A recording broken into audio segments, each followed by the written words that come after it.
Hello everyone, welcome to this investment banking full course by Intellipaat. Did you know companies such as JP Morgan Chase, Goldman Sachs and Morgan Stanley pay an average salary of 20 lakh rupees in India, whereas in the USA the average compensation they pay lies around 150,000 US dollars.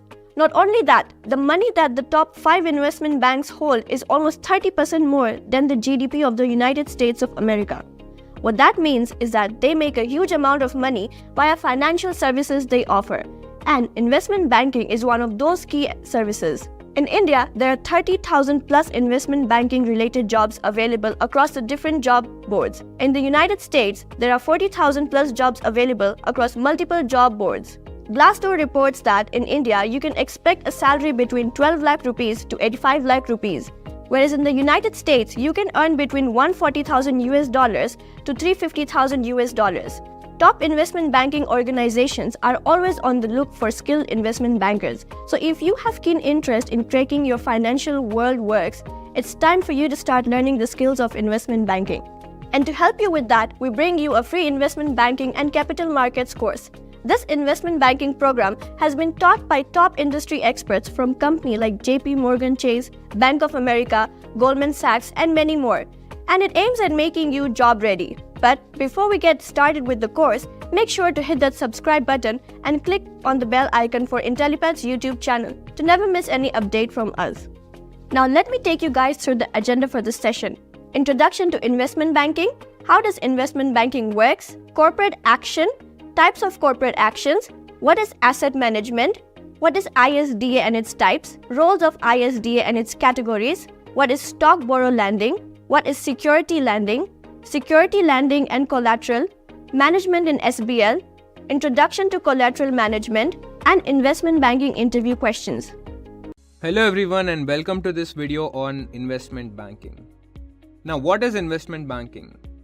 It is a specific branch of banking that helps businesses raise funds and provides them with financial advice and support. It provides a substantial financial advising, capital raising, government and financial institution services, financial and risk management services, and help to enterprises. An investment bank is a type of financial services firm that serves as a middleman in large and sophisticated financial transactions. When a new firm is ready to launch its initial public offering, or also known as IPO, or when a company combines with a rival, an investment bank is approached. For large institutional clients like pension funds, it also serves as a broker or financial advisor. Now let us move on to what does investment banks do. Let's begin with a simple example of a company named ABC. Suppose ABC wants to merge with another company. How will it know that the other company will be beneficial for it? Or how is it going to raise the desired funds? And who is going to handle the complete documentation and help in figuring out new investment plans? Well, the short answer to all these questions is an investment bank. Investment banks play a vital role in making a company go big by acting as a risk taker or say middleman. Typically, investment banking focuses on two main areas. The first one is the M&A advisory, and next we have underwriting. So M&A advisory stands for Mergers and Acquisitions Advisory. It is the process of assisting corporations and institutions in locating, evaluating, and completing company acquisitions. Underwriting is a procedure used by banks to get funds from investors for a client, mostly in the form of equity or debt securities. Now let us move on to the next topic, which is how do investment banks work? Investment banks are divided into two types, the sell side and the buy side. Now the sell side shares of newly issued IPOs, provides market making services, places new bond issues, and assists customers with transactions. Coming to the buy side on the other hand trades securities such as shares and bonds in order to maximize profits. It collaborates with hedge funds, mutual funds, and pension funds. Now let us take a look at the careers available in investment banking.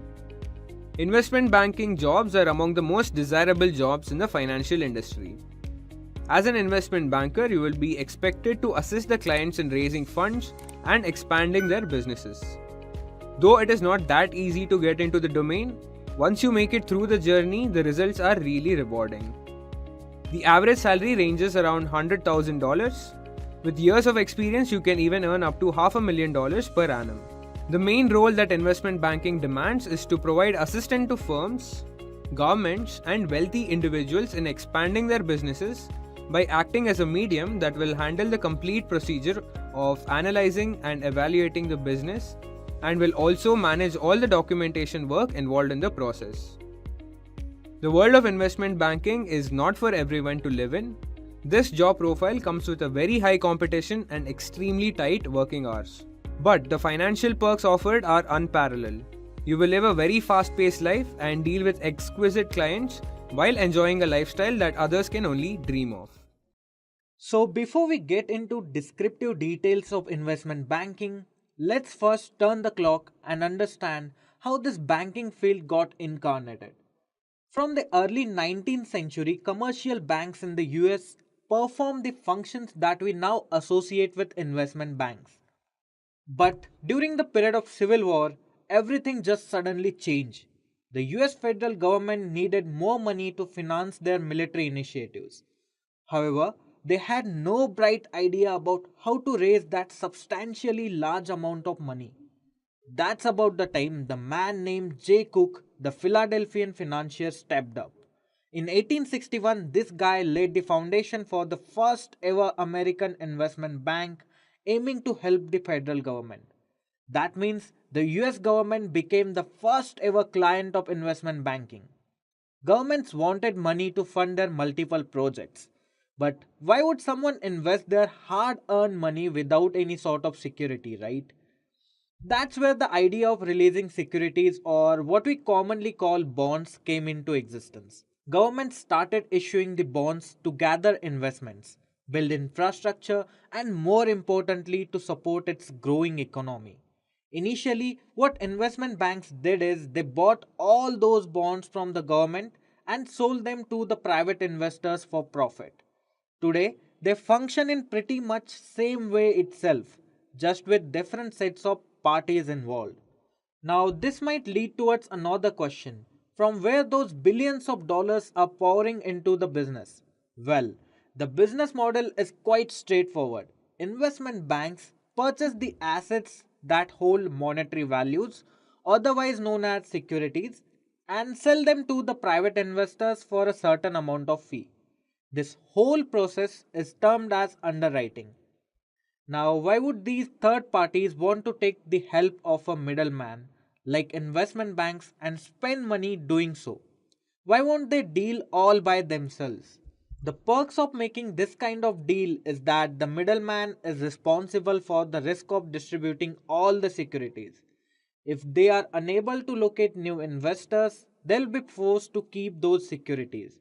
To intuitively put this forward, investment bankers are the risk takers who take all the risk for secure transactions between investors and clients. But risks are not only entitled to the investment banks. Commercial banks also take risk. However, there is huge degree of difference between those risks. The commercial banks deal with the common individual and small to mid-sized companies, giving out smaller sums of money like personal loans, business loans, vehicle loans, home loans, etc. These financial firms benefit from the interest they charge on the lump sum of lent money. Whereas investment banks deal with huge companies and high risk startups, acting as a bridge between corporations and investors. In the process, they can earn huge amounts in fees as there is adage. Higher the risk, larger the profits. I hope that you guys have a clear picture of investment banking in your head. Moving forward, we'll understand how these investment banks function. Well, by now we made it clear that investment banks act as a bridge between the investors and the project owners who require money. Well, the other way to put this around is investment banks are the bridge between demand and offer. They are bridging the people who have capital and are eager to invest and the people who need financing for their own projects. In the initial days, government entities were the main clients of these investment banks. Governments took support from these banking institutions to build highways, railroads, to improve infrastructure, to fund military operation and whatnot. Now, what these governments used to do is they used to issue some bonds and approach investment bankers or middlemen to produce some sort of financial solution. The reason behind approaching these so called middlemen was pretty simple. The government did not know how to price their bonds, how to sell them in the market. They were not at all unbiased in the negotiation of proper terms, and individual investors did not think that their investments will be protected without having the higher bargaining power. These facts tell you how important our middleman or investment banker was. Now, from this point on, the investment bankers used to take on the business. Their main task was to negotiate great deals with government to sell a fraction of their bonds to their investors. And before even doing that, they used to visit the investors and create a list of those who were ready to purchase the bonds the government had. Just to be clear, that they could resell all the bonds issued and would not be stuck with any of those. Now, all this sounds quite easy, but wait, there is more to this. Actually, there are two types of scenarios both the investors and investment bankers can face. The government can default and stop repaying its debt, or it could try to renegotiate the terms. I mean, both of these scenarios are not good for investors, hence, use the middleman. Now, let me give you an example where this scenario happened for real. In 1842, 8 American states defaulted because their economies relied heavily on the production of cotton, and the price that year was too low. These states could not repay their loans and refused to pay it. Now, this puts the capital of investors at substantial risk. The middleman who arranged this sale reacted in a decisive manner. All the attempts of these states to raise a new capital were unsuccessful. James Rothschild was the name of this famous middleman. This famous investment banker was quoted saying to a federal state representative that you may tell your government that you have seen the man who is at the head of financier of Europe and that he has told you that they cannot borrow a dollar, not a single dollar. As a result of these Rothschild's actions, the defaulted states agreed to a restructuring plan, which satisfied the investors and repaid them their capital. This scenario proves how important it is to have a reputed investment banker in deals like this. Now, this is a scenario of past. What about now? Well, the thing is, investment banks still do work the same. It's just they offer a variety of services now. They definitely still do raise capital, but besides that, they have specialized in areas like mergers and acquisitions, underwriting, private equity, and venture capital. These banks hire quite a number of employees every year in roles such as banking analyst, investment banking associates, portfolio managers, private wealth managers, market research analysts, investment strategists, investment consultants, and many more. And using these sets of people, they run the empire of money. Different teams work on different sets of deals in the particular demographic areas. And the presence of these top investment banks is of global level. They have rooting in almost every industry and every country possible. Also, these financial institutions have been around for centuries now. Hence, people do put immense amount of trust in their names.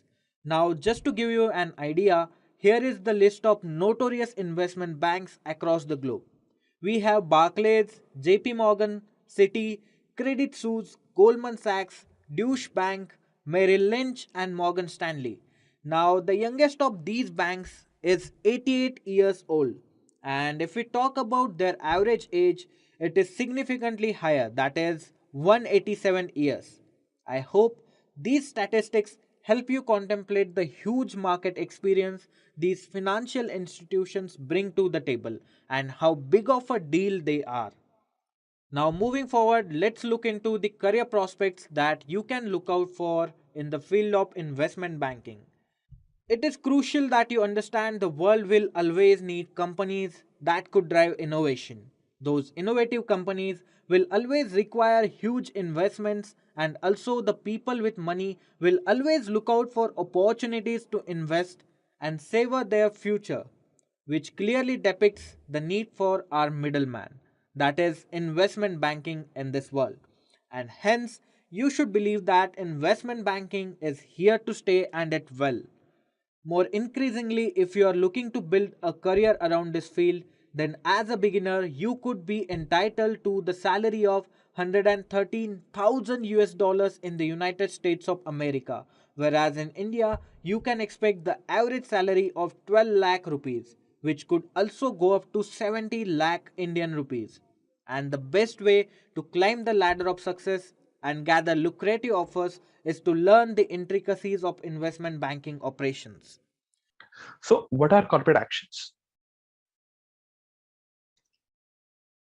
Any event that brings material change to company and affects its stakeholders. And corporate action is an event initiated by a public company that affects a securities, equity, or debt issued by the company. So material change to company and affects its shareholders or stakeholders. Tell me one thing. The moment you got hired in one of the company, don't take it personally, it's a more practical example. The moment you get hired for another company, will there be an impact as a part of the corporate action as per this definition or anything, or as per understanding of this definition on company's financial statements? Anyone? Because it's a part and parcel, it's part of operations.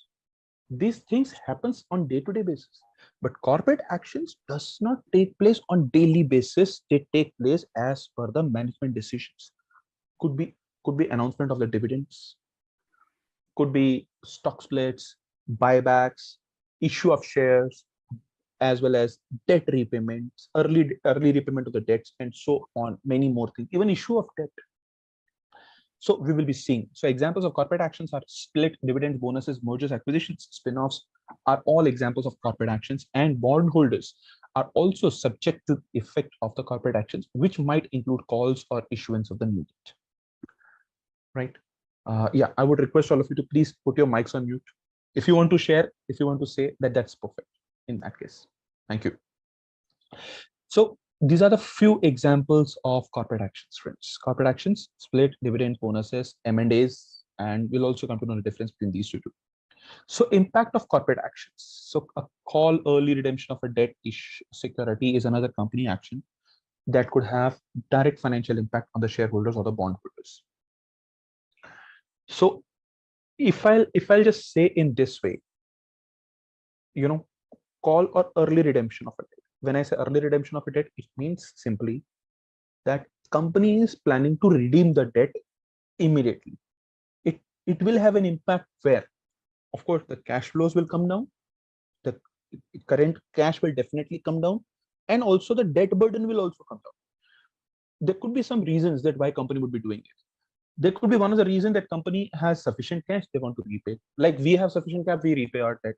There could be another reason that another debt they want to raise, and that another debt is available at a comparatively lower cost than the existing one. So if the current is issued at say 8 to 9%, the other is available at 6 to 7%, then it will be a cheaper debt for you. So these activities includes dividend payments for equity securities and coupon payments of the debt securities. So one more effect would be, friends, not only the debt will be repaid, but also in near future, your fixed cost of paying an interest will also come down. Right? Okay. I could say profit portfolio amount will also decrease. Correct. Okay.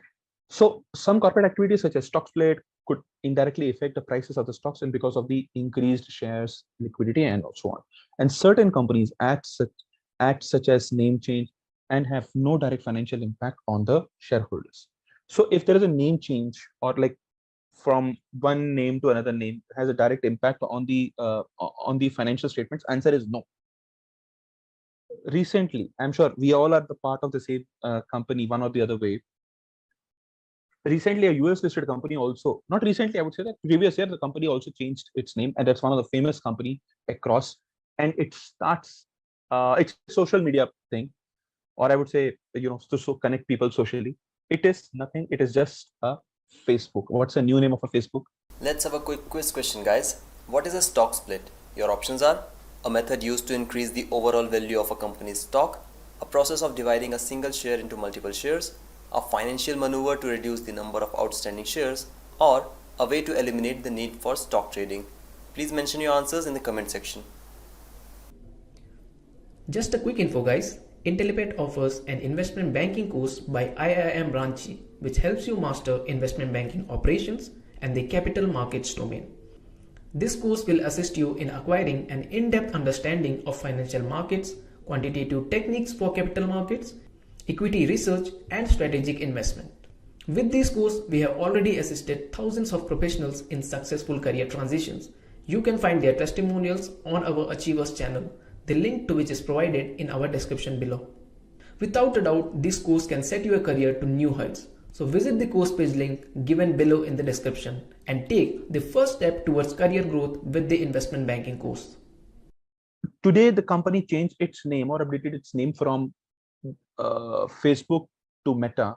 Have an impact immediately, and is it a part of the corporate action? Answer is no. It's not a part of corporate action. It's more of a behavioral thing, how people are going to perceive. But a company would be working the same way. Even Mark Zuckerberg is still there. There are many more people who are. So we need to understand what is a corporate action, what not.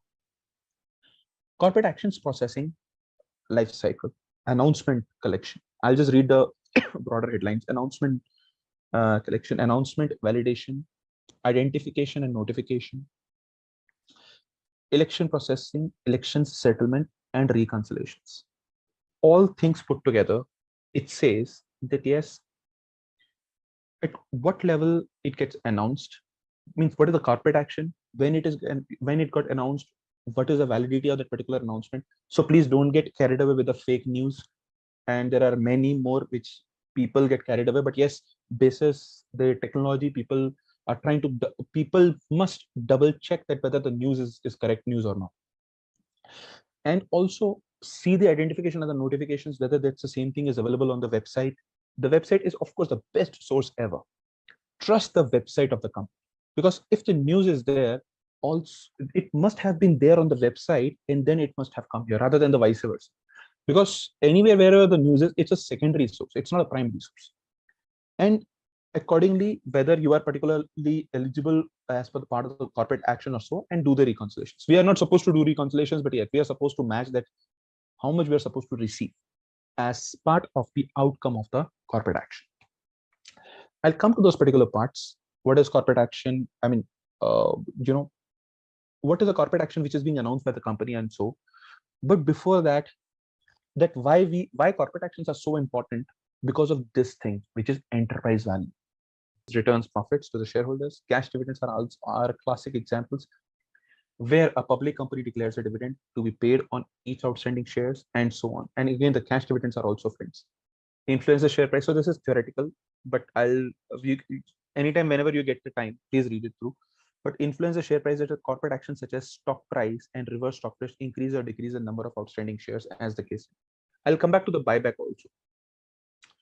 So there is a corporate restructuring also in order to increase their profitability.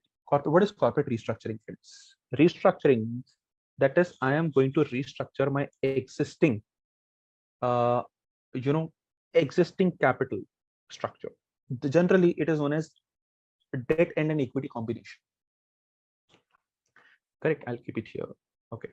So it is known as what? The debt and the equity combination. So when I say the debt combination, when I say debt, means how much we have raised funds through debt and how much we have raised funds through equity.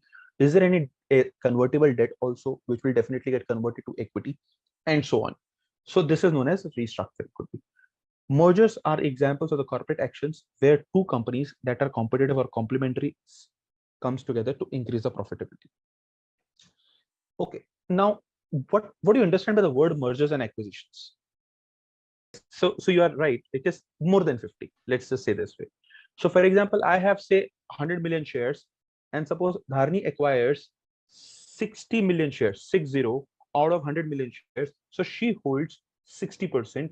My company will become the subsidiary company of her company. And if she acquires the whole company. It means if she acquires all shares, then my company will become what? The wholly owned subsidiary company. Are you all with me? So you may all write this down for your reference. First is known as the subsidiary company, company in which parent company has more than 50% stake. So the company will become a parent company provided they have a subsidiary company.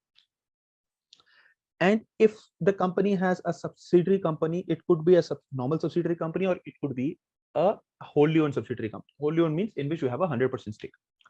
The third important information is if the company has more than 20%, but up to 50% stake.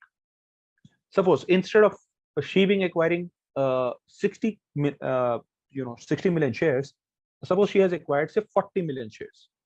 Now in that case, what I'll be known as? Anyone? Instead of 60% stake, now it is 40% stake. It is lesser than 50. Partner, I guess. I'm sure you must have heard about that word, and that word is none other than an associate company. Please write this down for your ref. So parent company, subsidiary company, wholly owned subsidiary company, and an associate company.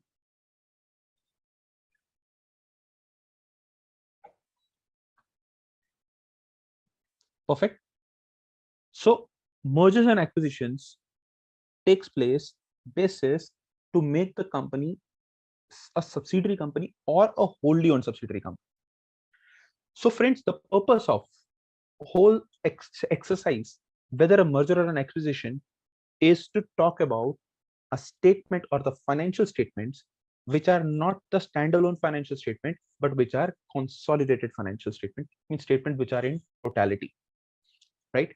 For example, so like I take my same example in which Dharni has invested. Suppose she has invested 100% and she has taken 100% stake in my company. Now, these things, like for example, it is 100 million shares she has already taken. In this case, if she has taken 100 million shares, my company has become wholly owned subsidiary company.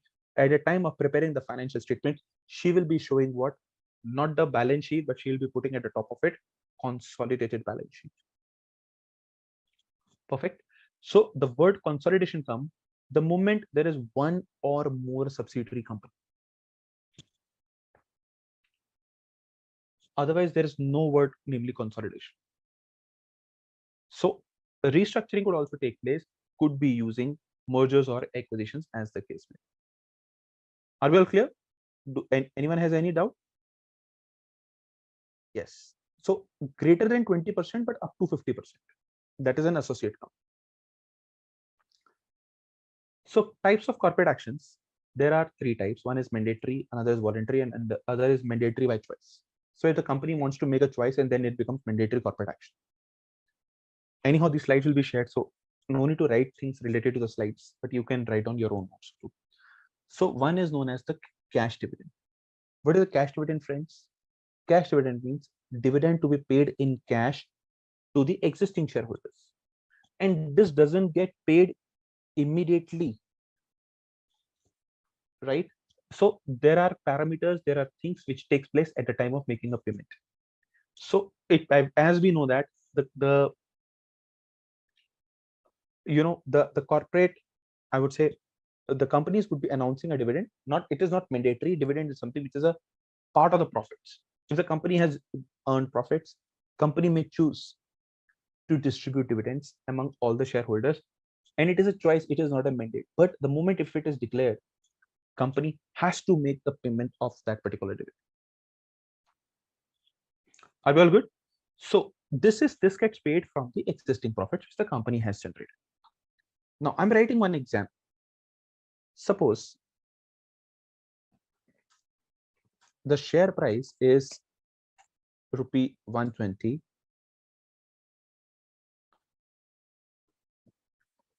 face value rupee 10, and dividend is equal to 20%. Number of shares is equal to 1 CR. Calculate amount of dividend.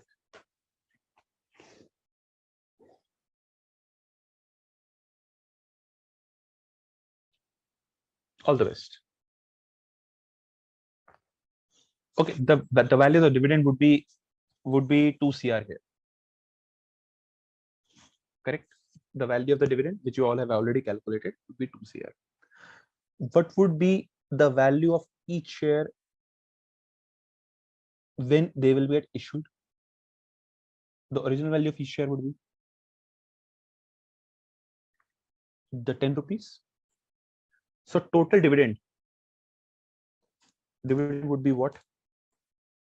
Which is 2 CR. And face value is equal to what? Which is 10. Can you now calculate number of shares which will get converted to dividends? So friends, first of all, though we have calculated it rightly, but yes, it's okay. Face value is 10, dividend payment is 20%, and the number of shares are 1 CR.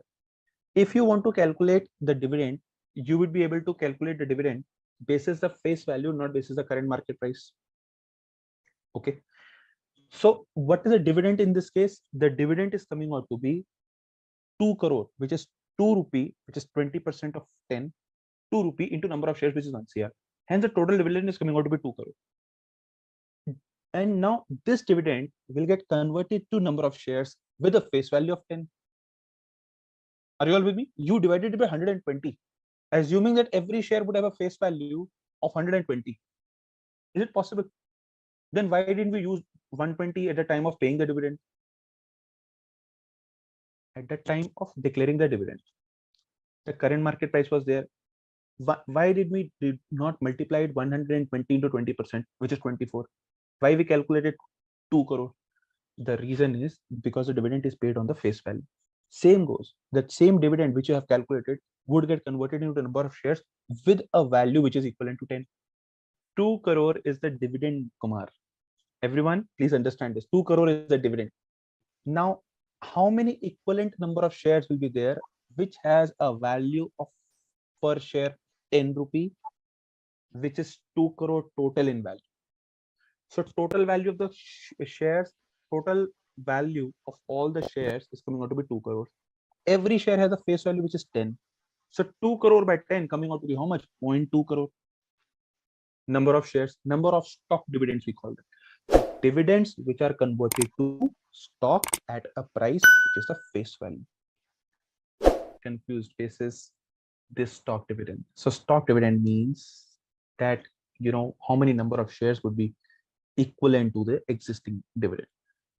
So these things I have already explained all of you, and hence I am going ahead, and you may feel free to have a look at this at any point of time. Okay. So stock dividend will increase the number of shares,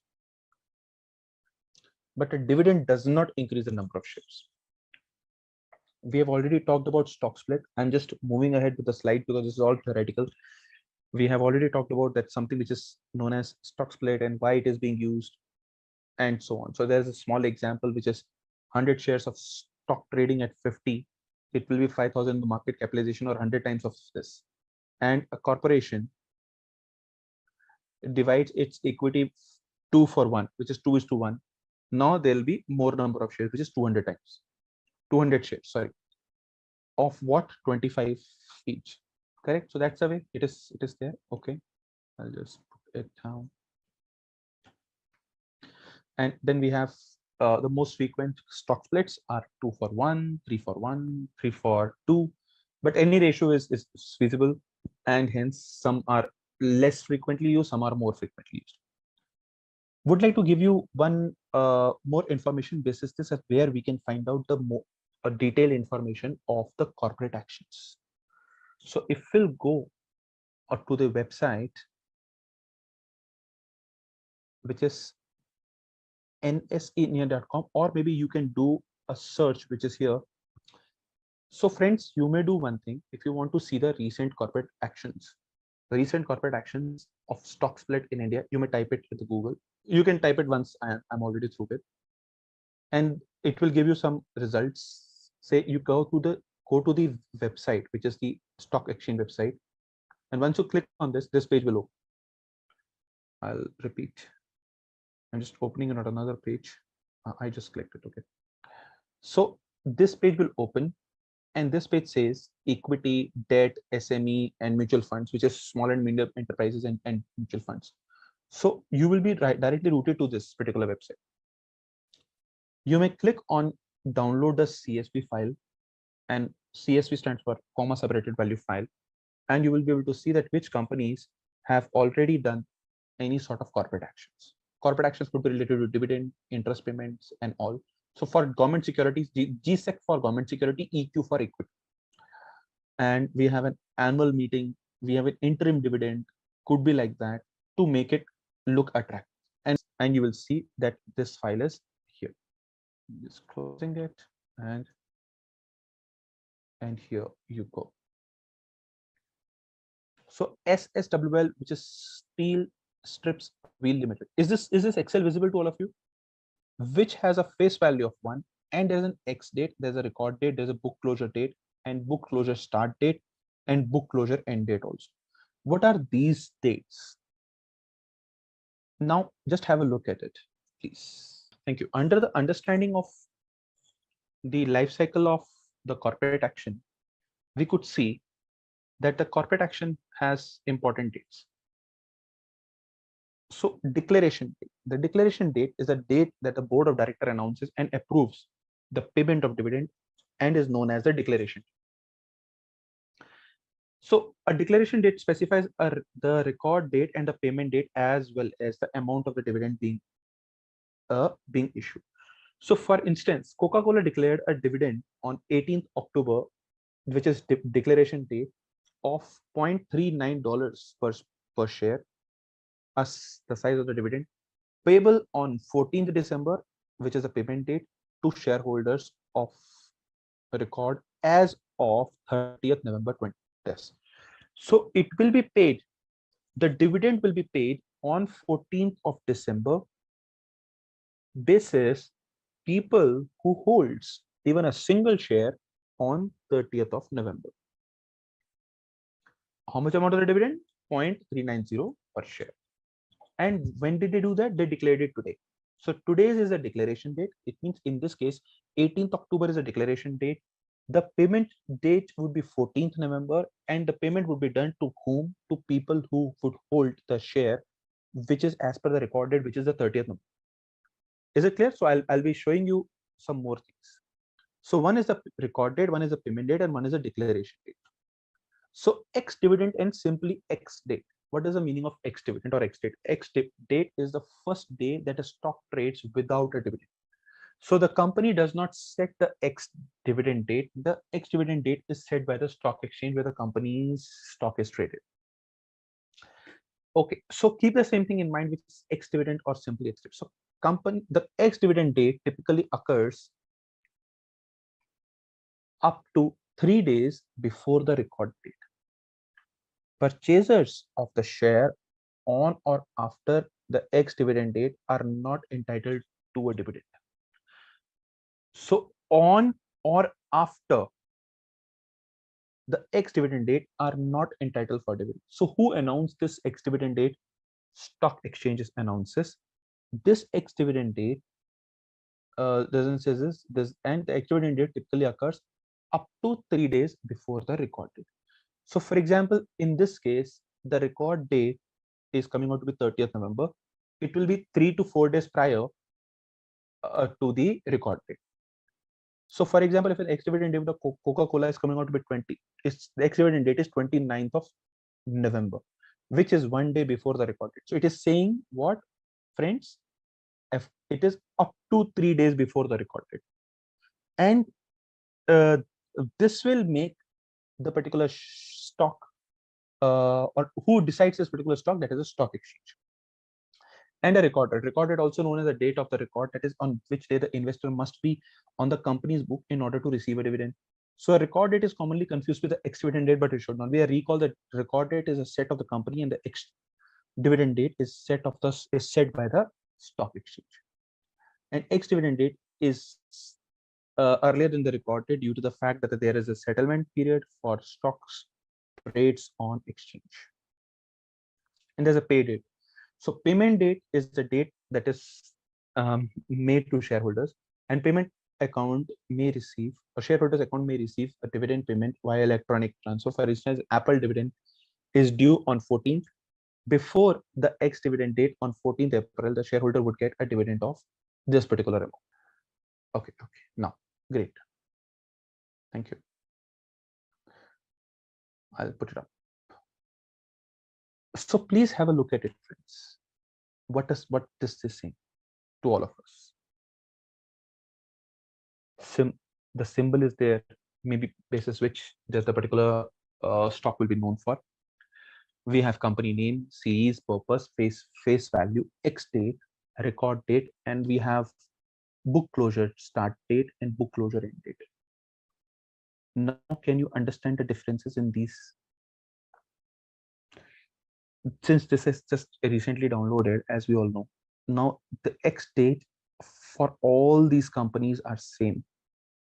And if I'll just filter it basis equity, so there are how many? There are 18 in count. You could see 18 in count, and we have the X dividend dates and a couple of more things for all the shares. So it is, one is known as a buyback. So what is buyback, friends? Anyone would like to share what is buyback?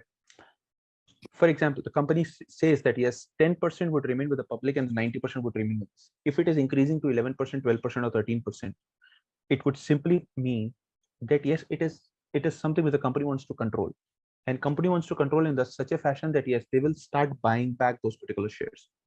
If we all are the holders of the share, and suppose we all hold one share each, and there are 20 in total, so and company wants to buy 5, so company do a lottery system so that everyone will not get affected, and it will not be asked by you or me.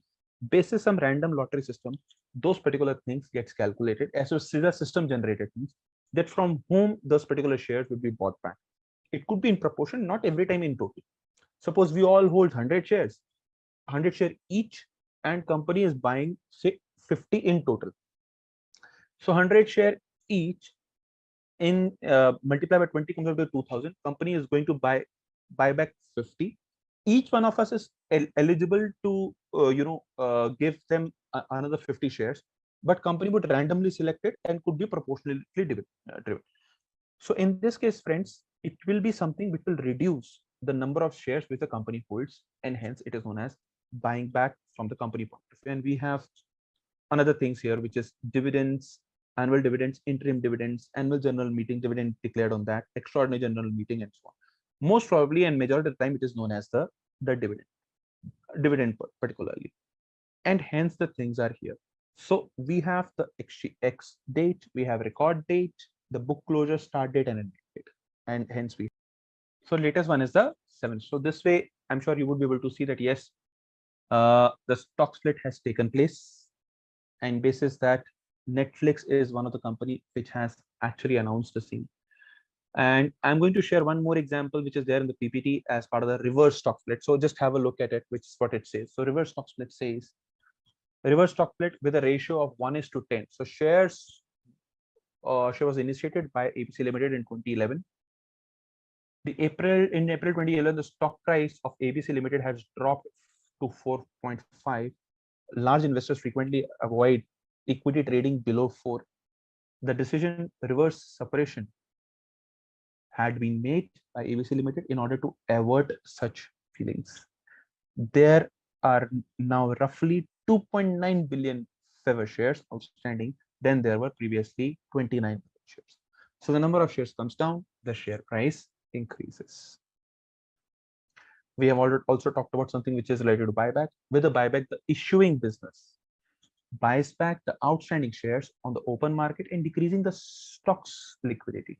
And it is a management tactic intended either to boost shares value or dissuades any potential threats from the shareholder seeking a controlling interest. Yes. So companies, as I shared with you, if the number of shareholding is increasing with the public, companies buy back. Let's buy back shares. Okay. So it means those number of shares are removed from the market, and there won't be any stock price, there won't be any market capitalization. So market capitalization comes down by that. Are you all with me? So basis issue, number of shares, market cap increases. Basis buyback, the market cap falls. Are we good? So always keep the same thing in mind. If buyback is there, what impact you could expect on EV? Will the EV rise or EV fall? The last question of the day. And we have some examples of the buyback. Here, the business may repurchase the shares up to 10% of the paid up capital and reverse at any point of time without shareholders resolution. So for this, shareholder resolution is not required. So if, for example, of buyback, it was noted that the Sony stock had fallen below the market emotions in the final quarter of 2013. Buyback was initiated after the CEO Mark Ellison saw the decline, and corporation made a brave move by moving forward by the buyback. With the buyback in Jan 14, Sony bought shares of $14 billion over the course of 2 years. It's a huge amount, $14 billion. So it is not something which is very tiny in nature. It could be very huge, but means the value could be very huge. But yes, now the controlling is coming back to them. Are you with me? This way they can find out. This way they can see. Just a quick info guys, Intellipaat offers an investment banking course by IIM Ranchi which helps you master investment banking operations and the capital markets domain. This course will assist you in acquiring an in-depth understanding of financial markets, quantitative techniques for capital markets, equity research and strategic investment. With this course, we have already assisted thousands of professionals in successful career transitions. You can find their testimonials on our Achievers channel, the link to which is provided in our description below. Without a doubt, this course can set your career to new heights. So visit the course page link given below in the description and take the first step towards career growth with the investment banking course. So friends, this is consolidated balance sheet of a company, and it includes, of course, the data and all many other things. But yes, let's have a look at it. What it says. So first of all, that the consolidated financial statements gets prepared if the company has one or more subsidiary company. Okay, so this company has one or more subsidiary company, hence we have the consolidated balance sheet. Now you have the formula with you: market cap plus short-term debt, long-term debt, plus preferred stock, plus minority, plus leases, minus cash and cash equivalent. From where you will get, so first of all, the first column is the current year column, as you could see. So Kumar, you can take your cursor to the 31st March 2023. At the extreme bottom, friends, you could see, not extreme bottom, in the current assets, you could find, which is under the financial assets, the third point, which is cash and cash equivalent. So friends, you could see the first thing is equity, followed by equity attributable to owners of the company. Then we have a total equity. Then we have what? So everything else is okay. Do we have minority interest or non-controlling interest or preferred stock? There is nothing like that.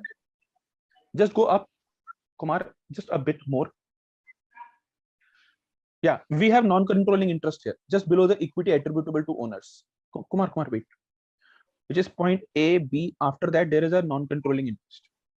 Correct, friends? So, and we should also know, that how many number of shares are there of the company. So till this part, the things are okay, right? From where you can extract the information. Now, Kumar, let's copy this, which is equity share capital, and we can go to note number 19. So you may do control plus F, which is fine. Control plus F of Friday. Okay. Equity share capital. Okay.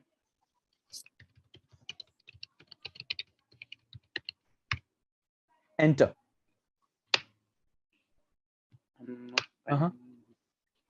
Now you could see that 31st, these are 31st March 2022 shares. Hence it's just come down more. Yes, on the right hand side, you could see balance as at 31st March 2023, which is 12240. Can you see on the right hand side, Kumar? Extreme right hand side. We need to find, this is value or this is shares? This is value of the shares. This is not shares. From where we can get the shares, outstanding shares total. Let's go to note number 19. Again, you may click on equity share. Just find out equity share capital. Control F, equity share capital. Go up the first page. Yes, this one. A bit more. Yes. So now you could see there are issued capital. 1, 2, 2, 3, 4, 4, 1, 6, 5, 0 on the left hand side. Issued capital. You could see authorized, you could see issued capital. These are number of shares of a company which are issued till date. 31st March 2023, 31st March 2020. And we have these much of issued share capitals. Okay. And these are not in crores. We need to convert them. Okay. And let's take it forward. So now, what would be the share price of the same? Sorry. What would be the share price of the same? Then we will be talking about. And so what is the formula for market capitalization, friends? And we will be helping ourselves to calculate the market capitalization. This is the number which we have also got. And let's just help ourselves from this page to calculate the enterprise value of the company basis the information which is given here. Market price, you may do a Google, find out multiplying these two, the market capitalization in crores. Okay. And because all the other numbers are in crores in the balance sheet. And after that, basis the formula of an enterprise value which we discussed yesterday, help yourself calculate the enterprise value of the company today. All the best. Take 2-3 minutes, no problem. And once done, just say done, or maybe you may write done. I'm here on 147485.89. Are we all getting the same? I'm sure everyone must have calculated it. Is what? Short-term and long-term debt. In this case, what is the short-term debt, friends? You will not get a word namely short-term debt. But the thing is that here in the current, under the current liabilities, it is borrowing. Under current liability, Kumar, the second total, this is non-current. Under current liability, yes, borrowings. These are what? Current liabilities. Current liabilities means short-term liability. Short-term means to be paid in up to 1 year. So this is 2657.37. Are we good? So this is short-term debt. Long-term debt is the borrowing which is the above borrowing, which is non-current liability. The one which is at the top. Correct. This is long-term borrowing. So just sum up these two numbers, which is 26571 followed by 51446.33. Next is the leases. Guys, just have a look at it. You may add the numbers. I'm not checking the mathematics. I just wanted you to make sure that your concepts are clear. Then the lease liabilities, Kumar. So you may also select the lease liability, which is long-term, short-term, both, just immediately below the debt. So we will be adding it, which is long-term, which is 5811, and the short-term, which is coming out to be 1064. You may also select the same thing, Kumar, in the current liability. 2000. Okay. Then EV by sales would be what? The EV by sales would be 5x. We popularly call it 5x. Okay. 10,000 by 2000, it is known as a 5x. What does this mean? So we do not call it 5 times. We generally call it 5x, which means 5 times. So when I say 5 times is my sales, not sales, 5 times is my EV with respect to 1 rupee of the sale. It means the enterprise value is higher than the numbers which I'm generating from the revenue from operations, and it must be higher. It means how much sale has contributed to this. Now, this number doesn't talk anything. Doesn't say anything whether it is good or bad. For example, friends, when I say, excuse me. So for example, when I say I have scored 80% marks, is it good or bad? The answer is that it cannot be defined. The reason why it cannot be defined, because 80% marks doesn't say that whether I have beaten the whole class or in totality basis I have become a topper, or I have beaten the class on an average, or I am below average also. Even the class average is 90% and I have scored 8. So there are different possibilities also. So if I'll give you excuse me, EV by sales of industry, which is 4x. When I say industry or a sector, it simply means that though there are 26 sectors which are available, but EV by sales or sector means that yes, as per on an average the sector numbers, this is coming out to be 4 times. On an average, everyone in an industry is generating an 4x as a multiple. What I am generating is 5x. Am I good or bad? I am better off. Are we clear, friends? So, and there's one more example related to bonus issue, and these examples are already being explained with the help of the example which we also took. And the bonus issue, that is existing shareholders, is the bonus shares and so on. So these are already being discussed in yesterday's session. So I'm not investing more time on these slides or so. Let's talk about something which is spin-off. So let's invest our next half an hour, 45 minutes to cover this module. An existing publicly traded firm spins off when it sells a portion of its assets or issues new shares to establish a brand new independent company. Before being issued to the new investors, the new shares are frequently first offered through a right issue to confirm to the current holders.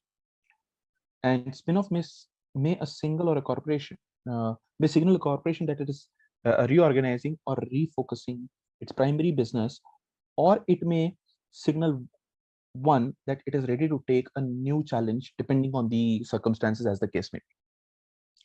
So what is spin-off? For instance, when an equipment division of Hewlett Test and Measurement Packard was spun off, Alignment Technologies was born.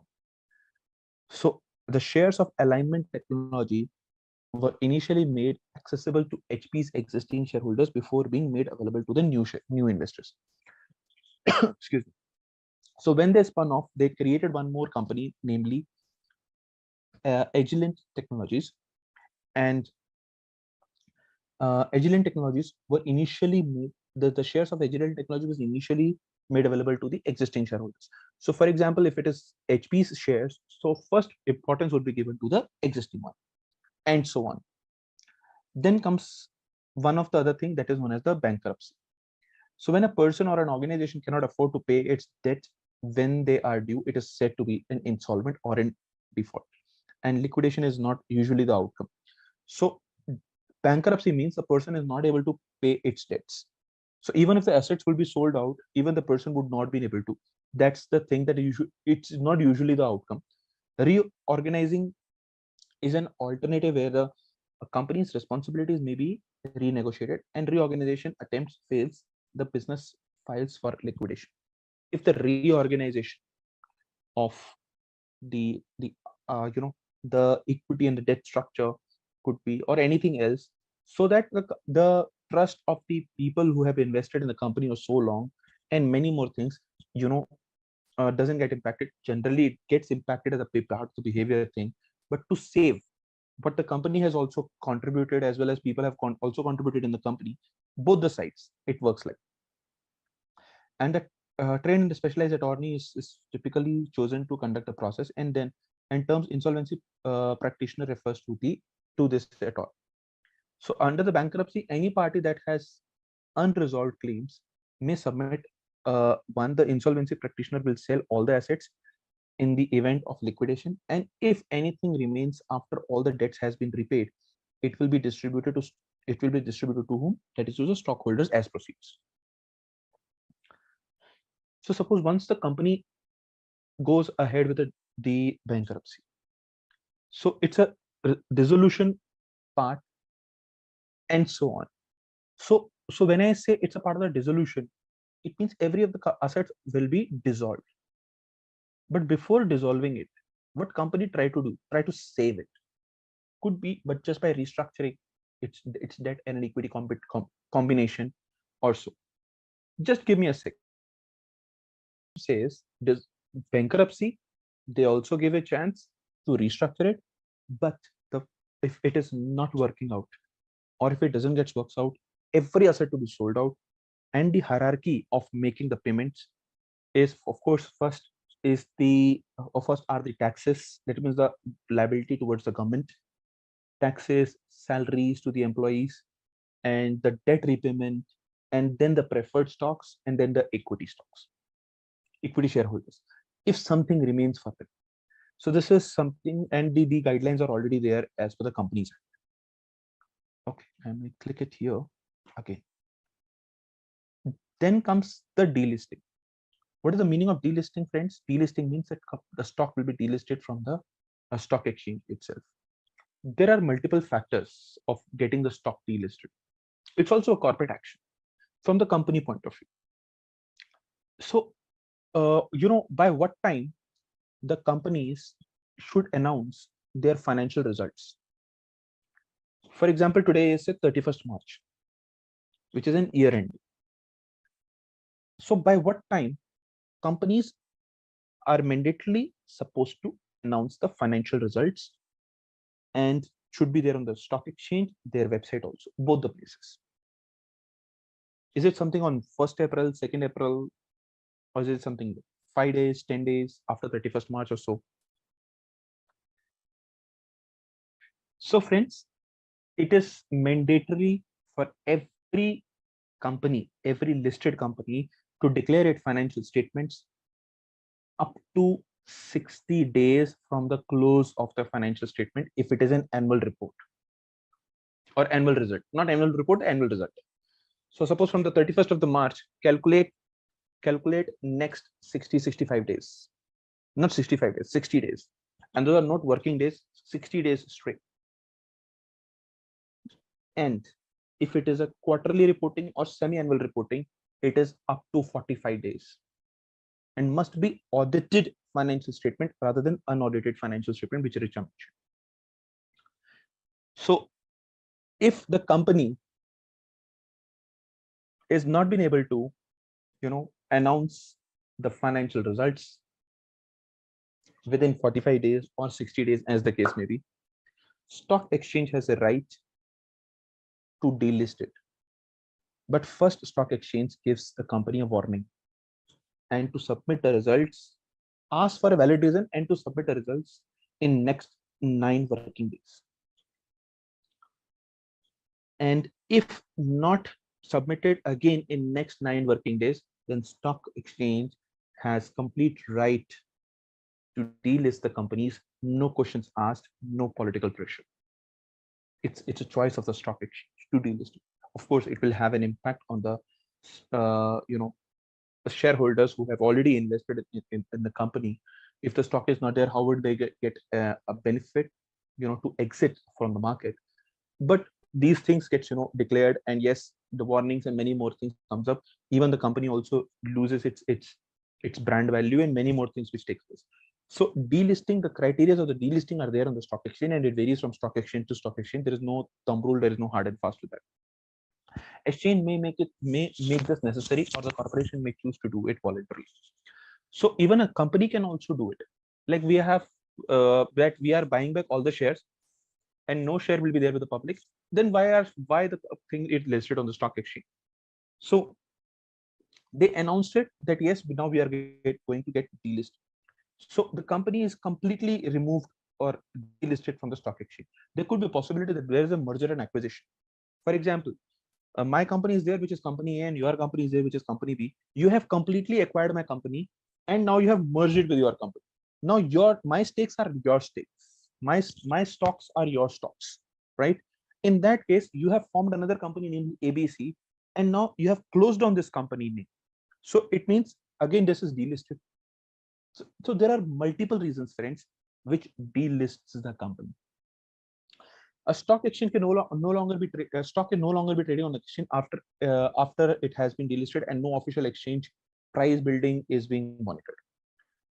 And delisting may occur for a number of reasons. Could be business no longer complies with the stock exchange listing requirements, business transform into private entity, exchange the exchange it wants to delist has insufficient trading volumes to make the listing fee worthwhile.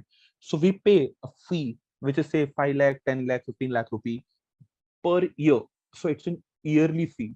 So they say that yes, even you are not able to take a benefit of this particular exchange or anything, then why you are actually carrying it forward?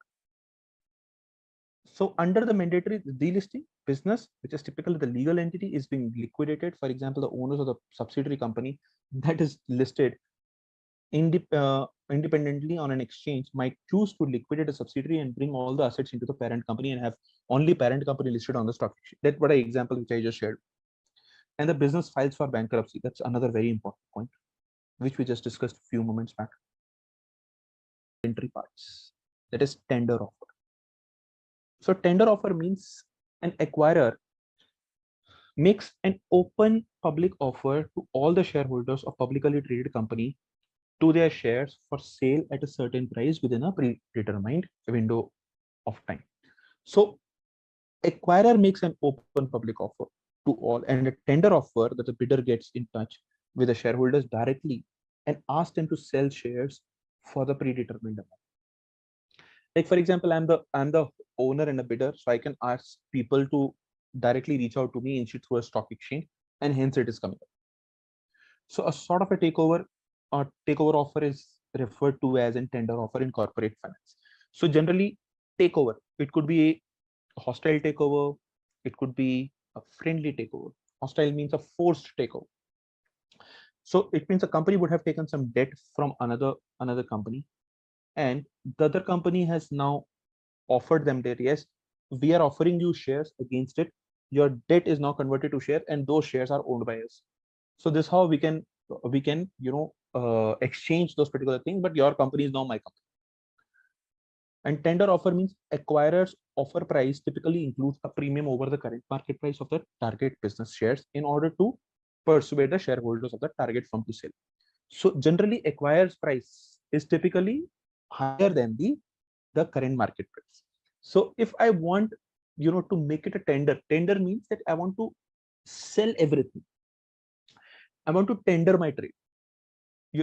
So it simply means that I am offering my shares at comparatively higher price in comparison to this particular part. Hence it is known as a premium. And consideration for a tender offer in which securities are provided as consideration is typically refers to as exchange offer. But cash or otherwise securities will be offered to the shareholders of the target company. So either cash, securities, or a combination of these two would be offered to the target company. So that was related to the tender offer. So it may be an open offer. It may be basis some references. It may be basis to a specific people or specific institutes with whom you want to get it done. Right? Okay. Now let's go to the right issue. I'm sure a couple of you must have heard about this word, which is known as the right issue. Suppose you are the existing holder of shares in one company, ABC company, and which is owned by me. You are already a stakeholder, a shareholder in that. Say everyone has some, say 1,000 shares each. Okay. The company is into existence since 10 years. Now, company wants to expand. Company wants to increase, expand, and they are saying that yes, how we can expand? We can expand just by what? We can expand just by raising funds, and raising those particular funds would be like, for example, through equity, through debt, or something. And when I say through equity, the first time offer is known as what? IPO, as we all know. But the second time offering the shares to the public, or post the first time offering the shares to the public, is known as what? Can I hear from all of you? FPO. Yes, it is known as an FPO. FPO stands for follow-on public offer. Correct. Very good. So when I say follow-on public offer, the follow-on public offer is in the form of shares again, and it could be in the form of what? Right shares. It means now the number of shares are increasing. Just a quick info guys, Intellipaat offers an investment banking course by IIM Ranchi which helps you master investment banking operations and the capital markets domain. This course will assist you in acquiring an in-depth understanding of financial markets, quantitative techniques for capital markets, equity research, and strategic investment. With this course, we have already assisted thousands of professionals in successful career transitions. You can find their testimonials on our Achievers channel, the link to which is provided in our description below. Without a doubt, this course can set your career to new heights. So visit the course page link given below in the description and take the first step towards career growth with the investment banking course. Suppose the current market price at which I'm offering a share, it means at which I'm raising the funds from the public, is say 50 rupees. 50 rupees n number of shares. You all are existing shareholders in a company. I think so. You all should be given first a right to invest more in the existing company. And when I say you all should be given first right to invest, which simply means that it will not be offered to all of you at a market price, rather it will be offered to you at a lower price in comparison to the market price. And it's your right rather than an obligation. For example, you will say, okay, Gaurav, we are also interested in buying more share of the company. How we would be eligible? When the moment we become the shareholder in a company, we are automatically eligible. It means it's our right, existing holders' right, rather than the new people who will get this particular thing. So if you know the requirement of raising the fund gets fulfilled among the existing shareholders, big deal in that. It is available at 50 in the market. I am offering to all of you, say at 45, 46 as the case may be, say 45 rupees. 5 rupee per share discount for you. Two benefits. First benefit is that the number of shares with you will definitely increase at a price which is lower than that. I would also see that yes, the number of shares which I wanted to share, now they are already rightly sold. Rightly sold means to the existing holders who are the investors in the company. The second advantage which you would get. Anyone would like to make a guess? In market, it is available at 50. You are getting at 45. Yeah. So one more advantage you will get is that you can purchase those shares from me at 45, and you will get an opportunity to sell the same shares in the market at 50. But people will say, why we would buy it from you at 50 since it is available in the market at 50? Suppose you buy it from me at 45 and you will sell to another person at 50. The person will say, why should I be buying from you? I'll be buying from the market itself. Why you?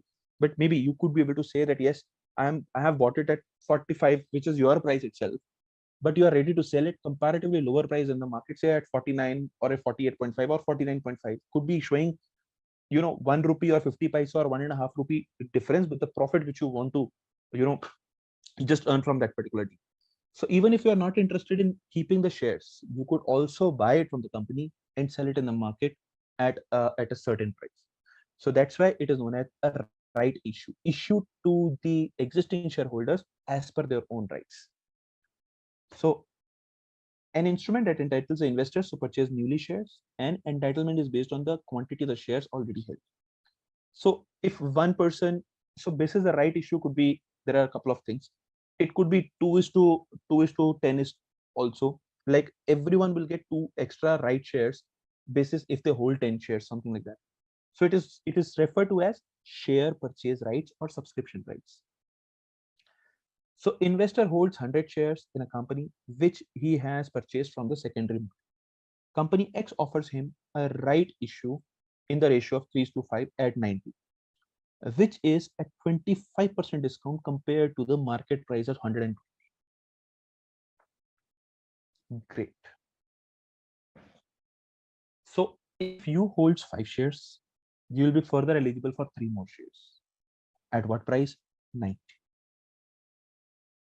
Market price of the same is how much? 120. Find out the discount percentage. How can we calculate discount percentage? It means company is offering almost 60% shares, not almost, actually 60% if you holds. So A will get what? 60 shares. Understand this calculation. A will get 60 at what price? 90. But if the A is an first holder of the shares, it means he will be buying the shares first time ever. It will be available at what? 120. Hence, 60 into 120 would be 70 to 100. The difference between these two is something which the person would be able to earn and see from the day one itself. So investor can choose to reject the right issues if he chooses to, and exchange takes place between the investor and the issuing company. Cash stock options means shareholders are offered the choice to receive the dividends in cash or in additional new shares of the company at discount to market. Reinvesting often carries a tax shield. So shareholders are offered the choice to receive the dividends either in cash or in additional shares. So these are of course offered at a price which is comparatively a discounted one. So it is a choice. It will be mandatorily converted, but it will be converted either in cash or in stock.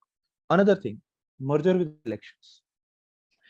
Merger of two or more companies into one new company. So the shares of old companies are consequently exchanged into shares in the new company according to set ratio. So there's a possibility that I am offering an exchange ratio which is 0.5:1.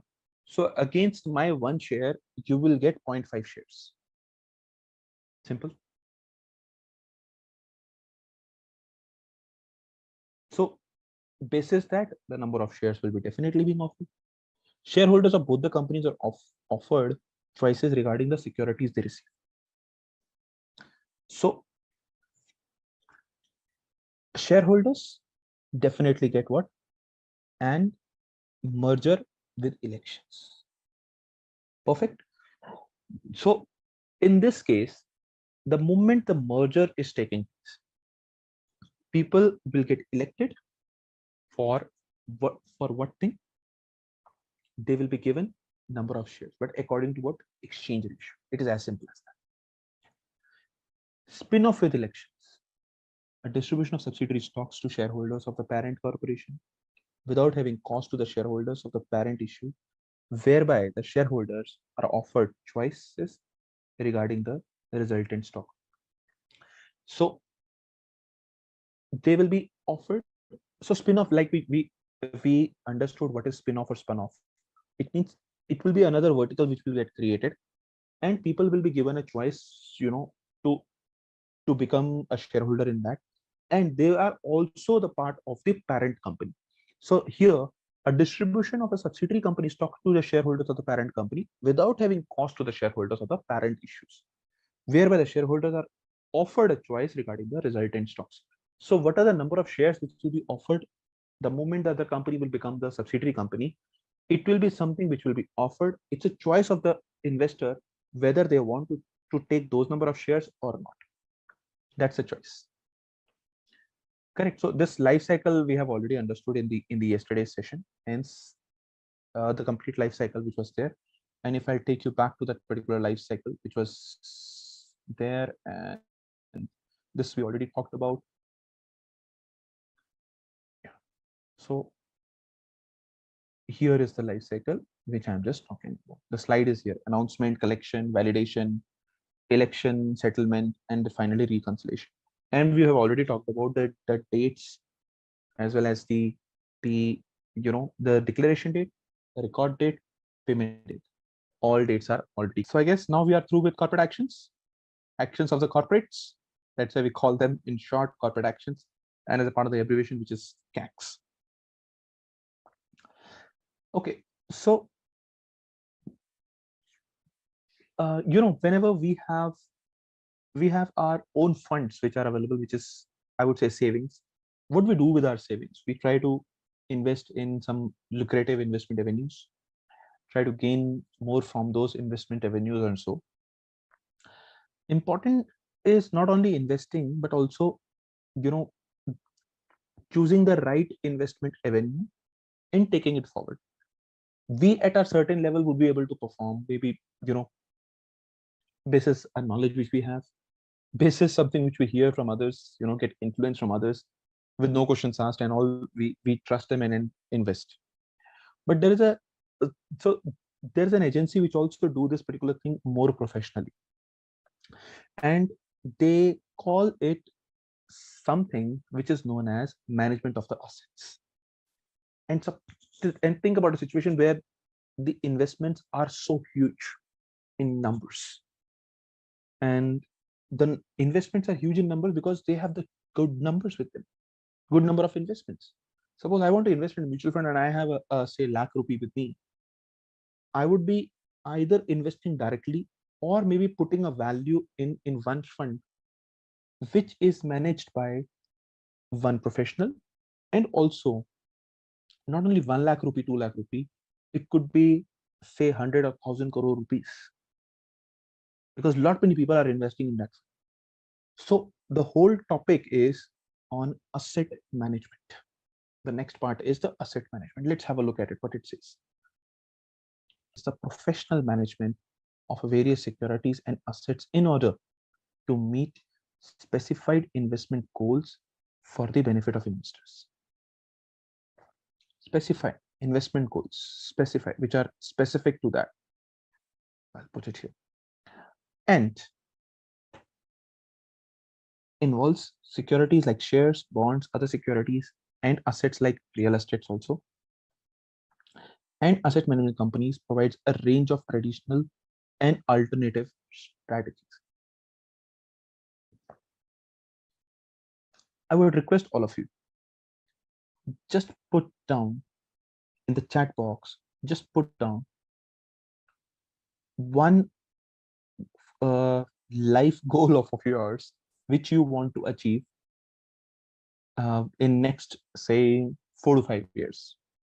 For example, it could be a world tour, it could be buying a new asset, buying a new car, and maybe getting your children's married. Anything would be, for higher education also, anything, just put it down in next 1 minute, immediately striking through and all. What do you want to achieve in next 5 years? It is one of them. Okay, it's not that it is the only ultimate goal, but it is one of them. But yes, I want to be more financially free and more, investing in such a way which looks like a better and a controlled portfolio of my overall assets. I don't want to invest in those assets which are directly or which depreciates faster, could be vehicle or anything else. And I don't want to invest in those particular assets which investing in those something which is, the value rises, but liquidating them, encashing them, something which is comparatively not so easy. But yes, my investment should talk. So I want to make a portfolio which is, of course, with comparatively less riskier. This is my risk appetite, and I want to, take more risk. But yes, in next 5 years, I want to invest good, so that after 5 years, I would be able to do my own business. And I want to be financially free. Financially free means it's not that I should have, the n number of money to enjoy my life or so. No.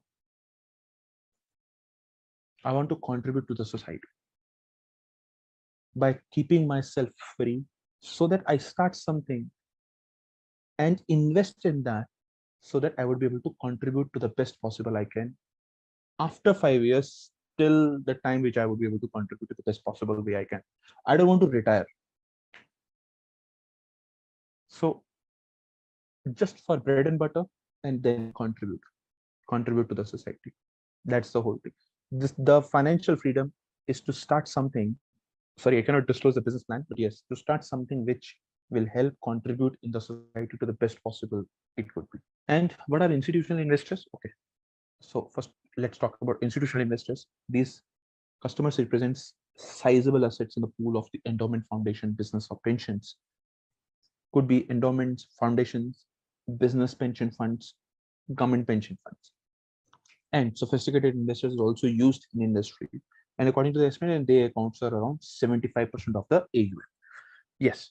So these are 75% of the asset management companies across Europe and US and so on. Retail, just like us, typically trades in what? Smaller amounts than the institutional investors. And we trade in such mutual funds, pensions, universities, endowments or so. Universities and endowments are in US, that's it.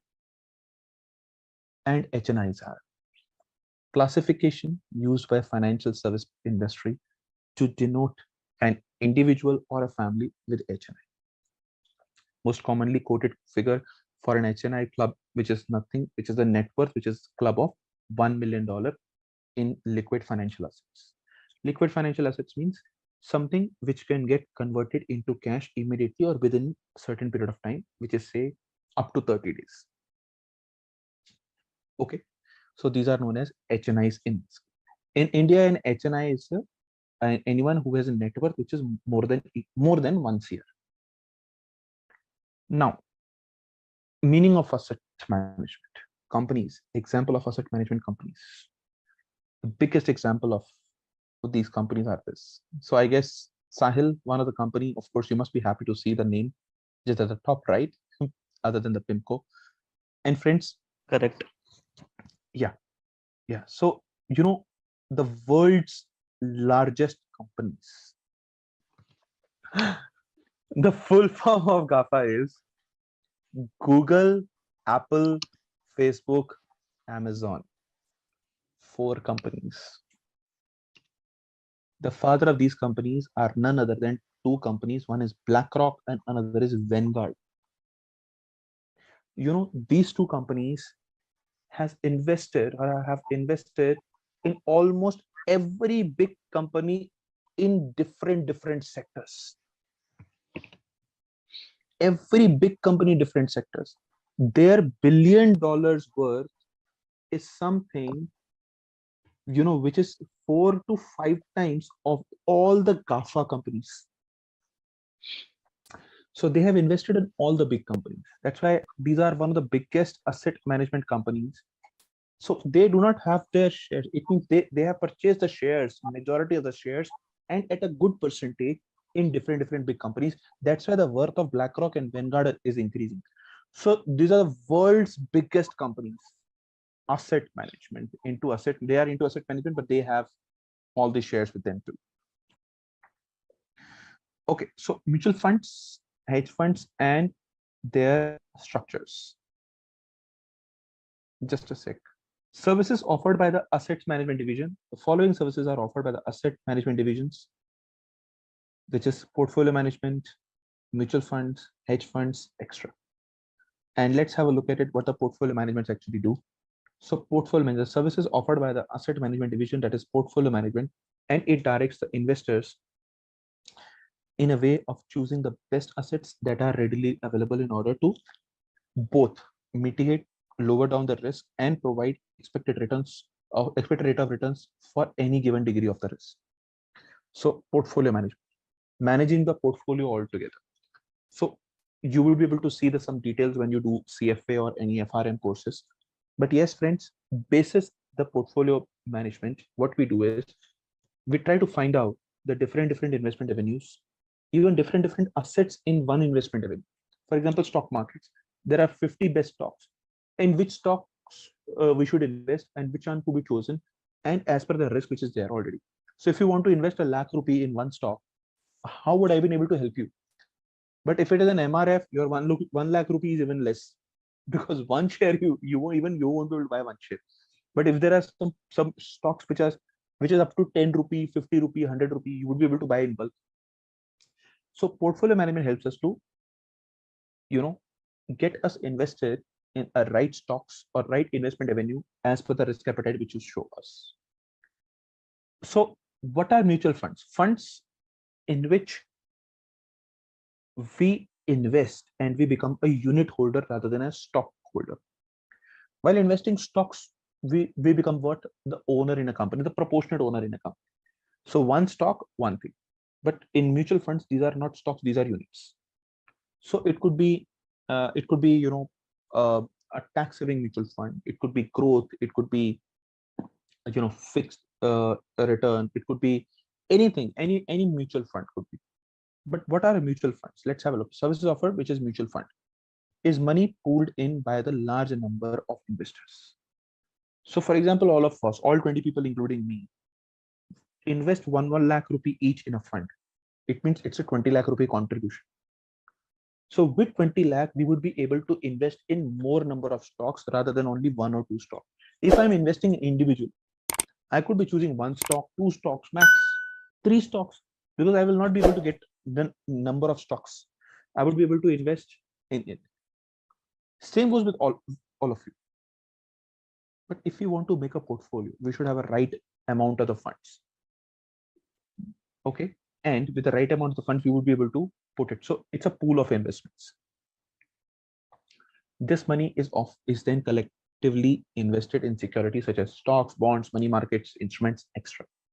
And this is how the pool of the investments actually works. We invest in different markets, and they invest funds capital and attempt to produce a capital gain and the incomes for the funds investors. And let's put it at the top. And the mutual fund portfolio is structured and maintained to match the investor's objective and stated in its offer document. So if you want to buy a new house, instead of investing it today in any of the house, there is a real estate fund also. The REITs fund, we call it REITs, Real Estate Investment Fund. You may also choose to invest in that instead of buying a house. It means it will help you to buy some units of this particular fund, and the moment you become a unit holder, you'll be able to see that yes, how it is helping you to enhance your portfolio. Let's take it forward.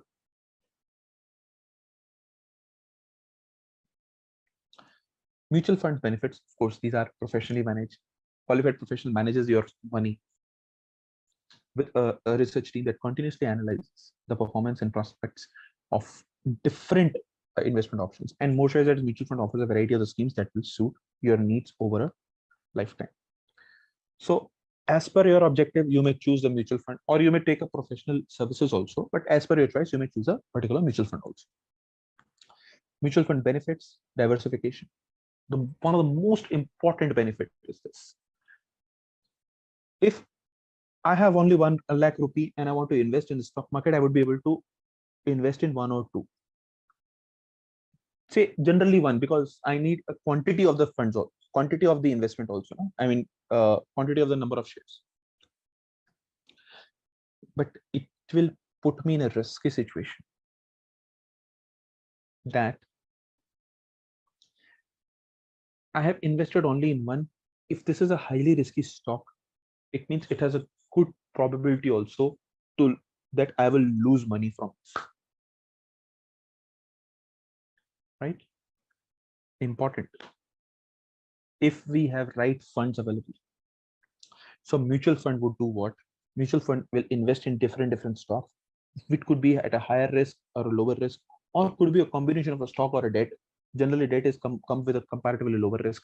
So my risk is divided among different investment avenues. Hence, it talks about something which is more of a diversification, various bonds and securities, combination of these two. And I will also be benefited with different risk, with different returns. Then comes the tax efficiency for sure. So either it could be a tax-free return for me or anything else.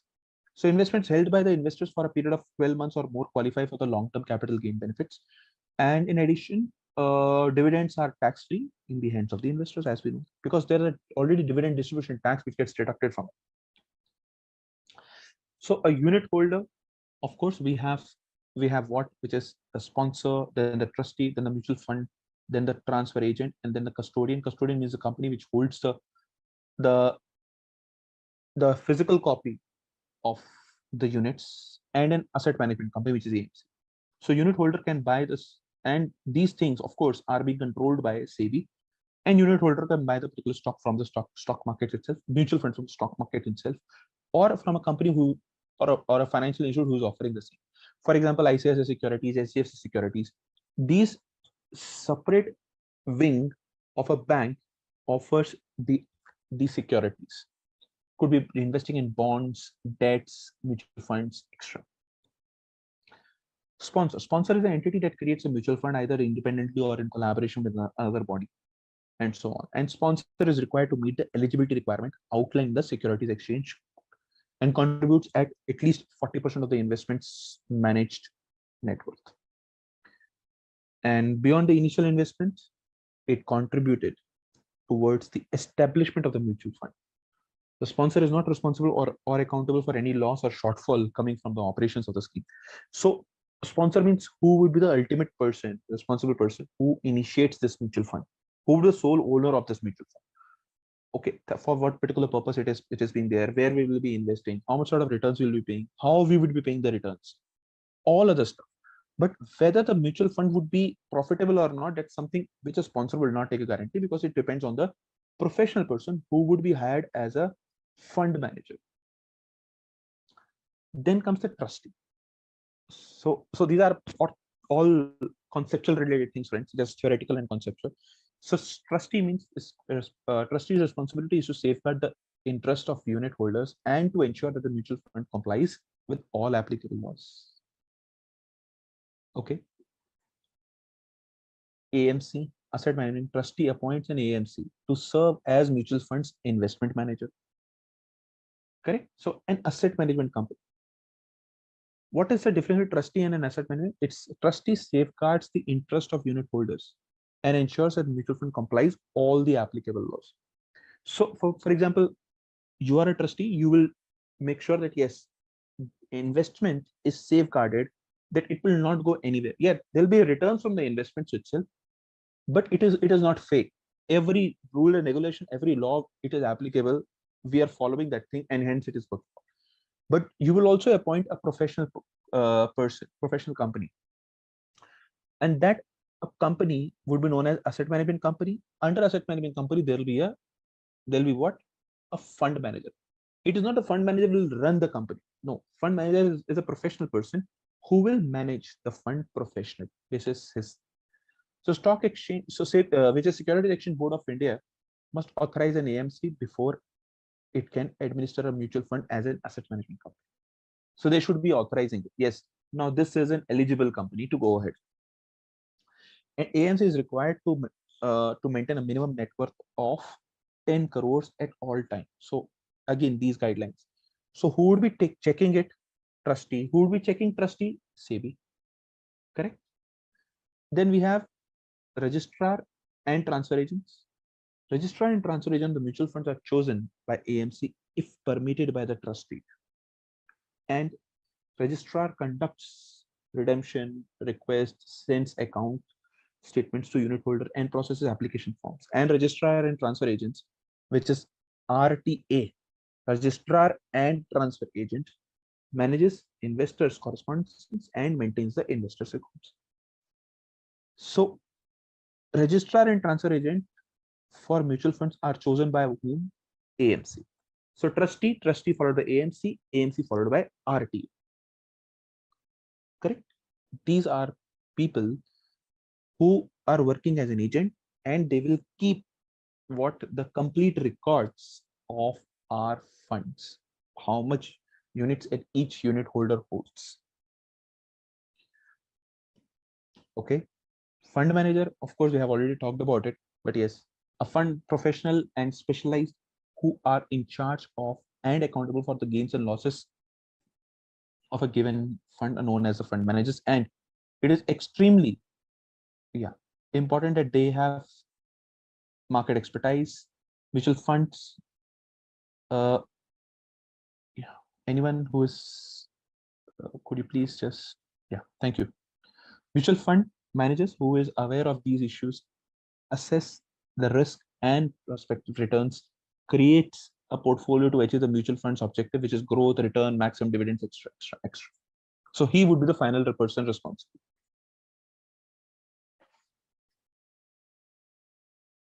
Let's have a look at it. Open-ended fund is collective investment schemes wherein investors can issue and redeem the shares at any time. Open-ended, it means open. You can come and go, means enter, exit. And closed-ended fund is collective investment scheme where an investor can only enter the fund but not exit. In case they want to sell their investments, they will have to sell it to the investors within the fund. Let's have a quick quiz question, guys. What is asset management? Your options are a financial strategy for accumulating debt, a process of organizing and monitoring a company's liabilities, a systematic approach to acquiring, operating, maintaining, upgrading, and disposing of assets, or a method for valuing intangible assets like patents and trademarks. Please mention your answers in the comment section.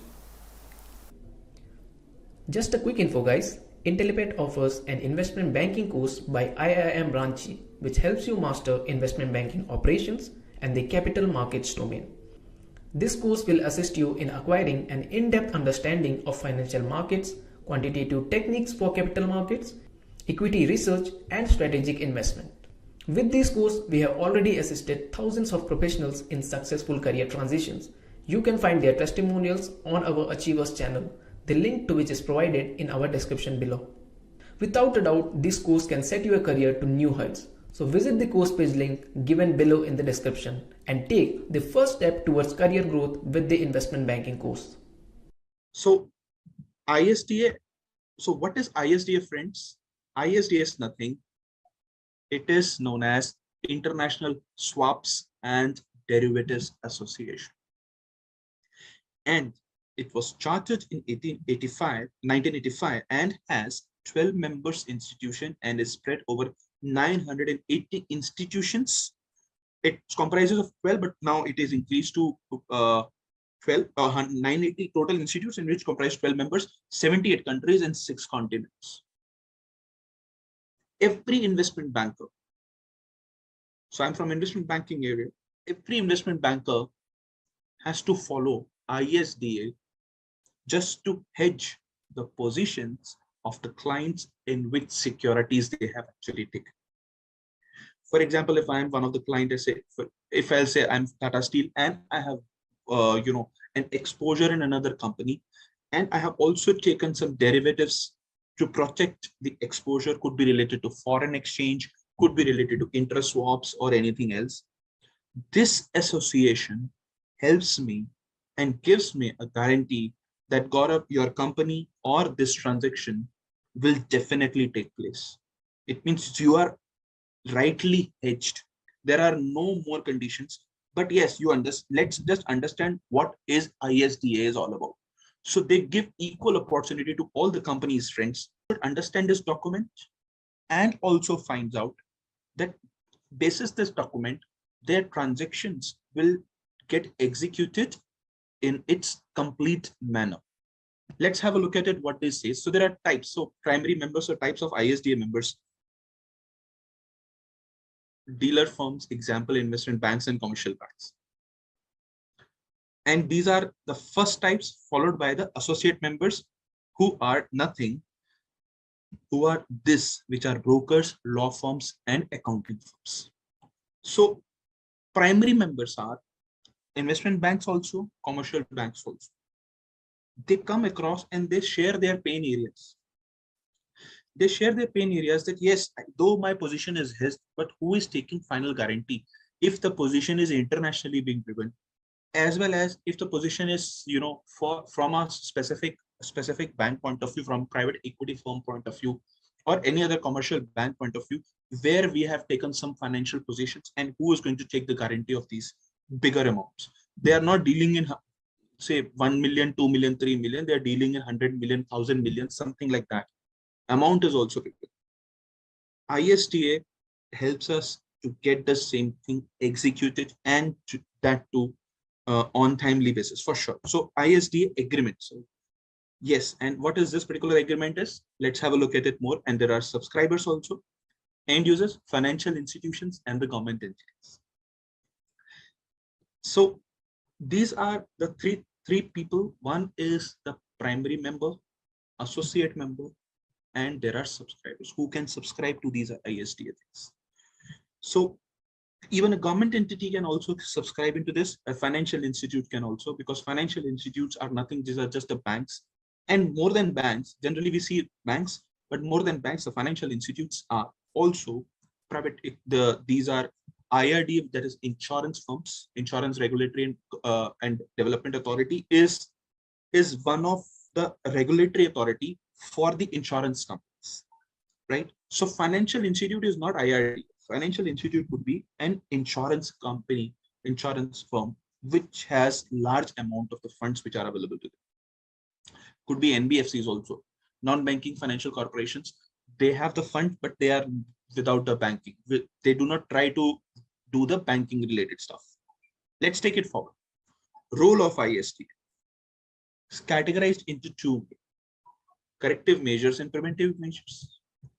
So when I say preventive measures, identify the risks, identify and reduce the sources of risks. So while investing in different investment avenues, specifically could be equity or so, first is to identify the risk. First is to identify the risk and reduce basis the reduce the sources and all. So developing ISDA master agreement. There is a website which I'll also share with you where you can also find out more details related to that. So ISDA agreement, which is International Swaps and Derivatives Agreement, a master agreement, which would also be shared. So it could be related to swap. It could be related to, related to taking a derivative position, and finally hedging it out. Friends, important was, or why this thing came up into picture. It came up into picture because of one reason, that across globe there are many transactions which are happening to reduce the risk. So people or companies are taking positions in the actual market, which is in the stock markets or anywhere else.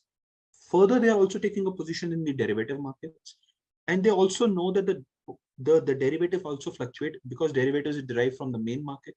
How to hedge the same thing? That's the way across globe. That's the way ISDA master agreement came into picture. As I shared with you, 980 institutes are still, as on date, there are 980 institutes which are part of this ISDA across different countries. Publication of the document material, legal opinion on enforceability of netting and collateral. So netting means how to net it off. Net off means what you're supposed to get and what you're supposed to pay. Finally, the payment which being there. Okay, so this way the things are, and simultaneously the collaterals could also. Yes, Naveen, go ahead. No problem. Thank you. The second would be promotion of the risk management practices and standardization of the document and fostering the high standards of the commercial contract. So when I say standardization of the document, means it's not the one document which would suffice the purpose in one specific country. And the best example of standardization, which we see in the financial statements, one of the best example are the rules and regulations to be followed to prepare the financial statements. And those rules and regulations are none other than the GAAPs, or I would say, these are IFRS or Ind AS or US GAAPs. US GAAPs to be followed by all the companies which are listed in US. IFRS to be followed by 171 countries across globe to prepare all the financial statements basis the standardization. The same concept, this ISDA also adopted while making the document.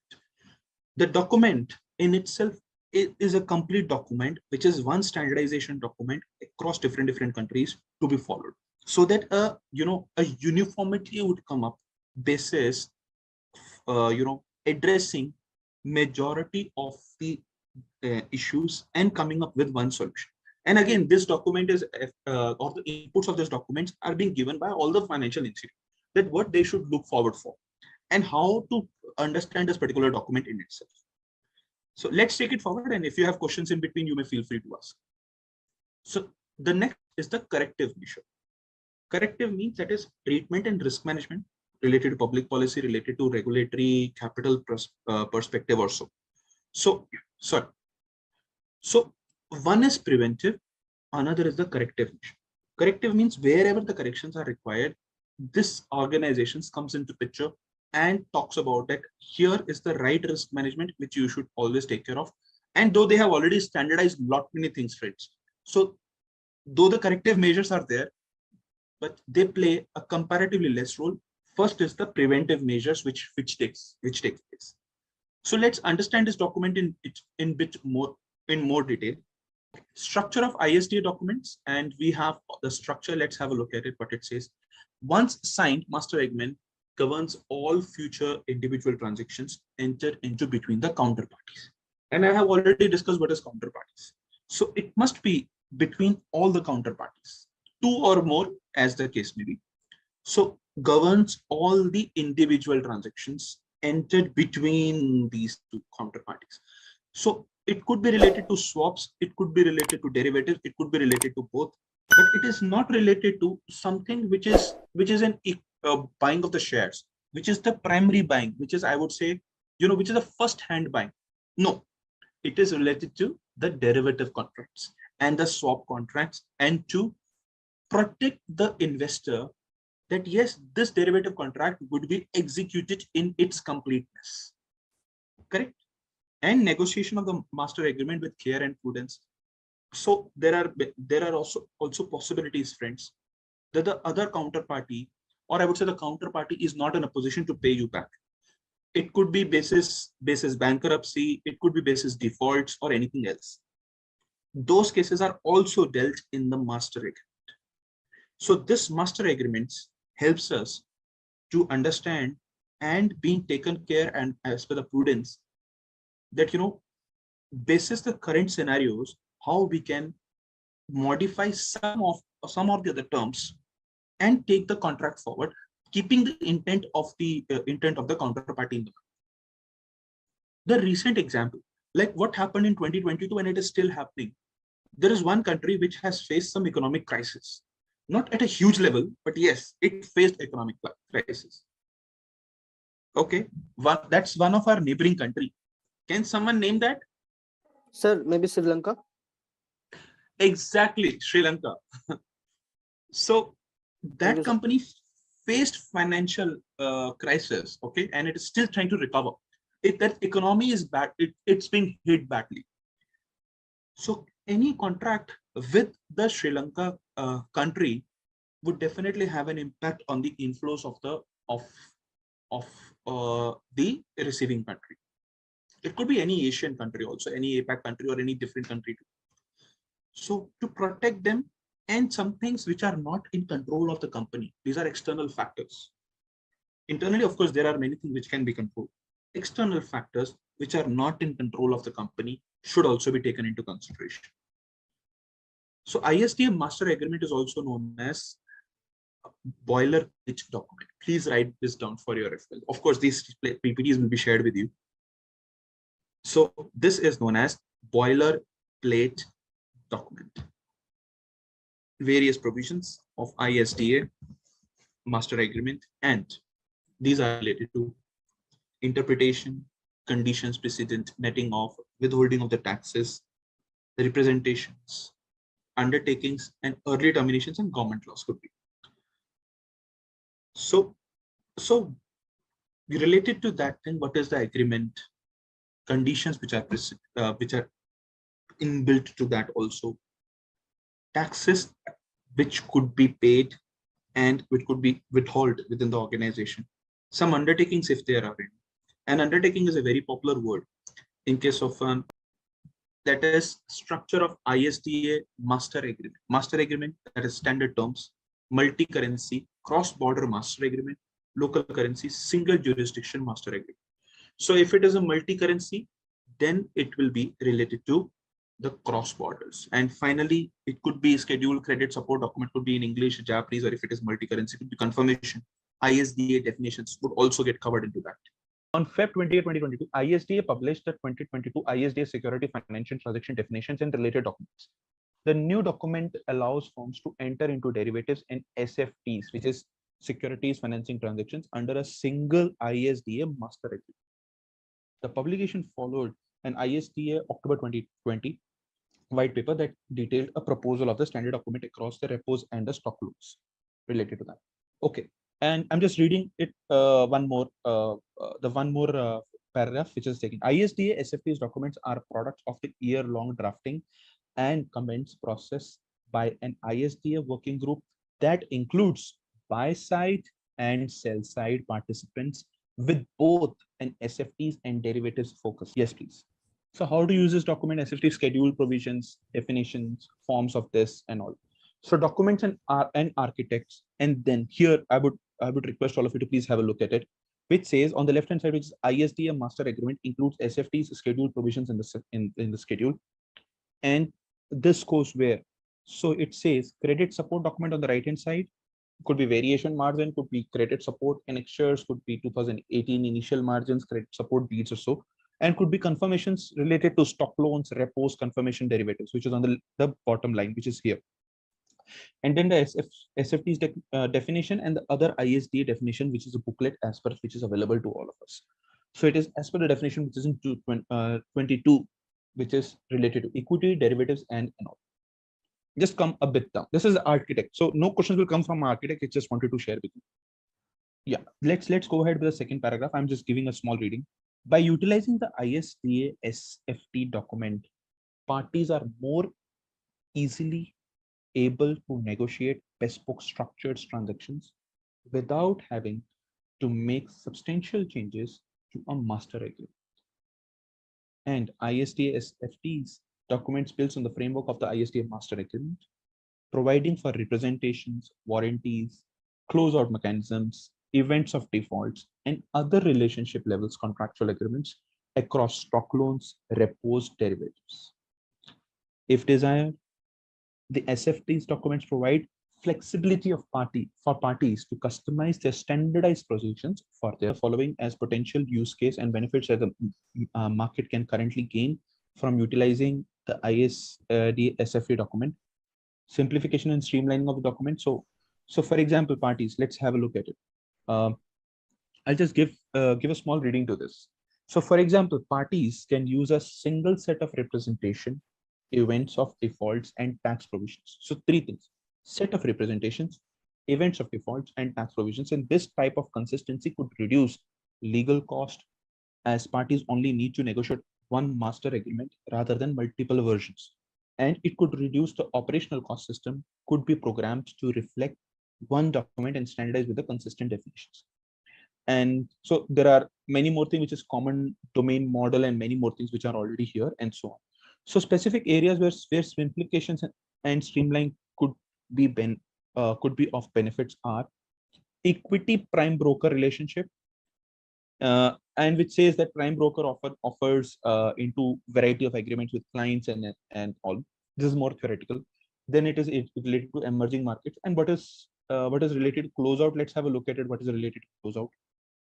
I'm just going to give a first para reading. That is, COVID-19 pandemic and Ukraine crisis have prompted market participations to look at the termination provisions in their documents. So friends, what happened in the COVID was that, yes, many of the contracts got terminated because of non-performance, because markets are not open, nothing is open. So nothing is getting executed. So sometime if 15 days time, if nothing takes place, and no operational activity or a construction activity is taking place, then either the party can come into picture and also take an immediate action that yes, there's nothing happening and let's terminate it. It was an exceptional case in the world, which is COVID, or maybe a Ukraine crisis, or could be a war-related situation in which both the countries or either of the countries cannot just control. So crises have prompted the market participants to look at the termination provisions, and key aspects have involved the way in which the events of the default operates and the availability of the illegality, excuse me, and force majeure provisions, which is something which is not in control of the company, which is related to something war-related situations. The available methods for the services of notice and timing in the process of the closing out the transaction. That is closing out the transaction. Yeah. So corporate equity derivatives are used by the investors such as hedge funds, private equity funds, to raise finance, to acquire a physical holding of shares, and monetize in existing positions of shares, or gain economic exposure to share without physical acquiring them. Okay, now, so since I know that we are already through with the derivatives, put options, call options, these are the concepts which are already been through. So for example, if an end user buys a put option, So when a person buys a put option, if may I ask, only from the hedging point of view. So if the person has an expectation that the market will fall and he or she wants to gain from the falling market, that's the way that put option being used. So put means right to sell. The dealer will generally establish a short position in the shares as hedge against the share price falling below the stock price. The dealer can achieve this by borrowing the shares under a stock loan immediately and selling the market. If and when the position is exercised, the dealer can purchase the shares in the market to return. I'm just reading it. And the difference between the sale price and the purchase price helps to cover the dealer's position. In some circumstances, the end user owns the stocks and can be cheaper and can cheapen the cost of the put it is buying by providing a stock loan without requiring the collateral. So what does it say? So there is a put position which is being bought by the dealer at a certain price and put option hedged by a stock loan. So what is happening in this case? Let's understand with the help of this chart and the diagram. Just a bit down, please, Rashmi. Yeah, just hold on. End user on the left hand side, option buyer or a lender, and on the right hand side is a dealer, which is an option seller or a borrower. So put position, it has taken a put position at a premium, and we know that premiums are the amounts which we pay to buy, to take a long position. Strike price on exercise of the option will be there, and securities on exercise of the option will be provided to. And there is a stock loan. So what is a put position, friends? So put position that an option premium will be, yes, an option premium will be paid. And finally, the strike price at a specific strike price on exercise of an options on exercise. So once the particular put option is in the money, then it will be exercised at a particular strike price, and so on. So if a put option holder is in the money, then he or she holder would exercise it, else it will not get exercised. It depends. We have buy put P or C. Yes. So if it depends on either a, yeah, go ahead. Sorry. Go ahead. So if it is a call option, friends, it means it is in the money. If it is a call option, when I say call option, it means you have an expectation that the market will rise and you will like to gain from the rising market. So the moment the market is rising, the prices is rising, it is in the money. Because of the strike price, it will go beyond the strike price. But if it is falling, for example, if it comes down, it becomes out of the money in case of a call option. We buy put. Why? Because we want to gain from the falling market. If the strike price is 100 and stock market or the stock price is 110, it is out of the money from the put option point of view. Okay. And if the current market price is 80, again the strike price is 100, then you will become what, or the option become what, in the money option, which is known as the ITM, which is a put option will become IT. Are we clear on that? I would still request you to visit the derivatives session if you need some more clarity. So there's a detailed session on derivatives. Feel free to go ahead with that, where you will also come to know the in the money, at the money, out of the money things, and which one to select for the hedging purpose and all of this stuff. So in this case, excuse me, the person has taken a stock loan. It means a dealer has taken a loan, and hence this will come up. Borrower. So loan has come up and delivery of the equivalent securities on exercise of the options. So who would guarantee this transaction? That this will be at the end of the day, the put option would get closed. What is the expiry of the put options? Anyone? Or I would say any option. What is the expiry? Okay. So we have the expiries, which is 1 month, 2 month, and 3 months, which is every Thursday of the month and every last Thursday, because on last Friday of the month, a new contract for the next month would come up. Not next month, the third month contract would come up. So who takes care of the guarantee of these things? So ISD agreements also helps us. These master agreements helps us that there won't be any counterparty risk, friends. So from where you have taken a stock loan and where you have actually also taken a position related to the put option. So the person has taken a stock loan as well as taken a put option, and from that, while buying the put option, it has made a payment related to the premium, and hence at a certain strike price. So this how the whole thing is actually happening. And how come the master file would take place? Definitely in this manner, the master file would actually take. So number of notes repack programs involves the use of swaps and or SFTs, and of course these could be under or under these programs, an entity, usually a special purpose vehicle, which is SPV, will issue some notes secured on collateral. And this, so these are not the currency notes for sure, note in writings. So repacking program. So just come a bit down. Let's have a look at the diagram. Repackaging the program, which says there's a note holder. Proceeds of the note holder, will go to the issuer, and the payment under the notes funded by the synthetic exposures and the swaps or the rescheduled collateral. So the payment would be to the note holder. On the right hand side, it is securities collateral. Collateral would be provided, and so collateral means for sure if there's a default, then this collateral will be used to recover the money which has been default. And there could be some swap counterparties and repos counterparties. So if exist, then repo counterparty would come up, else it will not come up. But there are swaps counterparty which would also come up into picture. I have issued a bond which is of a fixed rate of interest, say at 8%, 8% to make a payment every annual. And to make that same payment, I have an holding in one financial instrument which provides me some variable interests.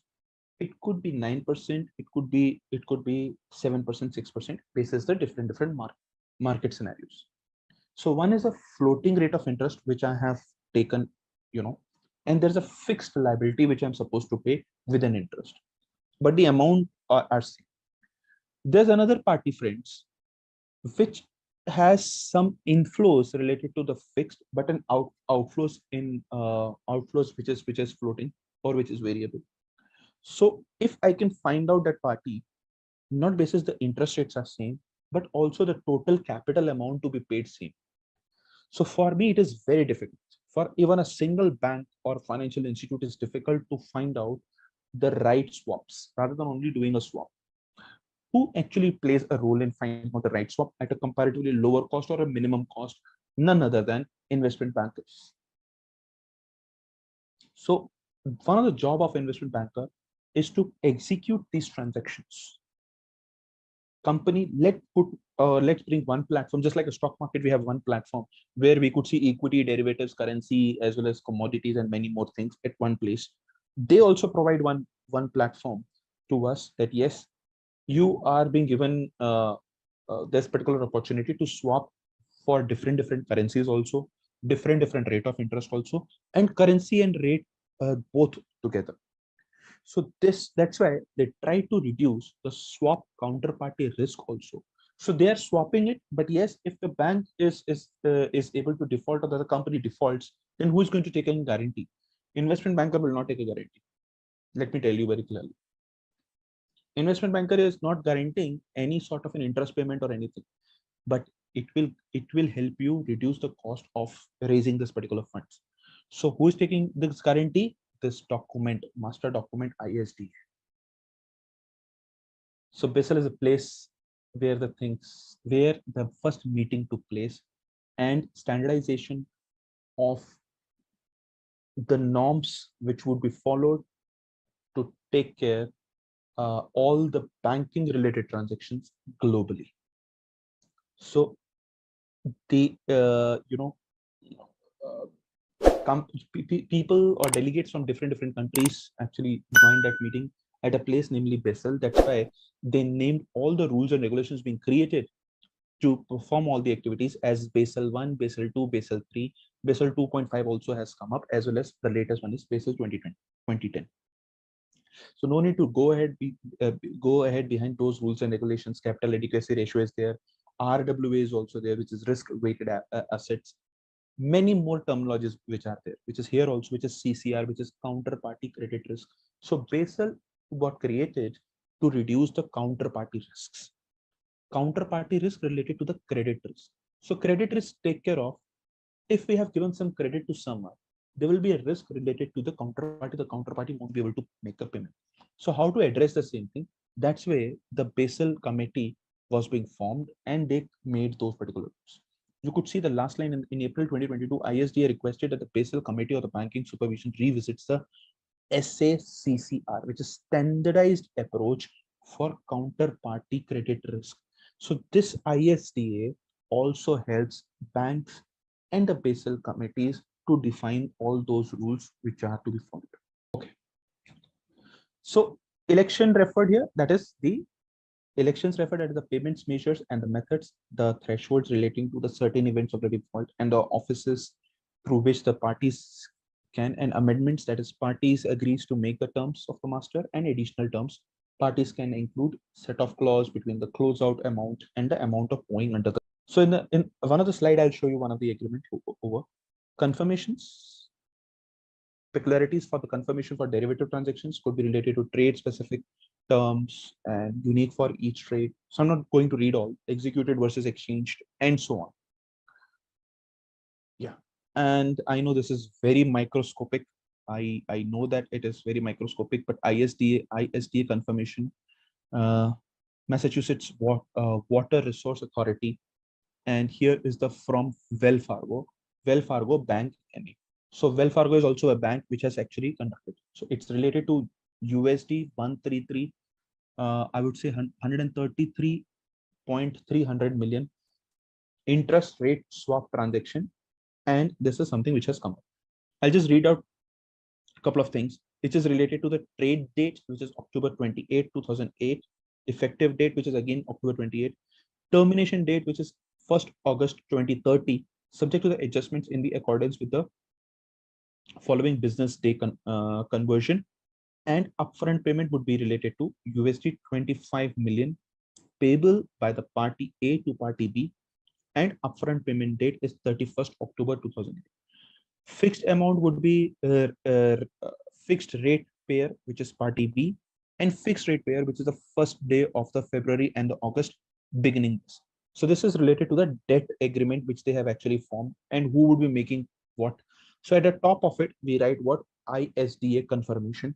We get it confirmed from ISDA basis this. I'll just do a small reading that the purpose of the letter of agreement is to confirm the terms and conditions of the transactions entered into between Wells Fargo and Massachusetts Water Resource Authority, state government tax exemption agency, which is party B, and this transaction is effect at the end at as of 12:01 a.m. California same time trade date specified, and the definitions, ISDA, and couple of more things which are already here. So how these transactions and who is backing up? So we at the top of the doc we write it ISDA confirmation. Okay, some credit support deeds which is related to credit support annexures, legal agreement which sets forth the terms and the conditions of the credit arrangements between the counterparties. It's a legal document and a legal arrangement. Okay, and I'm just going to read it further. That is collateral support, which is related to legal agreement which sets forth the terms and conditions that collateralization will occur under in a bilateral and a multilateral relationships also. And the last would be independent amount is required to set off the potential future exposures or credit risk between the margin calls calculations periods or so. And if daily calculations are used, the independent amount offsets the overnight credit risk and so. So there are many things which are part of the credit support deeds. If required, a credit support deeds to be required, then it will take place, otherwise it will not take place. And what is the meaning of it? That is, stock lending is when lenders temporarily lend securities to borrowers in exchange for borrower's promise to return the same securities to the lenders at the later date. And securities are basically sold to the borrower under a contract for repurchase of identical securities, not generally leads to the borrower. So what does this say in simple words? That you are lending out the securities. You are not selling the securities. You are lending it, and after the contract is over, you will get the securities back. So that's why it is stock borrowing and lending. It is different than it's absolutely different than the stock purchase in the markets. I'm sure you must have not, but let's have a look at it, what it says. It's again a smaller module, but it's covered with concepts as well as the detailing part of it. So majority of the SBL activities, which is stock borrowing and lending, happens on the over-the-counter market, and it's secured by collateral, which might be money, securities, or other assets. So it's a more of an OTC thing. Correct. So it is not happening on the stock exchange platform, which is NSE and BSE particularly, but here is. So parties will initially agree on the eligible collateral, and it is the subject of the General Master Security Lending Agreement. So another agreement gets created. One we read it, which was in the previous module. Here also it's related to stock borrowing. Hence, it is an agreement which is known as General Master Security Lending Agreement. And there are a couple of things related to that. So phrase security lending is deceptive because according to the law, securities are generally sold out to the borrower with an agreement to reacquire equal securities later on.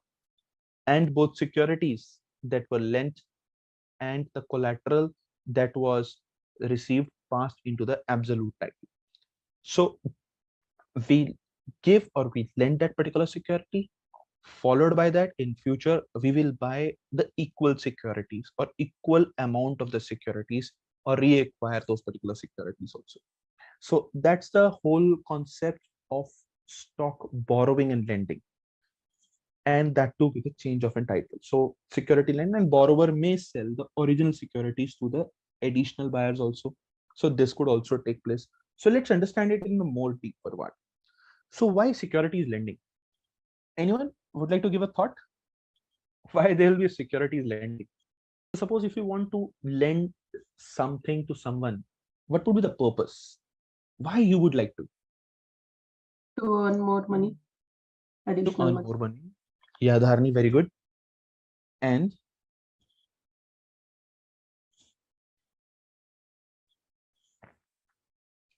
I guess more or less the reasons would be same. Yeah, I could see. Let's have a look at it. What would be interest earnings, more earnings, and so on. So investment bankers, brokers, and market makers borrows securities for a number of purposes, and those are. So first of all, who buys? If you're lending, so there must be someone who is buying it, right? Who are these buyers? Investment bankers, brokers, market makers. Okay. So to ensure that the trade settlement can occur, excuse me, to ensure that the trade settlement can occur. So what does this mean? It means they are, buying these securities. Someone has already lent, and there's a possibility then someone has already short sell those securities. So let's talk about something. If you are trading in a market, so we know that we can buy the securities today. Okay, immediately we can give an order and we can buy. Can we immediately sell the securities provided we don't have the securities? Or can we immediately sell the stock provided we don't have stock? In this case, there is another possibility for you to do this particular transaction. You can immediately sell those securities at 100, 10 rupee each or $10 each. You will immediately gain. Gain means the money will not get credited to your account, but yes, you will. Commission will be reduced. At the end of the closure, if your prediction is good, say around 90, and it reached 90, you would do what? You will buy at 90 all 10 stocks. So it means you have bought at 90, the lower price at the close of the market. You sold it initially in the higher prices, and hence the gain is something which is there. The challenge or the problem will not come here. The problem will come if it goes above, say from 100, it goes to say 110, 112 or something like that, more beyond your expectations. Okay. And this time you have to close at a loss and you forgot to close. So think about a situation. You guys have already sold out securities. I repeat, you guys have already sold out securities, and without having the securities, expecting that the market will fall down and definitely you will gain from the falling market. Okay, market will fall down, you will gain from falling market, but it happened just opposite. And you don't have stocks, and you forgot to settle it down at loss. It will go to the auction. So if I have purchased, it means it's my right to receive those stocks. From your point of view, it is your obligation to give me the stocks, and definitely I'll make you the money. So here the lending purpose comes up. So you were supposed to buy those securities from someone so that they would be able to give those securities and put your securities in your account, and from your account it gets further being transferred to my account. Broker will never ever transfer to the client's account. So investment bankers, brokers, and market makers borrows securities for a number of purposes, such as to ensure that trade settlement can occur. So if you are in short of securities, they have borrowed those particular securities from someone, okay, with an assurance that we will return you back. No worries. So the cycle is coming up in this manner that, friends, you have shortfall, you don't have securities. From where you will get it? Someone has already, or someone is going to lend you the securities, and at the end of the day, or maybe at the settlement time, you will be returning them back. So to ensure that a trade settlement can occur, the first trade settlement, there is a possibility to support the market making and other trading operations such as hedging and short selling, as I shared with you. It happens because of short selling. And by supporting price creation and promoting high settlement success, securities lending contributes significantly to markets liquidity by ensuring a smooth operation for the financial markets. So friends, securities, financial markets, or I would say, the stock markets provides us the full opportunity to trade in stocks either for buying or for selling the same day. So buying, you can keep a position with you, but selling we cannot do for more than one day, else it will be known as short selling. It means we have sold a stock in which we are already short. It means we do not have those particular stocks at the end of the day. Now, from where we are going to buy the stock, even we do not know. Someone is going to lend to us to make sure to fill that particular gap and to be given to the buyer who has already made a payment to you. And there's a fee, there's an auction, and many more things. It's a complete process which is there. So why securities lending? These are a couple of reasons which are why securities lending again. So investment bankers and all. So some investors may utilize securities lending as a mean of generating extra revenue from their investment portfolio because there is a demand for borrowing. So they also try to lend. An investment banker will keep a huge amount of the securities with them, and definitely they can lend it at a price, but just by charging the commissions or at a higher rate of interest. Or a higher commission rate could be 3%, 4%, just like, just taking care of the emergency situation or an exigency situation at that particular point of time when some company is short of those things. Okay. So trading of participants and securities in stock borrow lending. Okay. So the main market makers of the SPL are banks for sure, market makers, hedge funds, traders, mutual funds, brokers could be. And brokers executes orders on behalf of its clients, whereas a dealer trades on its own account. So who is, or what is the difference between a dealer and a broker? So a person who has the right to use the terminal, that is a trading terminal, who has the right knowledge to use the trading terminal for the trading purpose for sure. So who would be the right person? Generally the person who qualifies the examinations, either by NSE or a BSc. So in India, of course, these are the national stock exchanges. These examinations are related to capital markets, derivative markets, and there are n number of examinations which are for a specific market. For currency market, for commodity market, there are many more examinations. So friends, once we see that the stock market certifications are already there, it authorizes to become a dealer. Dealer means who would deal, who would see that, yes, how to execute the orders over here. Now, on the other hand, brokers are the people who have the right to see the complete terminal, who are registered as a broker, under whom there are some clients and could work, or a dealer could also be working under. So broker would appreciate a person who is a dealer, who can execute transaction on his behalf and on the client's behalf also. So two types of people. Broker can execute on the client's behalf as well as on his own behalf, as well as a dealer would deal on the transaction, which means who would perform the same thing on the platform. It means who understands the platform, the trading platform. Okay. So if you want to, gain more knowledge about the trader, the dealer, or if you want to become a dealer, it will cost you not more than 2,000 rupees. You must be surprised. But for to become a broker, it will cost you 200 to 3,000 to 200 to 300 crore rupees also, because the security amount which you are going to put. So there are less brokers, but there are n number of dealers. So 2,000 rupees is the examination fees of NSE, and there's a capital market dealer module. So there's a word, namely capital market dealer module. If you wish to, you can definitely do that. So on NSE website, you can help yourself get it registered. And if you would like to get in touch with me, how to get the same thing done, feel free to do that. Okay.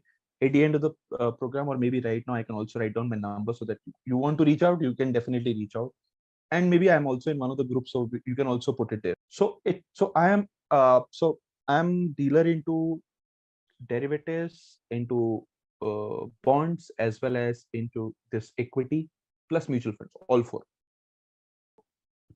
Types of security trades in SPL. Securities lending covers securities such as equity, fixed income, which is bonds, corporate debts, obligations, and so. And collateral could be cash or securities or combination of two. So after becoming a dealer, not a broker, after becoming a dealer, you can work at an individual capacity. You do not require anyone's suggestion to go ahead, and it means you could be given a right to work on the terminal directly. So it could be related to lenders who would show their interest in securities, and further related to the borrowers, and the borrowers would charge something related to the fee, to the collateral, and finally from the lenders itself.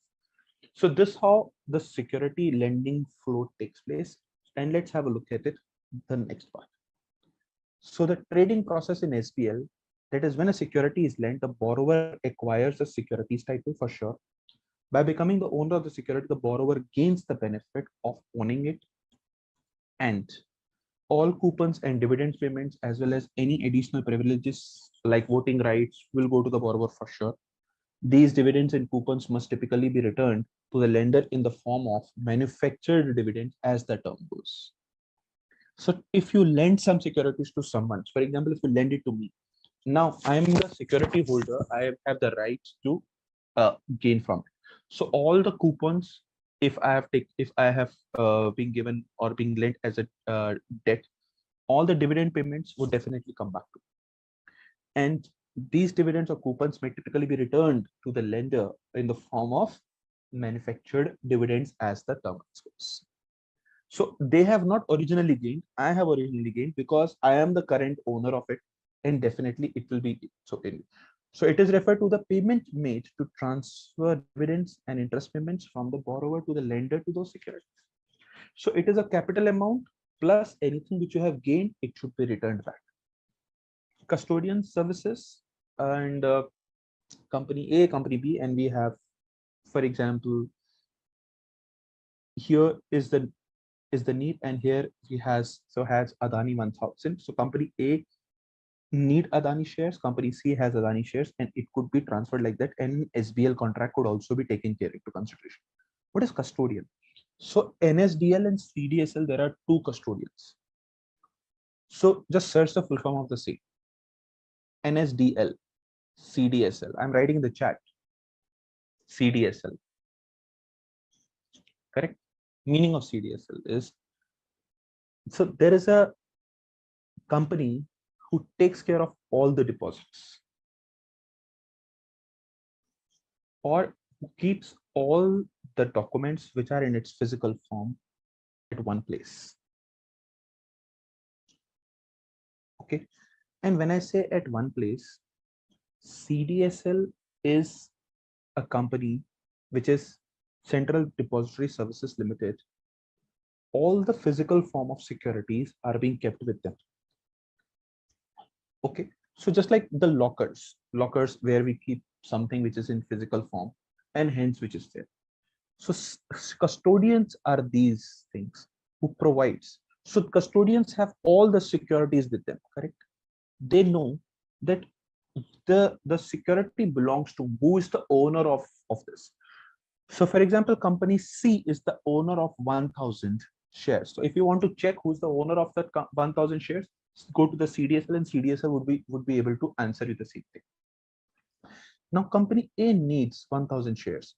So through a custodian, you can also take it forward, and through an SBL contract also, you can also take it forward.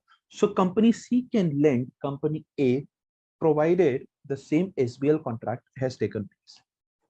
So let's have a look at it. If so, replicate SBL, company A, company B, and company C could also be, are receiving custodial services from custodian. Adani 1000 shares are needed by company A, and Adani stock is held by company C. Because the custodian knows both counterparties and becomes the guardian in this situation, there is no market risk. Both the parties will be charged fee by the custodian. So there is no market risk. Market risk means this is a change in the prices or the or any other number, the value of the security will get changed. No, so they will charge a fee, and then they know that who is holding how many shares for that. So this how the things take. So there is a wide range of possible collaterals used to collateralize the credit exposures with various degree of risks. And the types of collaterals used by parties could be cash, government securities. So on what basis I'm giving? Of course, cash. There could be a possibility that I am giving you a government security.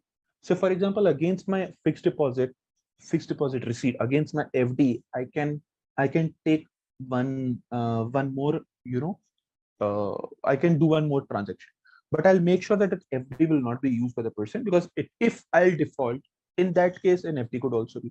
So that's why it is a collateral. Often direct obligations of G10 securities, Belgium, and all other stuff. Mortgage-backed securities. So securities which are backed by the mortgage agreements, it means those are in physical form. Okay. Corporate bonds, commercial papers could also be. Letter of credit guarantees, and equities and government agencies securities could be. So all these qualifies for what? For the collateral. Okay. So even my own securities could also get qualified for that, and I will lose a right to sell those securities at any point of time. So I'll keep it with them, and definitely I will not be executing anything from that. Why? Because there is no purpose. Now I have given the same security to, say, for example, you. So as a collateral, so I won't be able to sell those particular securities at any point of time. So SBL makes sure that what is the collateral, if so, it could be in its physical form, like for example, it's a tangible, or it could be intangible, but yes, the right document must be. Okay, and covered bonds also. So fee and rebates in SBL, some fee. So SBL fee paid by the borrower to the lender vary accordingly to the nature of the securities lent. And other factors include creditworthiness of the borrower, duration of the loan, types of collateral used while you will be used also affect the fees. And a lender who receives cash and collateral from borrower will reinvest it, and he will earn spread between the reinvestment rate and the agreed rebate rate which he pays to the borrower. So it's simple, friends. Fee and a rebate would also be provided. Fee, definitely it would vary, so there is no standard fee for it. So let me be very clear on that. So it could be 2%, 5%, 10%. Generally, a fee, so there's a cap on the fee, but it could vary from country to country also. So some countries allows that, yes, you may charge any fee basis the amount of the transaction, or you may charge the fee from both buyer and buyer as well as the lender, or so you can charge fee from the one, but generally it is being charged from both the parties and so on. So there could be a reinvestments also, and many more things which could be the part of it. So like, for example, in case of an arbitrage, there's a difference between the spread. Hence, the same thing happens in case of the rebates, which could also be offered at the time of calculations of it. Securities borrowing to cover a short position. As I shared with you, borrowers borrow securities could be related to settlement coverage and naked shorting, as well as the market making. As it means, so what it means that you do not have a single stock, and even that you have taken a bigger risk that, yes, I don't have a single stock, but I want to short sell because I want to gain from the falling market. So selling securities for a loss with no corresponding long position is known as naked shorting. Okay, securities for a loss with no corresponding long positions. So I don't have any long positions in any of the stock, but I have just already sold the same thing, and I have sold the same thing at a loss. So I closed my position at a loss itself. So with the example which I shared with you in the beginning, 100 rupee stock or $100 stock, I have said 10 of those, and I have already short on them. Okay. Now, basis a short for this particular position, I was expecting the market will fall down, but it has increased, and it closed at a higher index value. In that case, I would, and if I want to close the position for the day, I don't want any stocks to be kept with me. Higher price, say 110 or 112. So that 10 or 12 rupee difference, I would be land up paying more in plus the brokerage. So for a buy order to be filled and the tight two-way pricing to be created, market makers must also be able to borrow the security. So this is something which is more towards from the buying point of view, and support a financing deal driven by a desire to loan money to temporarily transfer ownership for the benefit of both lenders and all. So let's do one example, please. Let's understand this particular thing. Here, I'm just writing few example in the chat box.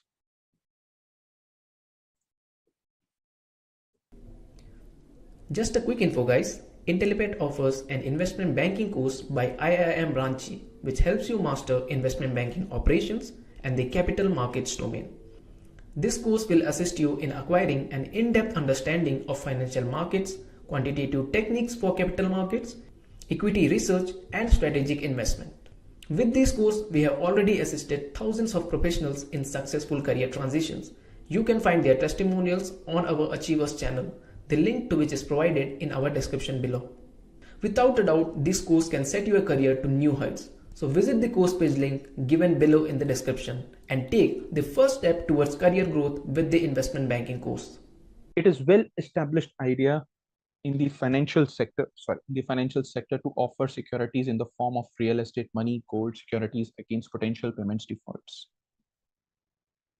And the following list of key collateral characteristics. And it is utilized as promised that the necessary cash will be paid at the appointed time. Yes, so necessary cash, what is being offered or what is being decided, it will be paid. And credit enhancements, it assists the business in reducing the credit risk by accepting assets of equal worth. So for example, if I have taken a loan from the bank this is a home loan. Company or the bank is with is taking or is assuming almost a zero risk in that. The reason is, as we understand, the reason being that tomorrow day after it's a default, particular asset sold out to recover the money, backed by equal worth or more, could be. I have taken a personal loan, okay, which is not backed by any other security, but yes, I can keep the bullions. Like there are things related to, I'm sure you must have heard about companies or things like Muthoot Finance, Chola Mandalam. Have you ever heard about these terms? Purpose. So suppose you want some cash, say equivalent to 5 lakhs rupees. You have a gold and equivalent to the worth of the gold, or could be a bit lesser. The bank is ready to give that amount, and that too at an interest rate. So they will say that you put the money here, and we will provide you that amount which is there at a certain interest rate, which would be around 16%, 14 or 12% to 16% a year. Okay, though they charge something or the other, but they have the different things. So GIG gives loan in exchange of golds. Exactly. So loan at a specific rate of interest, because I know that yes, sometimes we require some good amount of the money. We have our bullions. We don't want to sell them. The purpose is not to sell your current gold. Purpose is to keep the gold as a security with those particular banks and get the money. The moment their whole amount is paid, say in 1 year, 2 year, 3 year time, as the case may be, like the way you have actually, or you would have already taken care of. In that particular case, the moment it is paid, you will take back your, right? Though they say 1%, 1.5% or 2%, it is further negotiable. I must share that with you. Okay, so you can take the benefit of it, but your original security is intact. Tomorrow, day after, if there is a default, then they have a right to sell it. Okay, the next thing is handle the crisis. It aids in managing and resolving crises like those involves the economy, currencies, or the market participants. So could be economic crisis, could be currencies or so. But the 2008 crisis was not new. It was just being a smart play by the investment bankers. And one of the biggest investment banker got bankrupt basis that, and it was a baby of an investment banker itself.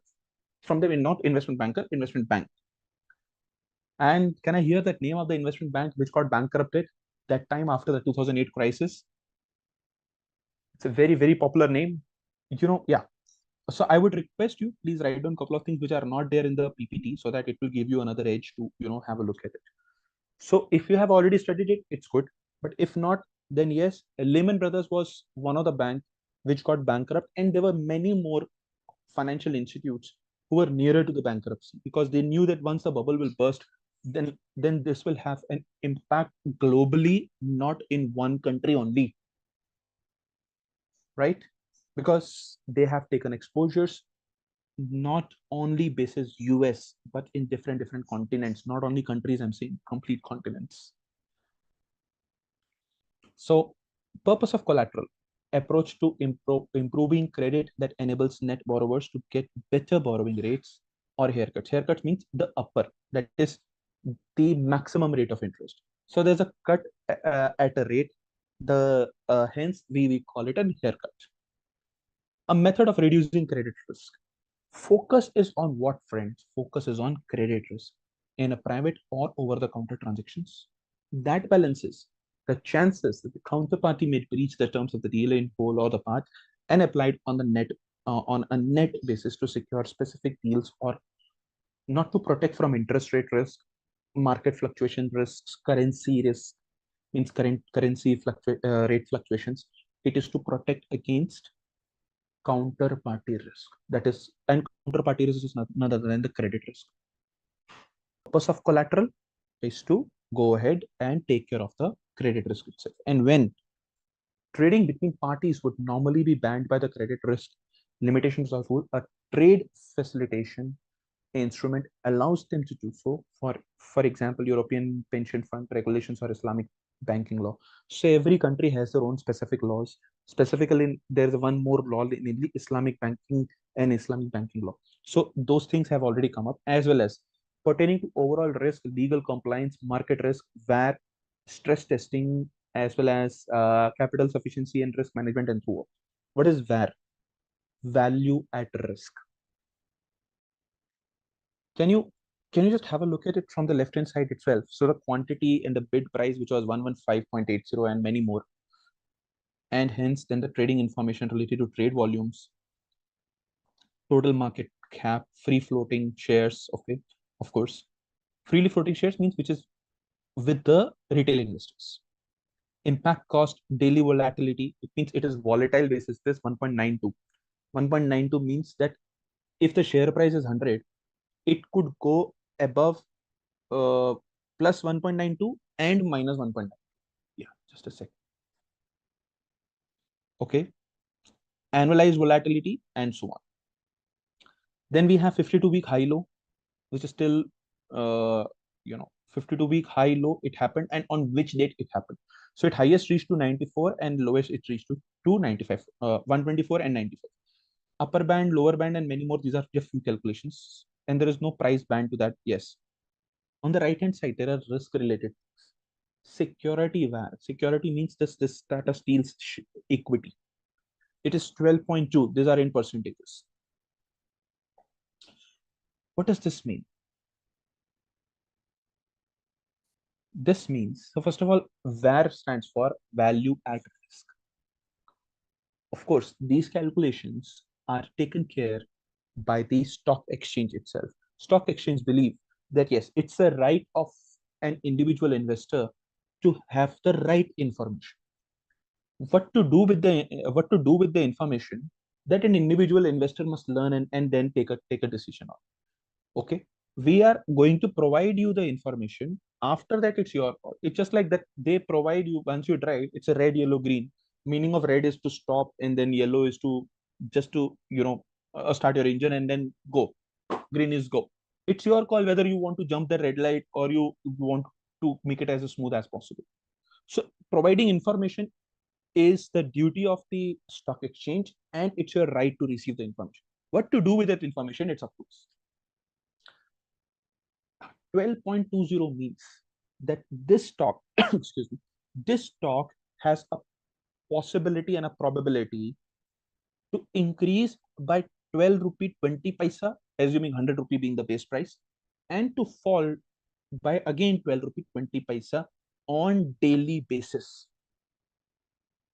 Basis last, so updated intraday, basis last 1 year data.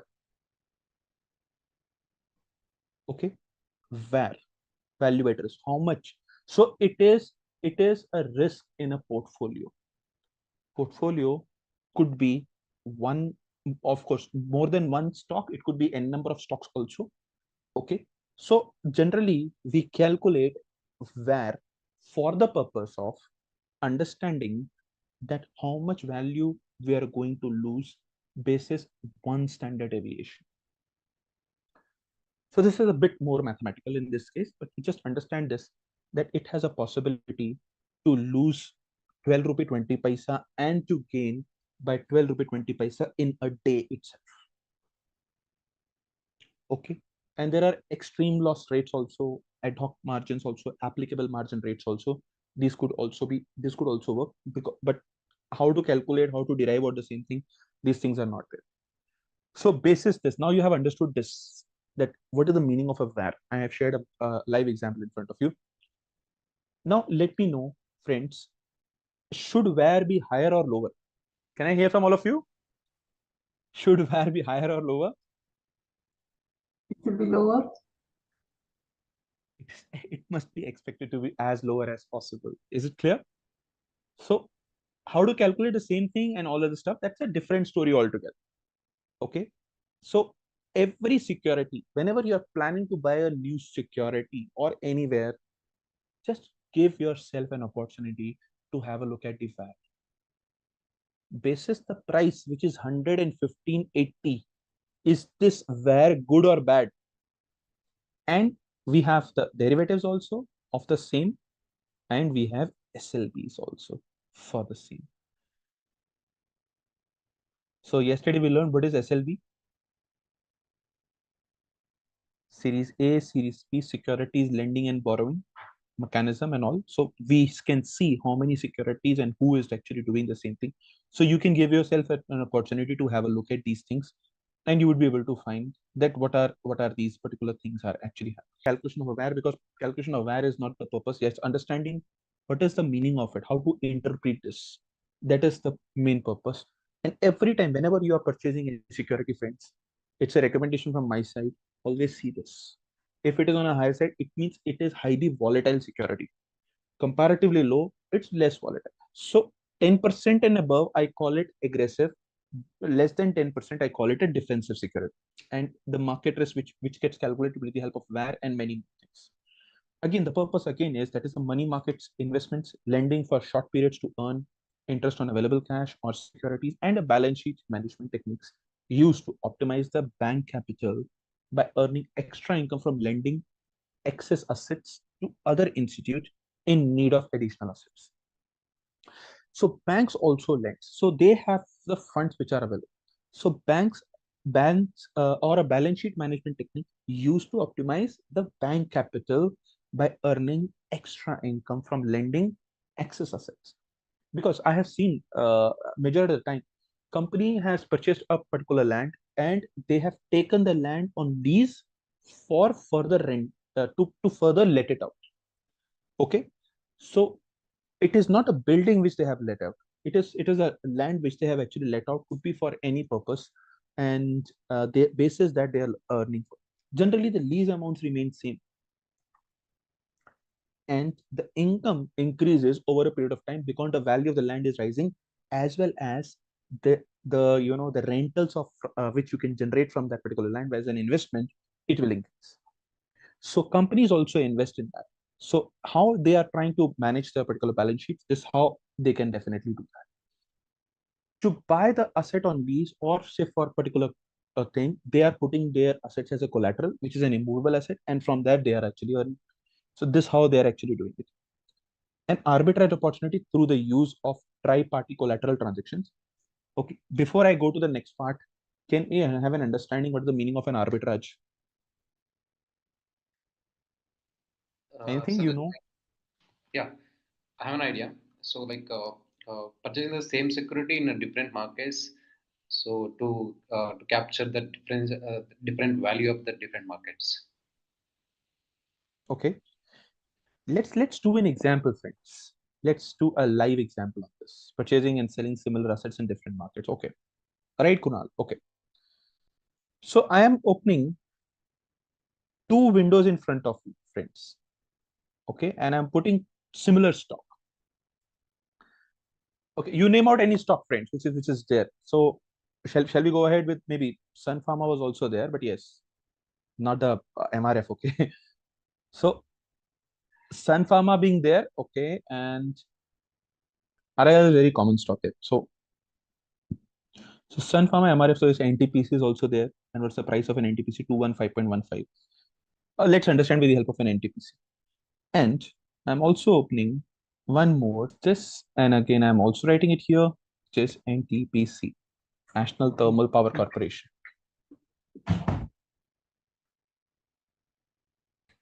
So this is one window and this is another window.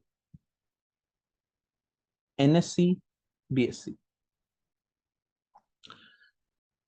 Basis the close prices, both the stock exchanges. Could you please just increase the zoom size so that it will be visible to everyone? Not this one. Yeah. That's okay. I guess this is a good one. Is it fine now? Yeah, I guess it is fine from me, from my point of view. So others can also. So let's go up. Let's go to the first page. First page. Scroll up. Yeah. 10 practical steps guide to collateral management. our next subtopic is collateral management. Let's come a bit down. So, friends, important for us is that is understanding the overall collateral management. That too, this PDF will definitely help you to understand it in a better way. So, traditionally, financial institutions viewed collateral management not as necessity, but as something that had to be performed with a little concerns, a reactive function positions at the culmination of the trading cycle that did not require too much of the attention. For many years, collateral risk exchange function has been conceptually at least well understood in the financial market, albeit a process that was not a priority for firms pre 2000. But 2008 financial crisis and the years following had presented and drastic impact on the precision of the collateral management and importance of its operations. Unsurprised regulatory changes have come in hand with the credit crisis to prevent a similar scenario developing again, mandating the use of the collateral for virtual all market participants and penalizing anyone unable to comply. Okay, so this thing happened, or this thing became very important basis a subprime crisis which took place in 2008. So just scroll down. So don't worry, guys, I'm not going to read each and every word which is there in the paragraph. It's 16 pager. But yes, counterparty exposure, risk exchange through the use of collateral, and the legal risk, operational risk, liquidity, and correlation risk. These are the 4 different risks which got identified. So as we could see, many things are there in this 10-step guide. Let's go to step 1. So Sahil, let's go to step 1. So from this, we have come to know counterparties includes whom? Banks, broker, dealers, insurance companies, hedge funds, pension funds, asset managers, large corporations, all these. And collateral management is very simple. That is cash, security, or other instruments, such as bonds, equity, are passed related to from one counterparty to another for a security. 2 parties, I'm just reading it through the second paragraph, just for your information, because these are the things which helps us understand. 2 parties trading financial instruments that gives rise to the future cash flows, such as OTC derivatives, which is over the counter, runs the risk that one of the parties to the trade may default on the future payments, leaving the non-defaulting party with a financial loss. On any given day, the party requires a post collateral to the other is determined by calculating the net present value of all cash flows for each open trade transactions. Net present value of all the cash flows. Okay, and we discuss collateral in terms of what? Variation margin and initial margin. Whilst both collateral they have served, and the variation margin and initial margins are already here. One is variation margin talks about, friends, which is in green circle, is mark to market margin, popularly known as MTM value of a particular portfolio. So mark to market, daily basis, what is the fluctuations which is happening? And if you are out of the money, the broker will ask. If you are in the money, then broker will not ask people. Broker will say that yes, you are rightly positioned. And there is initial margin also. Initial margin means a sum of money that could be conceivably lost over a defined period post a default. So the period is defined by regulations and differ from instrument from day 1 to day 2 or to 20 days or more. So what they say is initial margin. Initially, what you're supposed to pay, variation margin, which is known as the mark to market margin. So always keep one thing in mind. One is IM and one is MTM, which is also known as the variation margin. Take it forward. Standard OTC derivative collateral transaction between the 2 parties, and you could understand. Just come a bit down, bit more down. There are 4 points. Yeah. So 2 parties negotiate and execute the credit support in excess, which is CSA, and this contains the terms and conditions which will collateralize, which collateralization will take place in and is an annexure to the ISDA, which is International Swap Derivatives Association Master Agreement. This we have already discussed in yesterday's session. Okay, and second point is that the trade subject to the collateral agreement are regularly mark to market margins, and their net variation is then agreed. So if there is something which is other than the variation which is there, how to deal with that particular margin, or to that particular variation, that's something which will be agreed between the two parties. Take it forward. Let's have a quick quiz question, guys. What does ISDA stands for? Your options are International Securities and Derivative Association, International Swap Dealer Association, International Stock and Derivatives Authority, or International Securities and Derivatives Alliance. Please mention your answers in the comment section. Just a quick info, guys. Intellipaat offers an investment banking course by IIM Ranchi, which helps you master investment banking operations and the capital markets domain. This course will assist you in acquiring an in-depth understanding of financial markets, quantitative techniques for capital markets, equity research, and strategic investment. With this course, we have already assisted thousands of professionals in successful career transitions. You can find their testimonials on our Achievers channel, the link to which is provided in our description below. Without a doubt, this course can set your career to new heights. So visit the course page link given below in the description and take the first step towards career growth with the investment banking course. So when collateral management was first being introduced in 1980, and these are departments and many more, and operational treasury departments within various institutions and all other stuff and the risks.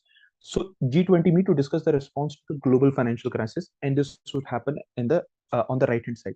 So you know what is of course we have understood what is ISDA, but in the G20 meets also these things also gets discussed, because all those countries becomes the part of this discussion which is related to the financial crisis and how to overcome, and how each and every country could help them to overcome this crisis.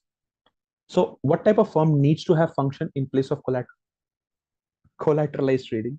Virtually all firms that have access to the financial markets, either directly or indirectly, and are trading a financial instrument with a counterparty, will need to have a system in place to facilitate the managing the collateral obligation.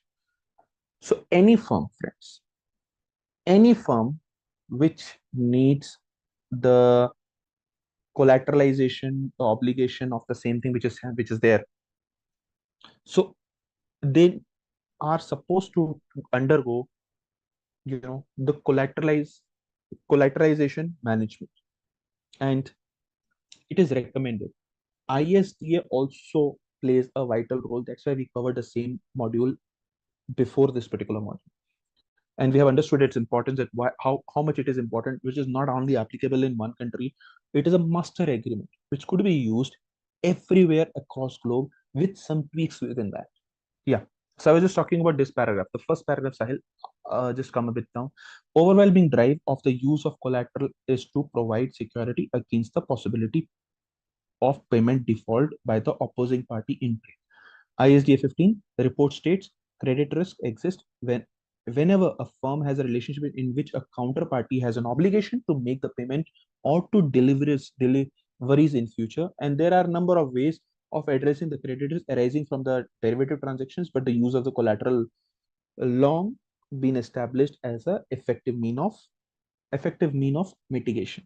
And it is now customary that firms do not trade with counterparties without collateral agreement. Yeah, so you could see, friends, so there are crises which happened. There was a complete list of the crises which happened in different countries also. What type of assets are eligible to be pledged as collateral? Okay, so cash as collateral has number of attractive traits. So you could see the second paragraph, and it is easy to value. And cash also exceptionally is easy to rehypothecate. And rehypothecate is a process whereby collateral received by one party is reused by them, where they have collateral obligation with another counterpart. This is especially common for the OTC transactions. So if you have received a cash, that cash could also be used for another purpose, that is known as rehypothecated. Okay, again, one more time, hypothecated, and so on. So I found this document very informative and easy to understand, a 10-step thing, and hence I'm just sharing it with you. So what are the advantages of collateral management? And we could see that is mitigation of the most important is the mitigation of the credit risk. Definitely, all are theoretical part and so, right? So this is something related to the credit risk management, and how big the credit risk you will do not know. That yes, in the market risk and credit risk in the collateral. So without the collateral management, the things doesn't take place. Now take it forward. Yeah, another advantage of the firm collateralization Their trade is providing them access to markets or counterparties that would otherwise be unreachable. Very good example. It provides you what? Complete exposure and protection against the the markets in which you have taken exposure in different countries. The purpose of ISDA is also the same. That is to protect for credit risk against credit risk. But how? Yesterday's session related to ISDA and today's collateralization are interlinked with each other. So ISDA says that yes, I will help you get it protected. No counterparty risk. But how? Collateralization management. Correct? And validate. So last, the process of exchanging margins with counterparties often provide a method by which firms can validate their portfolios. This is how the challenge is implementing the collateralization. It's a new regulation. There could be a value related to that. There could be more complexities come up with boundaries. There are further risks which are involved related to operational and related to liquidity, legal, and there's a cost which is already involved. So no, you know, no portfolio is managed or backed by a risk unless we have a thing which is related to the cost which is attached. So even if your own assets are insured just by paying the insurance premium, it doesn't come at free. So collateralization is not collateralization management or collateralization across different countries, though it is costly and it is not so this it's not so system driven. So it could also happen that yes, two parties are there, but it is not something which is being recorded everywhere until less it's a system driven thing, and which system to be followed by everyone across globe. Yesterday we also came to know there are 980 institutes which are doing well in ISDA, but those 980 institutes in different countries, there are many financial institutes across globe. Those could be a few, that particular number could be a few percentage or a specific very defined percentage. So how those softwares should be defined so that they would be able to find out that against which the collateralization is available or not. That's why there's a demand for a greater automation on the right hand side, which you could see. So SaaS is one of the software, that is software as a service solution, that has out of the box connectivity to market infrastructures. On the right hand side, I'm just reading it out. Okay, so Sahil, could you please just mark that? Could you please just highlight it? So this is one of the way that things can take place, and collateralization management could become more transparent rather than only a management from one country point of view. Further, it say that the demand for an effective and yet affordable collateral management platform remains for many high priorities. Of course, there is a demand, but companies are not able to find it out. Countries are not able to find out how to optimally utilize it. Because the only thing is that unless the markets are regulated, no system can come up with a solution which is country driven, it unless it is something which is regulated. Means every transaction gets captured, every collateralized source of collateralization must also be captured for what particular purpose it is being given. So OTC market, there are things having happening in times, but at a regulated or from the regulated market point of view, friends, these are not happening. So this thing should be regularized, or I would say should be automated, and we have reliable process, the knowledge workforce, and many more. So these are all theoretical, friends. So yeah, and the last, that is a cloud margin and IHS market. So this is something which they're actually marketing basis that yes, how they can help bring to the automation of the collateralization. I'm just reading the first para. Cloud margin and IHS market offers functionally rich, highly automated web-based collateral and margin management solutions that address inefficiencies within collateral management that the industry is currently facing. And they offer comprehensive end-to-end workflow solutions for collateral in trade life cycle, which addresses documentation, valuation, trade processing, and margin requirements. So things are getting automated. This is few platforms, but again, there are many more things which are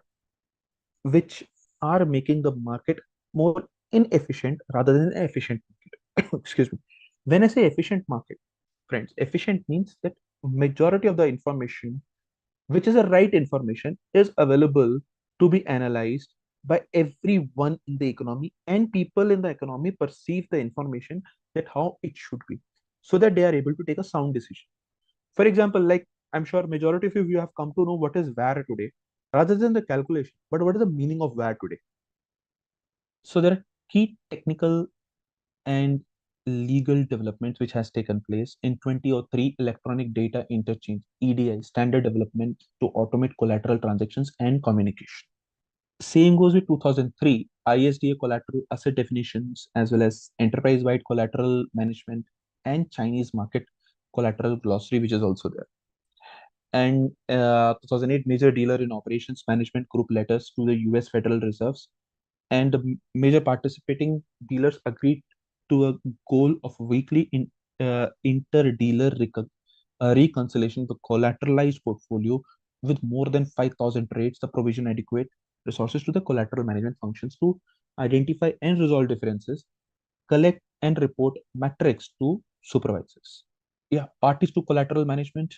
First party is CAT, which is known as Credit Analysis Team for sure. And they conduct investigations, conduct assessments, establish collateral specifications for both new and existing counterparties, and so on. And this often comprises a preliminary examination as well as the continuous regular examination of each counterparty's credit risk. So they are doing it regularly. That's why it is known as credit analysis team also. Front, which is trading office and all, and these are known that traders may execute trades only with approved counterparties. Okay. Then comes the middle office, then comes the legal department, evaluation team, accounting and finance team, and so on, and collateral management team. And that is the third party service also, which provides a software provider, consultant, auditor, tax specialist, and tri-party also. Like the document which I shared with you. So that could be a third party who is providing you a software. Okay. This is of course the types of collateral could be related to product data related, as well as market data, legal agreement, client data positions, and many more. And here the collateral management, which talks about the contract steps, the credit risk. I know it's blur, but yes, you could just reading it out. And which is going to talk about things which are related to market risk, credit risk, and so on. Majority of the time, it is known as the credit risk, which needs to be managed using a collateral. Framework of collateral management would be cash, mortgage-backed securities, corporate bonds. So these are the things which helps us to do the collateral management. Managing backed it is backed by what collateral? And what is collateral management? It's a technique which guides the counterparty on the terms and aspects of the collateral transactions to be undertaken and defines the granting, verifying, and advising policies for participants to lower counterparty defaults. And efficient collateral management includes the features which are mentioned, which is credit enhancement, risk management, capital adequacy, regulatory, operational, and so on. These are all theoretical, but yes, these things happens. These things takes place. So more than that, friends, what I believe is the right software, right platform must be there and must be regulated. Means backed by a regulatory authority which vouches for everything which is happening as a part of the collateral. Okay. And why it is there? So these are few reasons that must be related to credit risk, derivative exposures, and so on. And I'm just reading it through. Could be related to risk management also, that is reduction in portfolio risk, capital adequacy, and reduce operational risks. So the objective of collateral management must also be clear.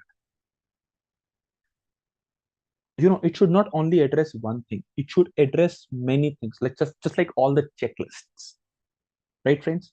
So all the checklists must be there to entertain the same part and to take it forward. So that was related to the why part of collateral management. Now the process of collateral management, MTM, changes, as I shared with you, mark to market management. This is a very popular word in derivatives. So I guess someone mentioned that I trade in derivatives. So I guess this was sign, or we gain more experience was by losing money, or when the moment we become serious about it. But let's understand it that yes, this is part and parcel of the stock markets. So top up required means that there is a more collateral which is required to cover the position. Okay, notice and legal actions and process of collateral, it's part of the collateral management. So I'm sure this is all theoretical. I don't want to invest reading all the lines together, friends. This is something which is there with you all. Substitution in collateral management. So yeah, sorry, just a sec. Substitution, that is, a borrowing party may wish to switch out one type of security for another. Consider using cash instead of a treasury bond, or corporate bond instead of a government debt. For example, the moment I went to the Muthoot Finance, they said that yes, now you can put this. I gave a gold and I took the money. It's a live case. After 6 months, I wanted to use that gold. In my family, there was a function, I wanted to use that. And they said that what else you could provide. I said, okay, this is something which I can also provide. So first, they were very rigid in taking the cash. Okay, I'm giving you back, and yes, I'm ready to pay off everything. My need is over. So they said this, blah, blah, blah. So, okay, I took it again and I kept it again for 3 more months, in total 9 months. But against that particular gold, I gave them a different gold, but of the same value. So that was the same thing which happened. Collateral team will next consult the CSA for the advice on what constitutes a suitable substitute collateral, if it is covered, or it will excuse me, make a decision based on the substitute collateral perceived value. And this enables a relationship flexibility and provisions for quality. And following the acceptance and the submission, it may be appropriately tracked in collateral management system, communicated to all the pertinent parties, including custodians, followed up by this. So since with thinking from the one customer point of view, it did not make any sort of a difference. But every customer is doing the same thing. It must be documented. Friends, the moment I gave them the gold, I don't know whether you have experience or not. They asked me to take a picture, and they also gave me that what I submitted with them, what was the value, what was the carat, and every other thing. They gave me the details, said what they have taken as a part of it.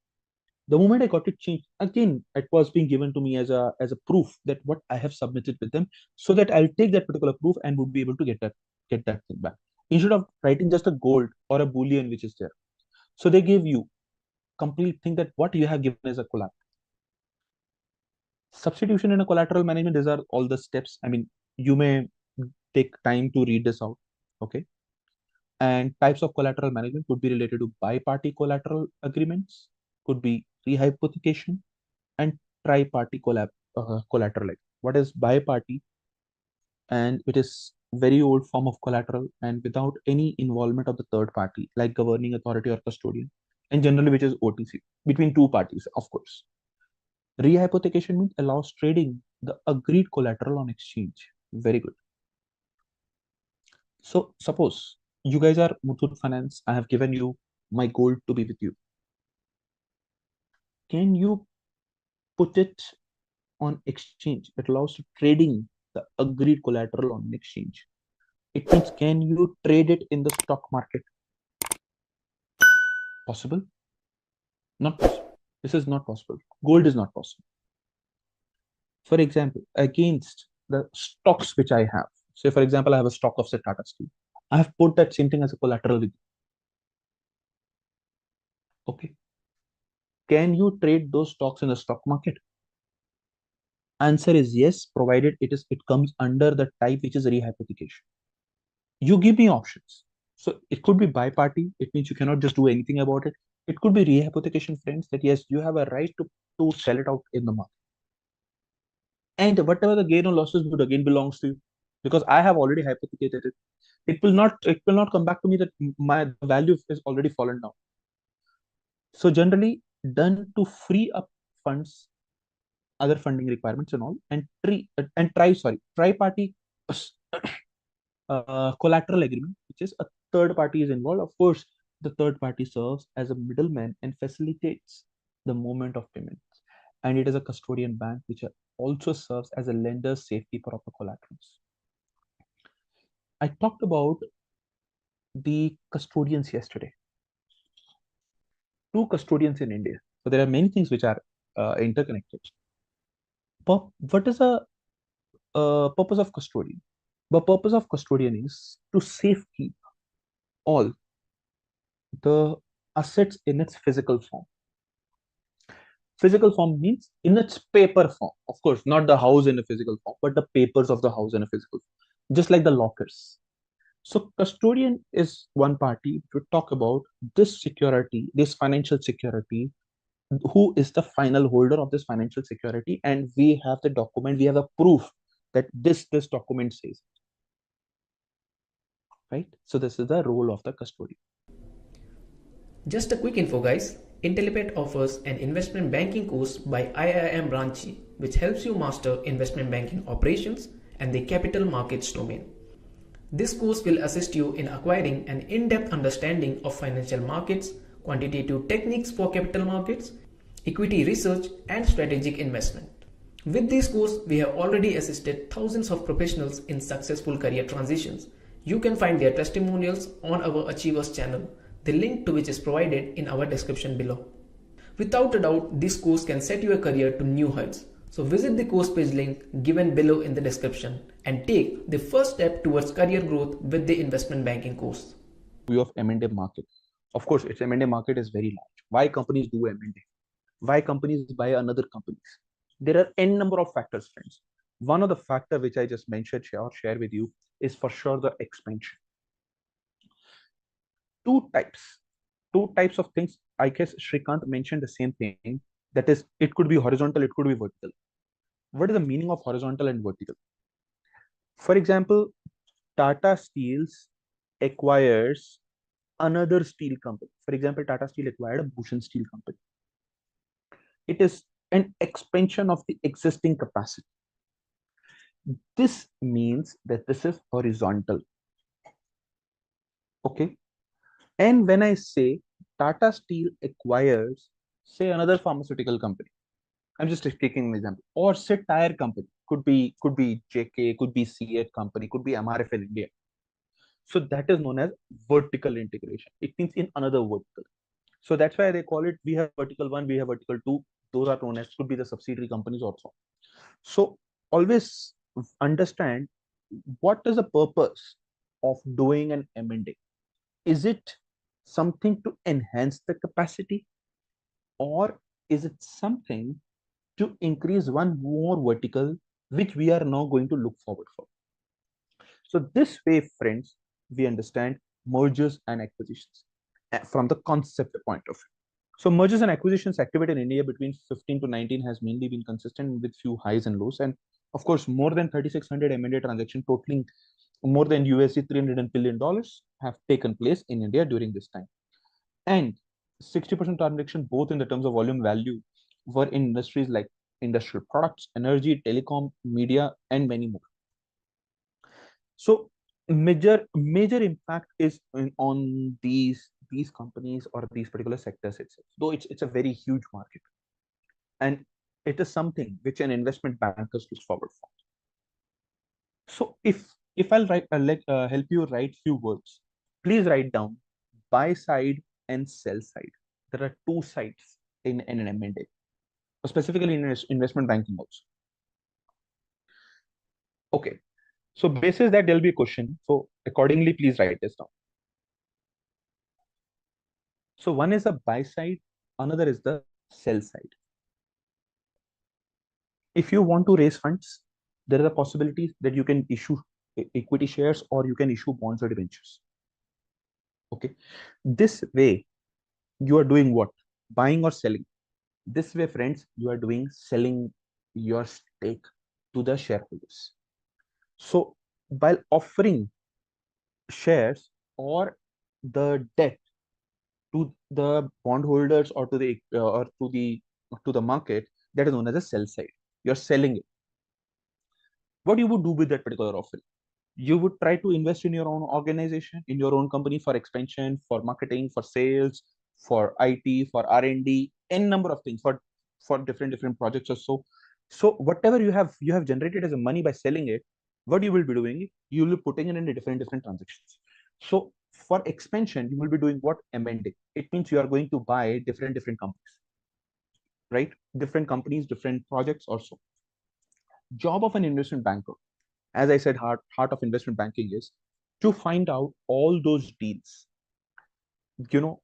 how those deals would get cracked to enhance the efficiency.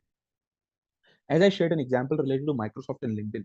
So Microsoft wanted to enhance their basis, the number of people which are attached with the Microsoft, and to reach out to all the companies, CEOs and everyone in just one go. It could be a cost-effective thing for them, or it could be a costlier thing for them. But what they did is that rather than only the people, but people should also know them. So they understood that yes, there is an opportunity by a company on which people are professionally attached with each other. Okay. And there's a one platform where people are attached. Then they found out a LinkedIn is one of them, and they bought it. And that's why their customer base increased like that. So no need to further market. They know that whom to reach out. And now this is also growing, and this particular thing is also. So both the companies are renowned in the market. So that has given them a synergy effect. Okay. So M&A transactions could be specifically related to, as I shared with you, it could be a horizontal integration or could be a vertical integration. That is adding one vertical, two vertical, or three vertical, as the case may be, friends. In an investment banker, do the hardcore research on that. And when I say hardcore research, what is the meaning of hardcore research? Hardcore research means that what to take care of it. So, for example, in an investment bank, what you will be doing could be DCF research, could be relative valuations, fundamental valuation, relative valuation, both would work. So when I say fundamental valuation would come up in this particular form, that fundamentally how good you are using the discounted cash flow model. And when I say discounted cash flow model, it means it's related to predictions and many.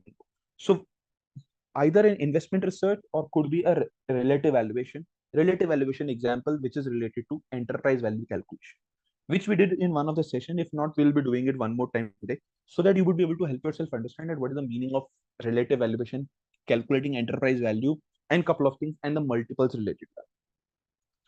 So the job of an investment banker is to do the screening first. Screening means which companies and where. If I'll ask a simple question to all of you friends, I know I'm on the first slide itself. If I ask you a simple question, you want to buy a new house, and for example, everyone wants to buy a new house. This is open-ended statement. And when I say open-ended statement means, where to buy, what is the budget, at what price, what will be the size of the house, so specific location, floor, many more things will start coming up to help me to understand what to research for you or what to specifically search for you. So that is known as screening. So screen out all those things in one go specifically. Okay. So screening is the one of the step in finding out the right companies. I just see how many new people have already joined in.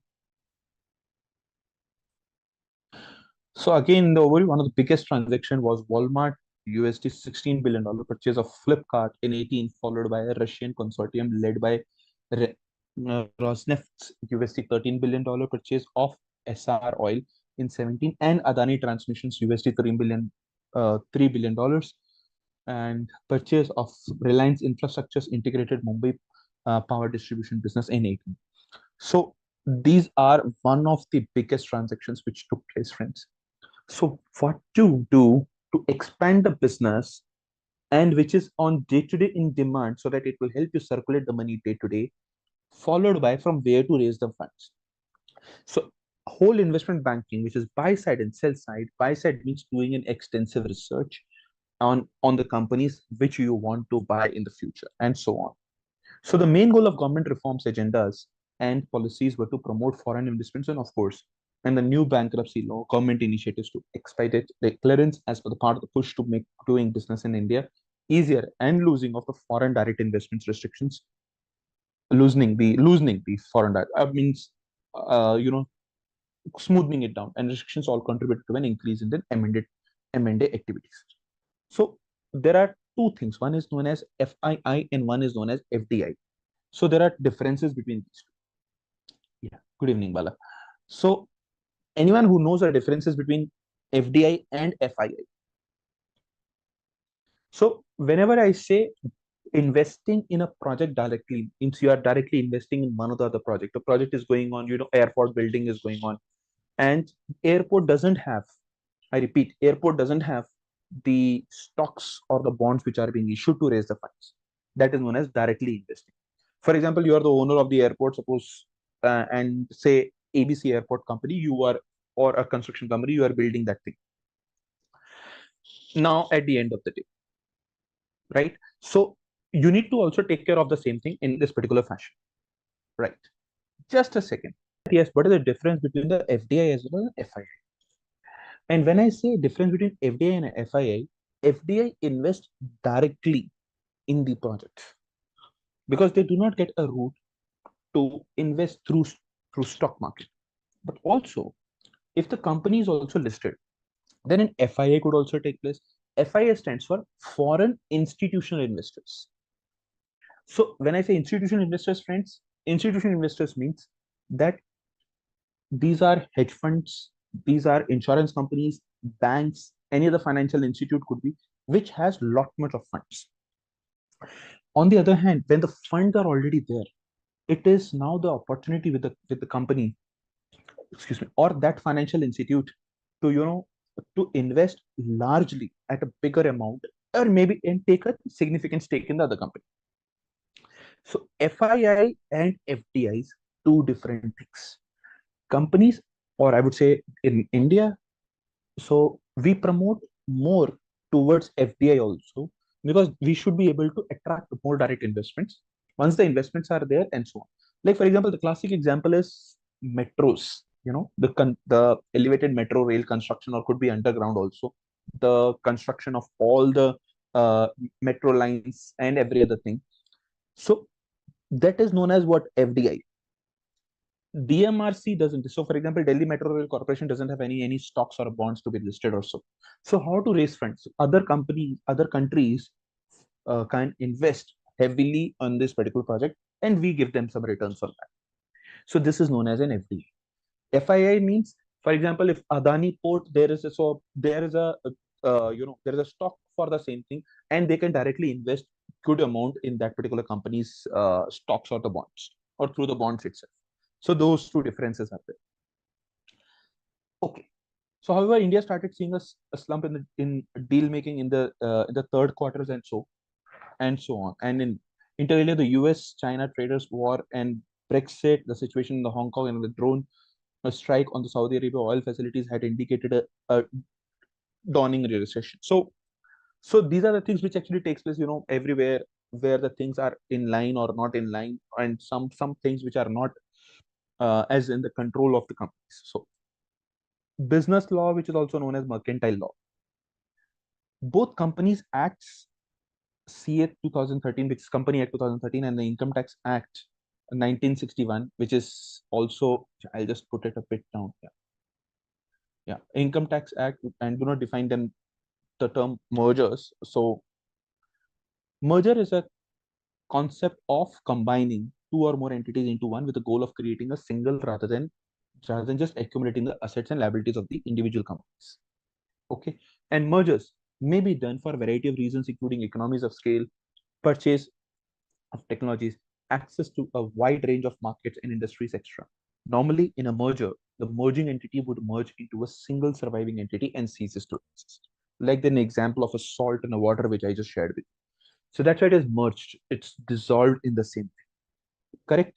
So could be related to economies of scale, technology, and access to a wide range of market. So Tata Motors and the JLR merger are these two reasons. Like purchase of a technology, Tata Motors purchased the technology for what particular purpose? For passenger vehicles, not for commercial vehicles. They are already good in commercial vehicles. Of course, they use this technology for passenger and commercial both, but they wanted to cater the passenger vehicle market. So, and they wanted to give a competition to those particular things too. So this is the reason, friends, that yes, the Tata Motors acquired, as well as they use the technology, wide range of markets and industries. When I say wide range of market, different markets. So when they acquire JLR is a popular brand across globe rather than only in India. So in India, it was not so popular. Plus the cost effective thing. They started manufacture the same thing in India and then selling it out. Earlier, one car used to come around, including an import duty starting from 1.1 or 1.2 CR. Currently those cars starts around 50 to 60 lakhs on road. And whenever they are manufacturing it, their cost is reduced, the quality is not being compromised, of course, and then they are selling it out also. In 4 years, they changed the company JLR, which was a loss-making company, to a profit-making company across globe in 2022 itself. Normally in a merger, the merging entity would merge into a single survivor.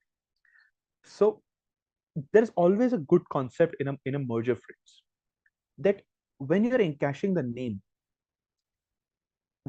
when to dissolve the name also, that's something which is also important. Or you keep it acquired. Don't completely merge it. Difference.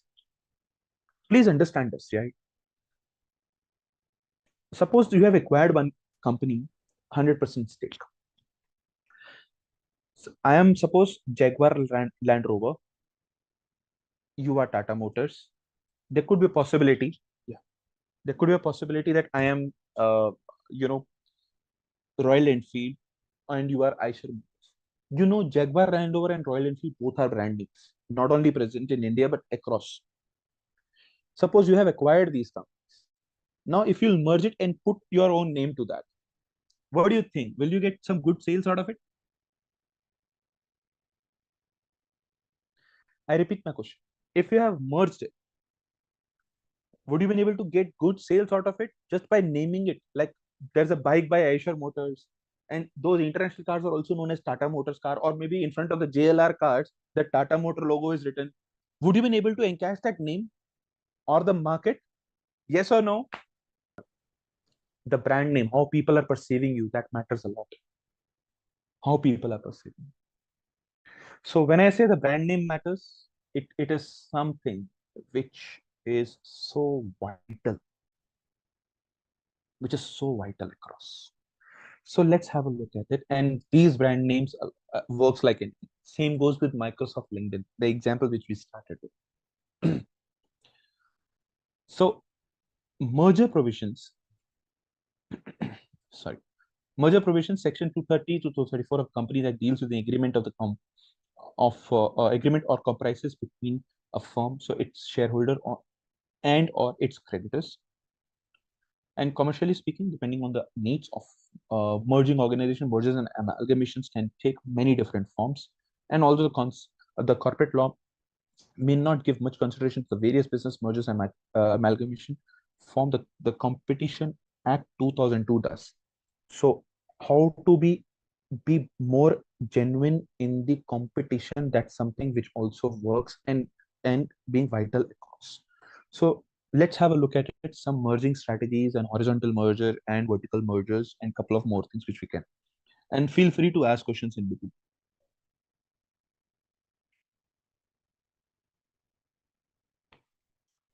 Okay. So this type of merger is also, yeah. Okay. So clear. Okay, thanks. Horizontal occurs between organization engaged in rival businesses that are at the same state of the industrial process. So by eliminating a rival and bolstering its market position, a horizontal merger moves a business one step closer to the monopoly. Very good example. So there are companies which are highly competitive in the telecom industry. Could you please just name out 3 telecom companies in India, telecom service provider? Idea become a big player, one of the big player in the market. Idea got acquired by Vodafone. Vodafone is not an Indian company. So all the things. So these 3 are still existing and their things are working. So for example, if Airtel acquires Vodafone Idea, I'm just assuming, if Airtel acquires that, then there will be 2 players which will be there, which is Airtel as well as which is Bharti Airtel and as well as the Jio. But these companies, or I would say, since how long this Jio is existing? It actually came on 5th September 2017. They launched their first. It was a launch date of that. So friends, we understand these things. That yes, initially 3 years they provided a service absolutely free of cost, and Jio is not only into the mobile service but also in the broadband. Both the services they are actually trying to provide.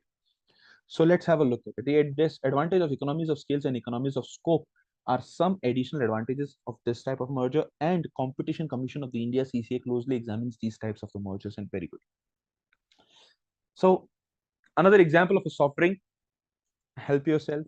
Coca-Cola and Pepsi beverage division merges is a perfect example of horizontal merger.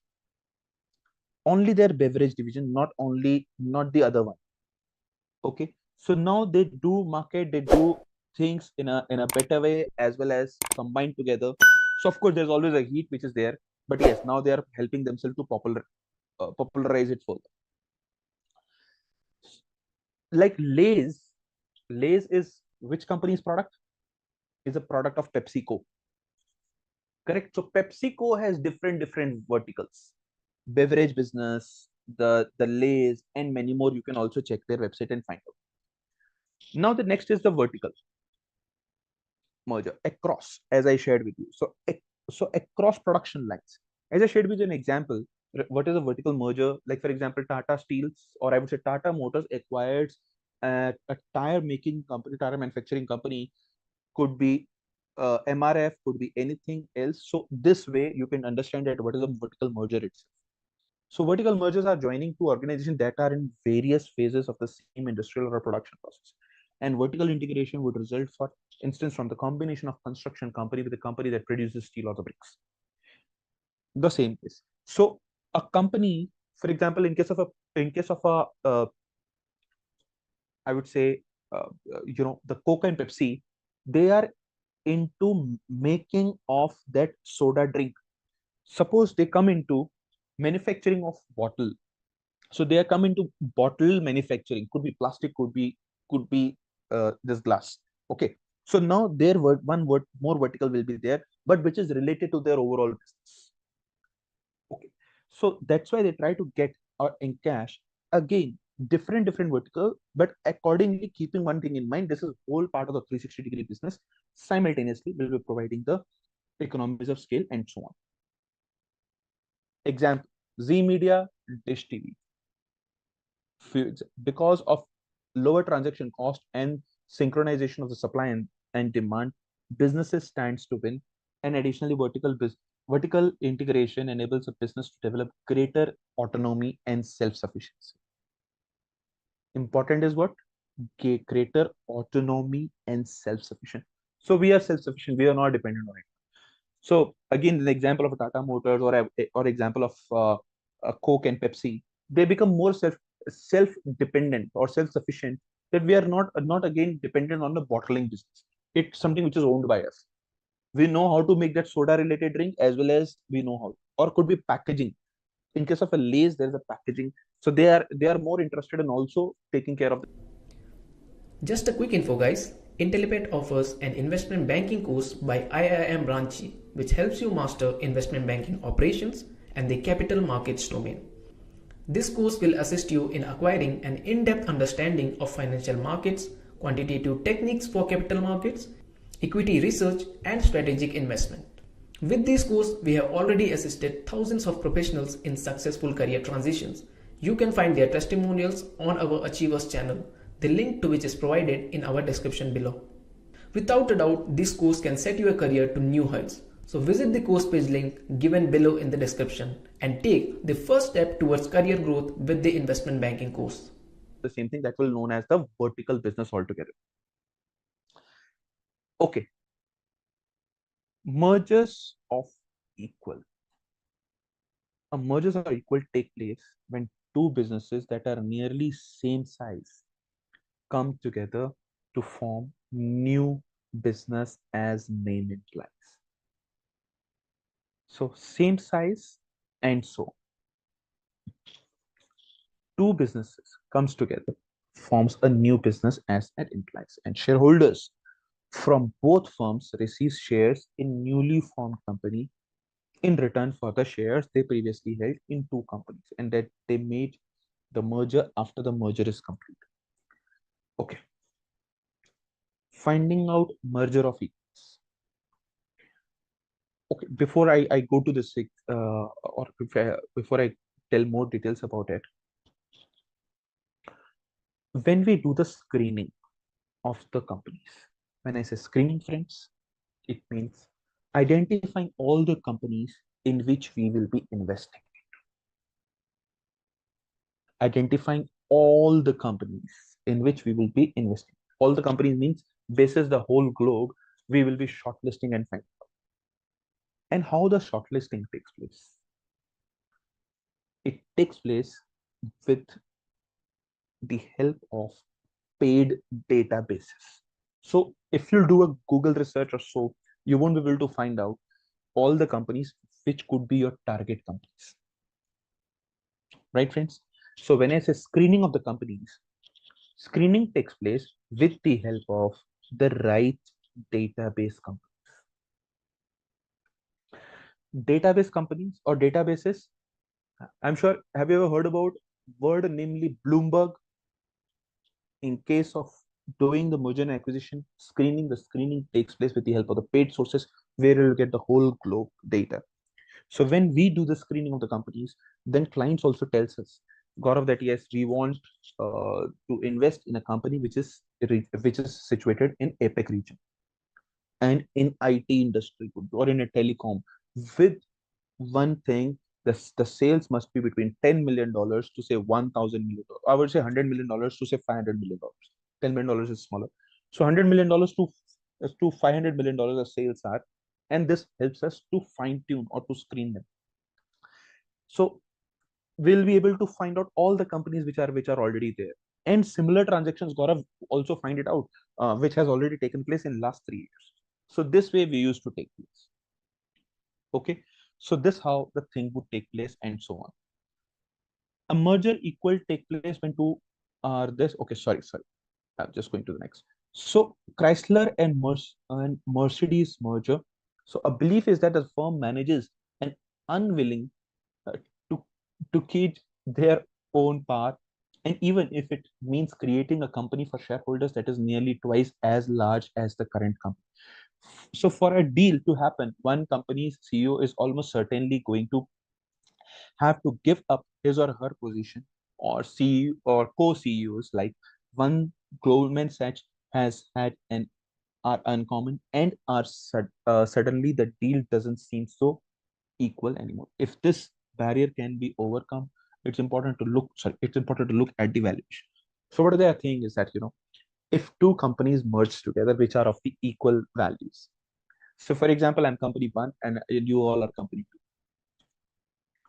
I merge your company with my company. Both are almost equivalent. So suppose assume that you all are the CEO of the company individually. Okay, I'm also the CEO of my own company. So the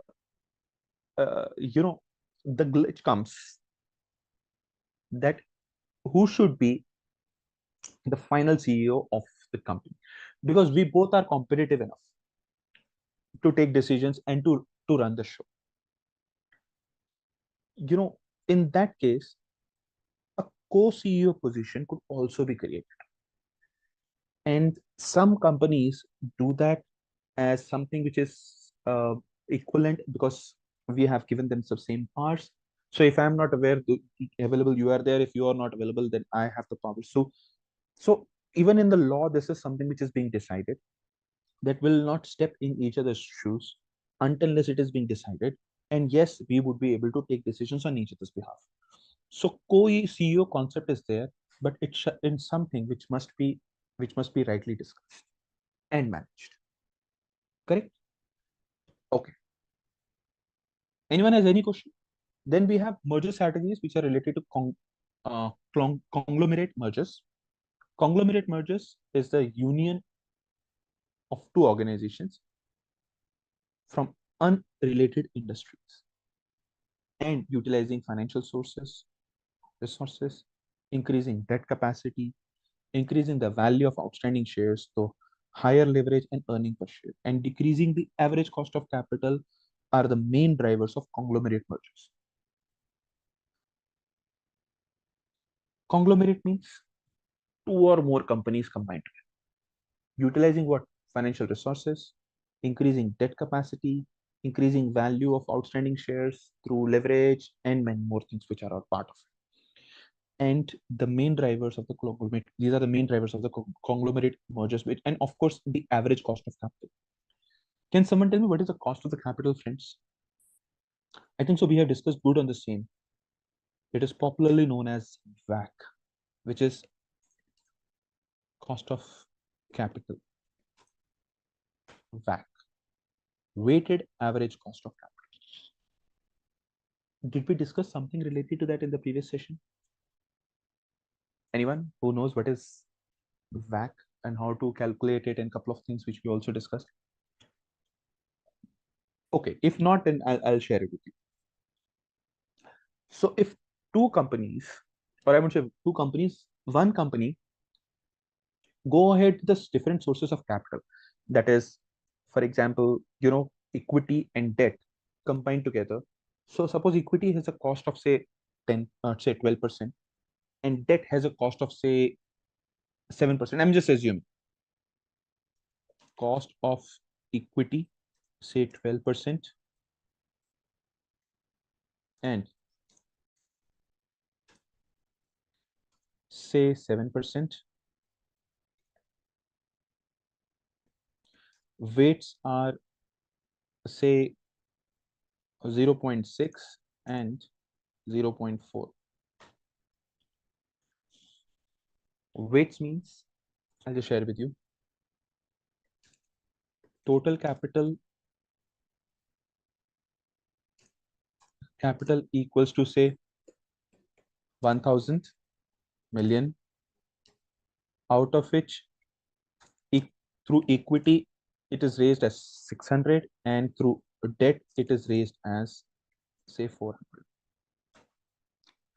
I'm sure now the things are clear to you. So what is the difference between equity and debt? Okay, so what is the cost of capital here, or a weighted average cost of capital? Conglomerate helps us to do that. Conglomerate helps us to reduce the overall cost, decreasing average cost of capital. So one company has a weighted average cost of capital which is coming at 10%. Another company has 8%. Okay, so as per their equities and debts weightages, this thing would also get managed better. So if other company is less on equity and heavy on debt, so the overall cost of capital would come down, because the debt comes with a comparatively lower cost. So friends, understand the same thing, how these things takes place, and this what is the meaning of the conglomerate and the merger related to that. So a merger with an unrelated business also helps the company to foray into diverse businesses without having to incur the large startup cost normally associated with new businesses. Okay, thank you. Conglomerate merger, GENNBC. The right conditions typically leading to a conglomerate mergers are desire of newly merged companies to continue to operate independently as decentralized subsidiary, and diversification opportunity with no significant antitrust issues, strong financial position of the large companies in the business combination, high potential growth rate in an industry or significant cash generation, and talent expertises, intellectual property, including patent synergies. Conglomerate means two or more companies comes together, gets merged. Okay, you get the benefit of different companies. Their decentralization strategies would definitely come up, diversification opportunities with no significant antitrust issues, and so on. And what is the effect when I say synergy effect? What synergy effect means that, friends, we popularly use two words in a synergy, and those two words are accretion and dilution. I'm assuming, I'm assuming that the number of shares which are being there for the company which is being acquired, now those number of shares are same. So you can take good assumptions, no problem. It's okay to be. So for example, I'm company B, you're company A, and hence the things are. So now the combined EPS would be how much? Which is 1600 by this is coming out to be 5.33. Okay. So EPS of company A, which is acquired company, which is an acquisition company, equals to EPS of company A is 5, I guess. Yes. Okay. EPS of company A equals to 5, and combined EPS is equal to 5.33. Correct. If the EPS after combination increases, that is known as accretion. If EPS after acquisition reduces, it is known as dilution. Okay. Companies looks forward for what? Increase in an EPS, which is accretion, which is known as the final synergy effect.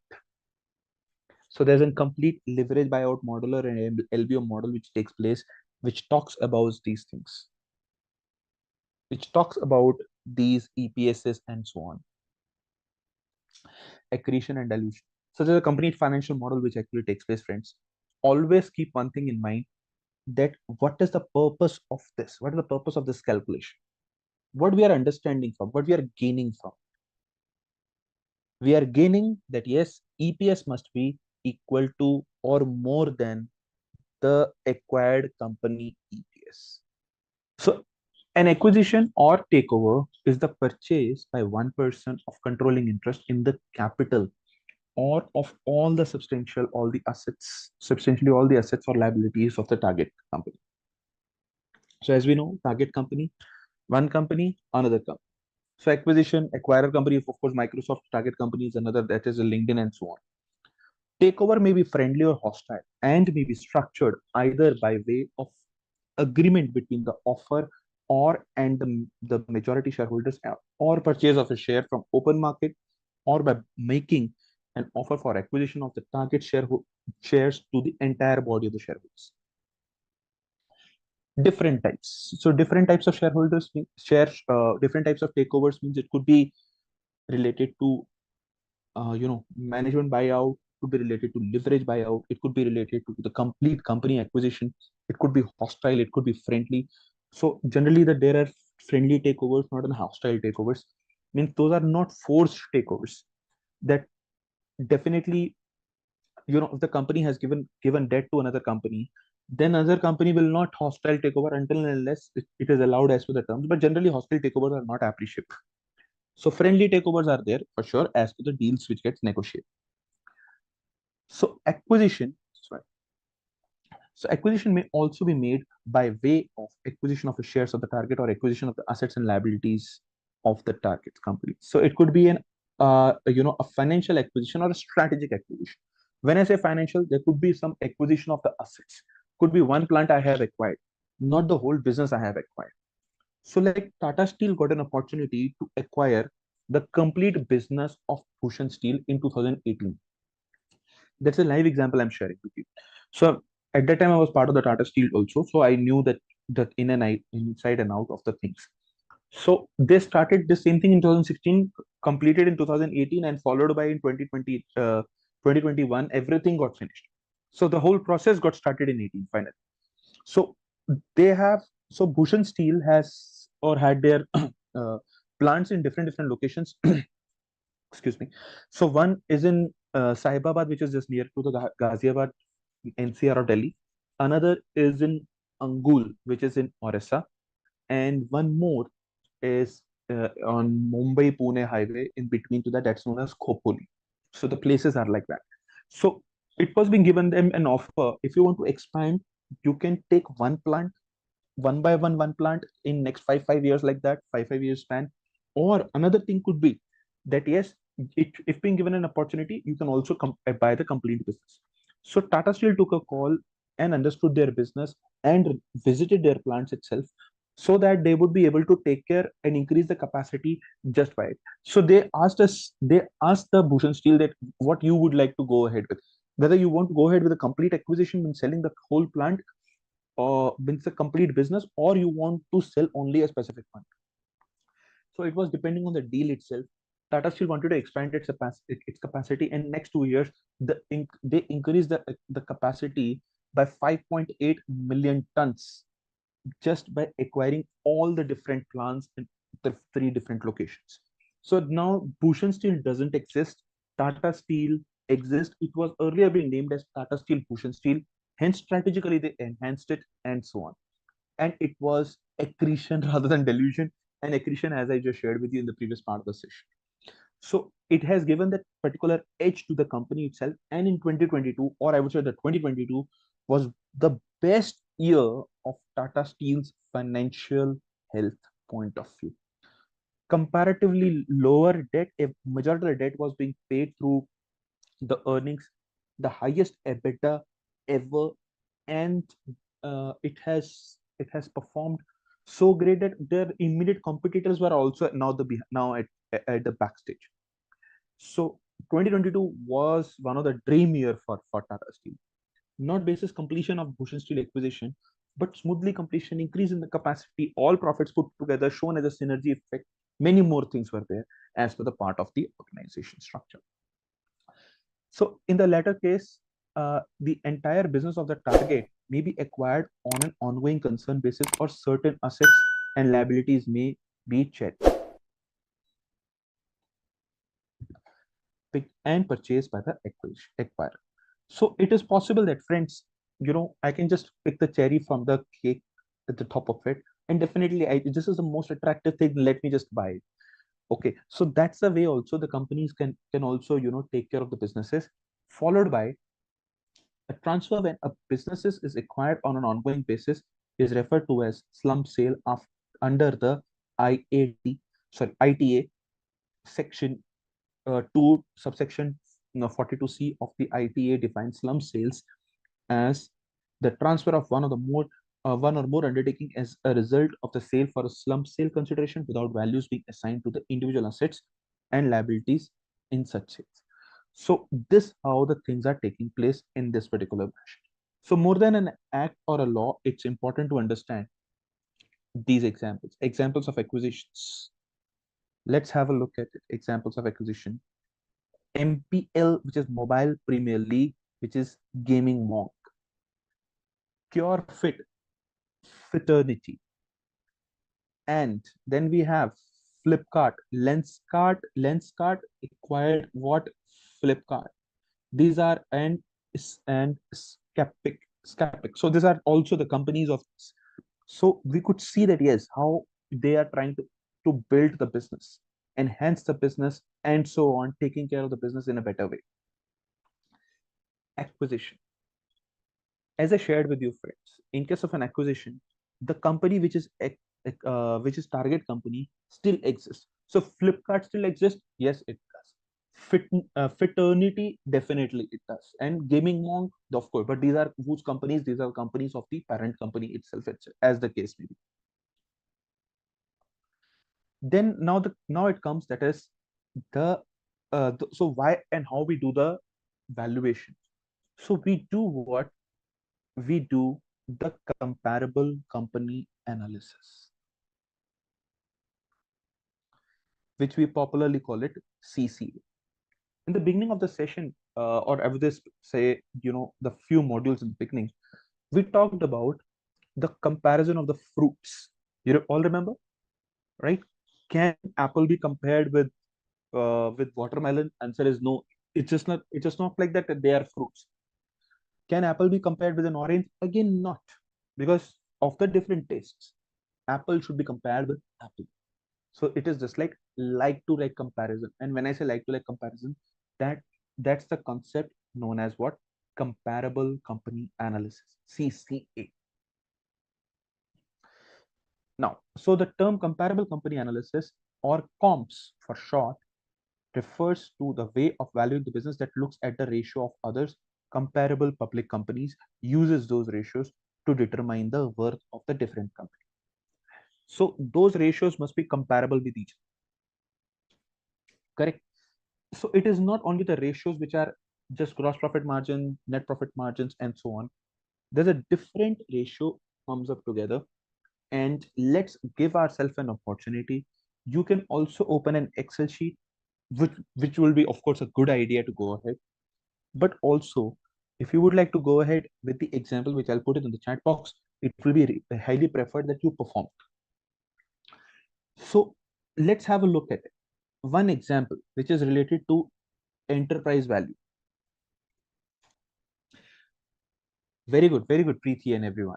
Perfect. Debt plus leases plus preferred stock plus minority minus the cash. This way, we can help ourselves to get the EV. So I'm just putting it through. Market cap 1,000 million. Okay, let me just put it through and let me just write EV directly. Don't worry. Let me just put it through and let me just write the EV directly. Friends, have a look at it. I'm sure you know the formula right now. So EV, the value of an EV is coming out to be, say, $5,000 million.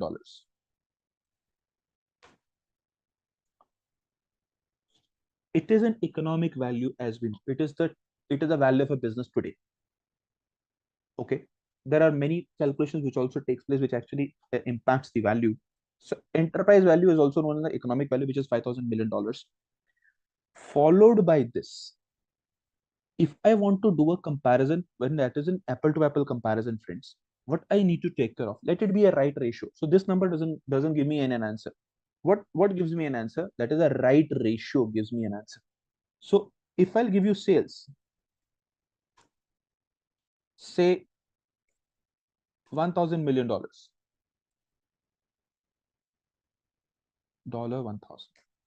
In that case, EV by sales will be equal to how much? 5 times, or we generally write it 5x.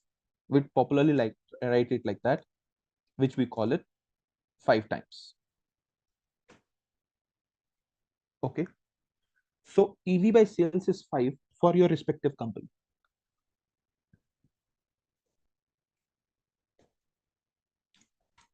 Industry, 4x. Are you better off? Yes, I'm sure. So we have generated 5 times of the sales basis our enterprise value. On an average in industry, it is 4. There could be some companies which are higher than me. There are many companies which are lower than me. Industry averages, and in average, my number is also included. So how we perceive? So companies are perceived basis these ratios. So when I say these ratios, friends, higher this ratio is good for the company in comparison to the industry average, not with respect to one company. Because if you do one company, you will be able to figure it out. With one company, it is higher, with another company, it is lower. How you've been able to take a decision? Decision taking takes place, or decision making takes place with the help of the average of the industry, and followed by, if you want to go ahead with comparing one company with another, like for example, Tata Steel should be compared with the JSW Steels, then their respective ratios to be taken care, followed by the industry also. Again, you do the industry analysis. So when it is comparable company analysis, this is part of investment banking, friends, which I'm just sharing with you. When it is comparable company analysis, an analyst makes sure that he is doing or comparing the right companies. It means it is comparing all those companies which are in the same industry and which can be compared for the apple to apple comparison only. Could be of the similar size, could be of the higher or the lower size. So for example, there are 1,600 plus steel companies in India. First of all of them are not listed, cannot be compared, and only those companies to be compared which are in top 50 to be compared with top 50 companies itself. Are you with me? Could be JSW Steel, SR Steel, could be SAIL, could be Tata Steel also. So these are top 50, correct? And another or next 50 to be compared with them, or the remaining companies to be compared. So steel industry to be compared in one go, it is just a call which an analyst actually takes, that in which big company or a small company you are actually investing. So let's have a look at it and let's take it forward. Comparable company analysis. Steps in performing the comparable company analysis. First, select the appropriate comparable business. That is first and the most challenging or arbitrary step is going the ratio analysis of the publicly traded corporation. This is one.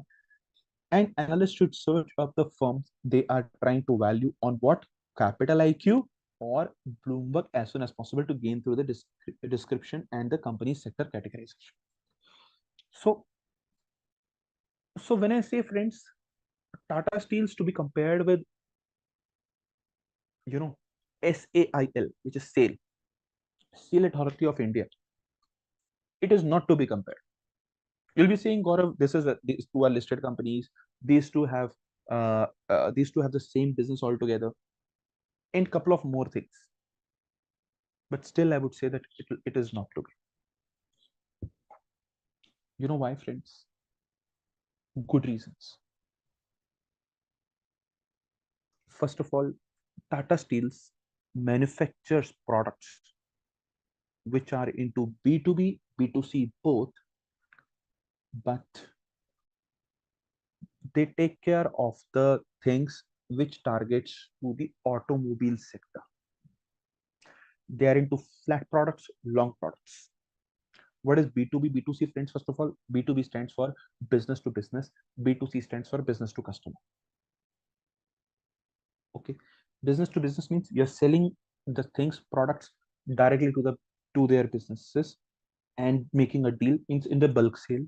Business to customer means that whatever you are producing, it is going to the final consumer, final customer. Okay, so for example, if they are manufacturing some doors which are steel and aluminum combined doors, then it is something which I can consume and you all can consume. That is known as B2C.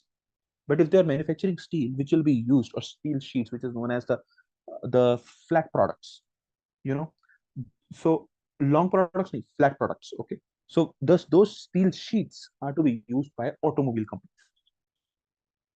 of course, to manufacture of their cars also. So they are into this business. So business comes with a different cyclical things. So sale is into understanding the governmental projects needs, where in many of the government projects, the construction project for sure, the steel would be used. So highly possibility that those or the company sale, which is a public company, it means on which the companies, the government and has already invested in. Okay, so that will be highly preferred. Not Tata Steel. I'm not discounting Tata Steel for sure, but not.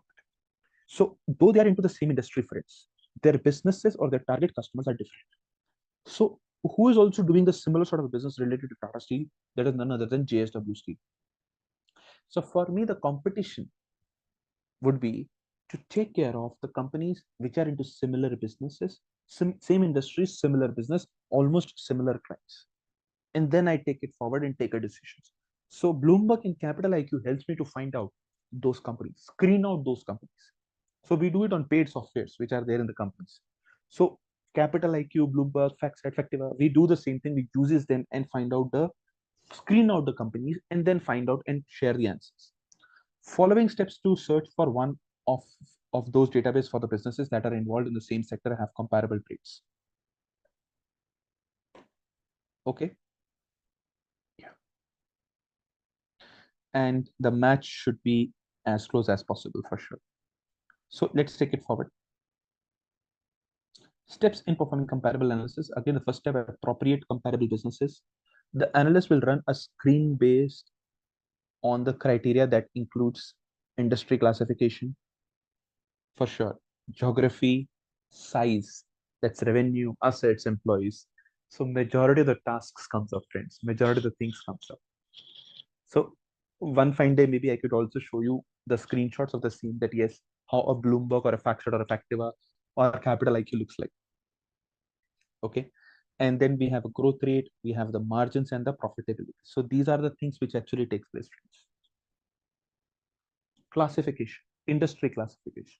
What is to be taken care in that? Which geography? When I say geography, could be Asia Pacific, could be APEC, EMEA. What do we understand by the EMEA? Europe, Middle East, and Africa. Could be US region, which is North and South. could be Canadian region. So they need to identify in which one. When I say revenue size, could be 100 million to 500 millions, assets, employees, and so on. So those, we put those filters into. The next would be that is gather information. That is, it's time to obtain their financial information once, and you have identified as a list of the organization you believe are most pertinent to the businesses you are trying to assess. And one more, that is, you will be likely to use Bloomberg Terminal or a Capital IQ, both for which to make it simple and for import financial data into Excel.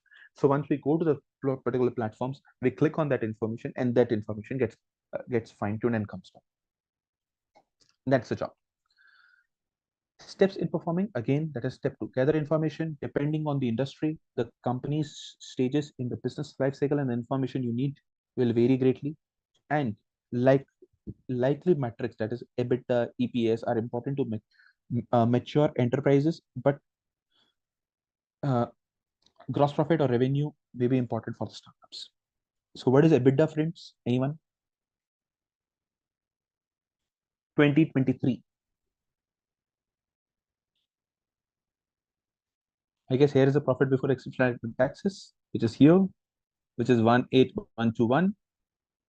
And we have finance cost, which is this 6298. We have D&A, which is 9335.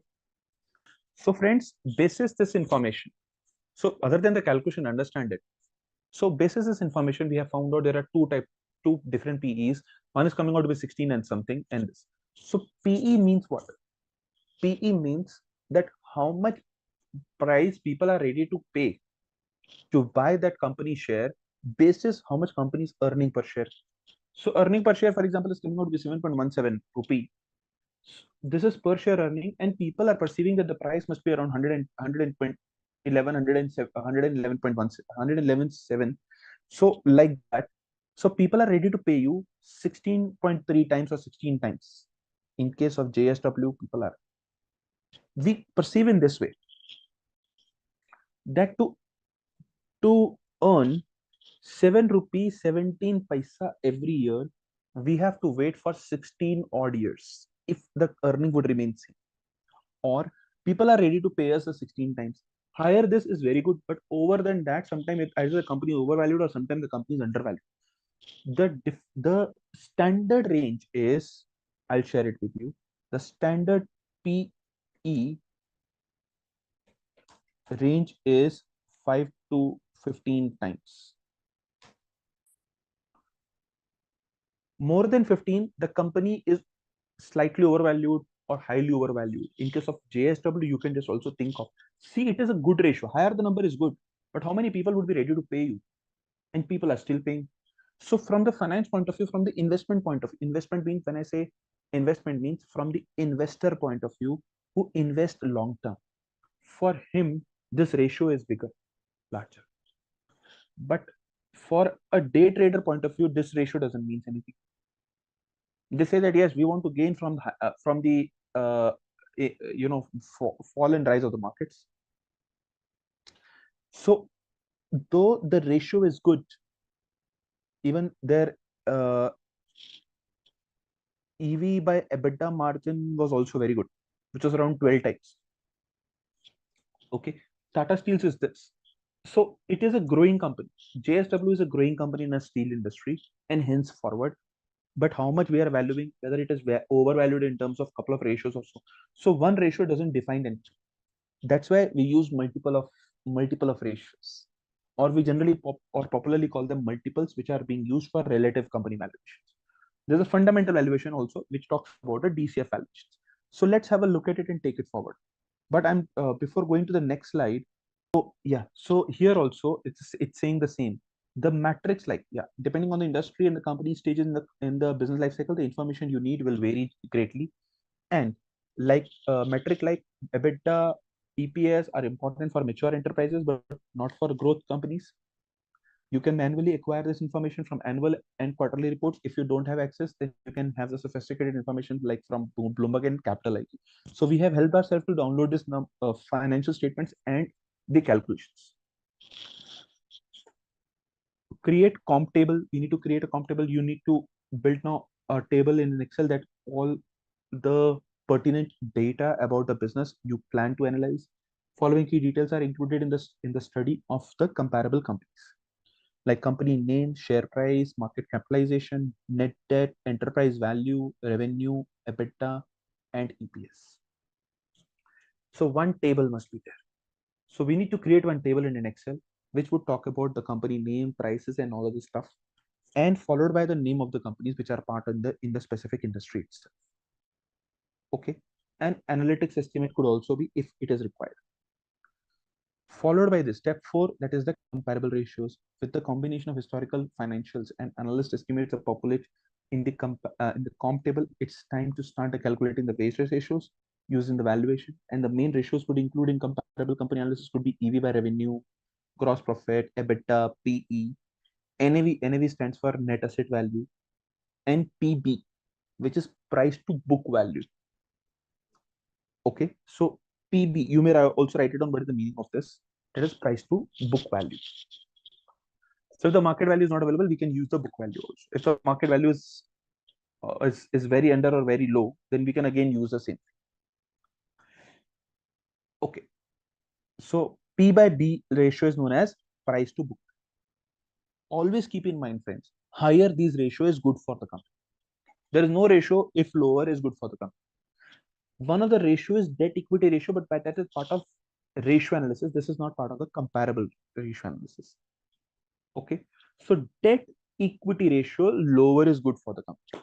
Lower the debt is good for the company, but higher these ratios is always good for the company, friends. Okay, let's have a look at it. What the other step says and so on.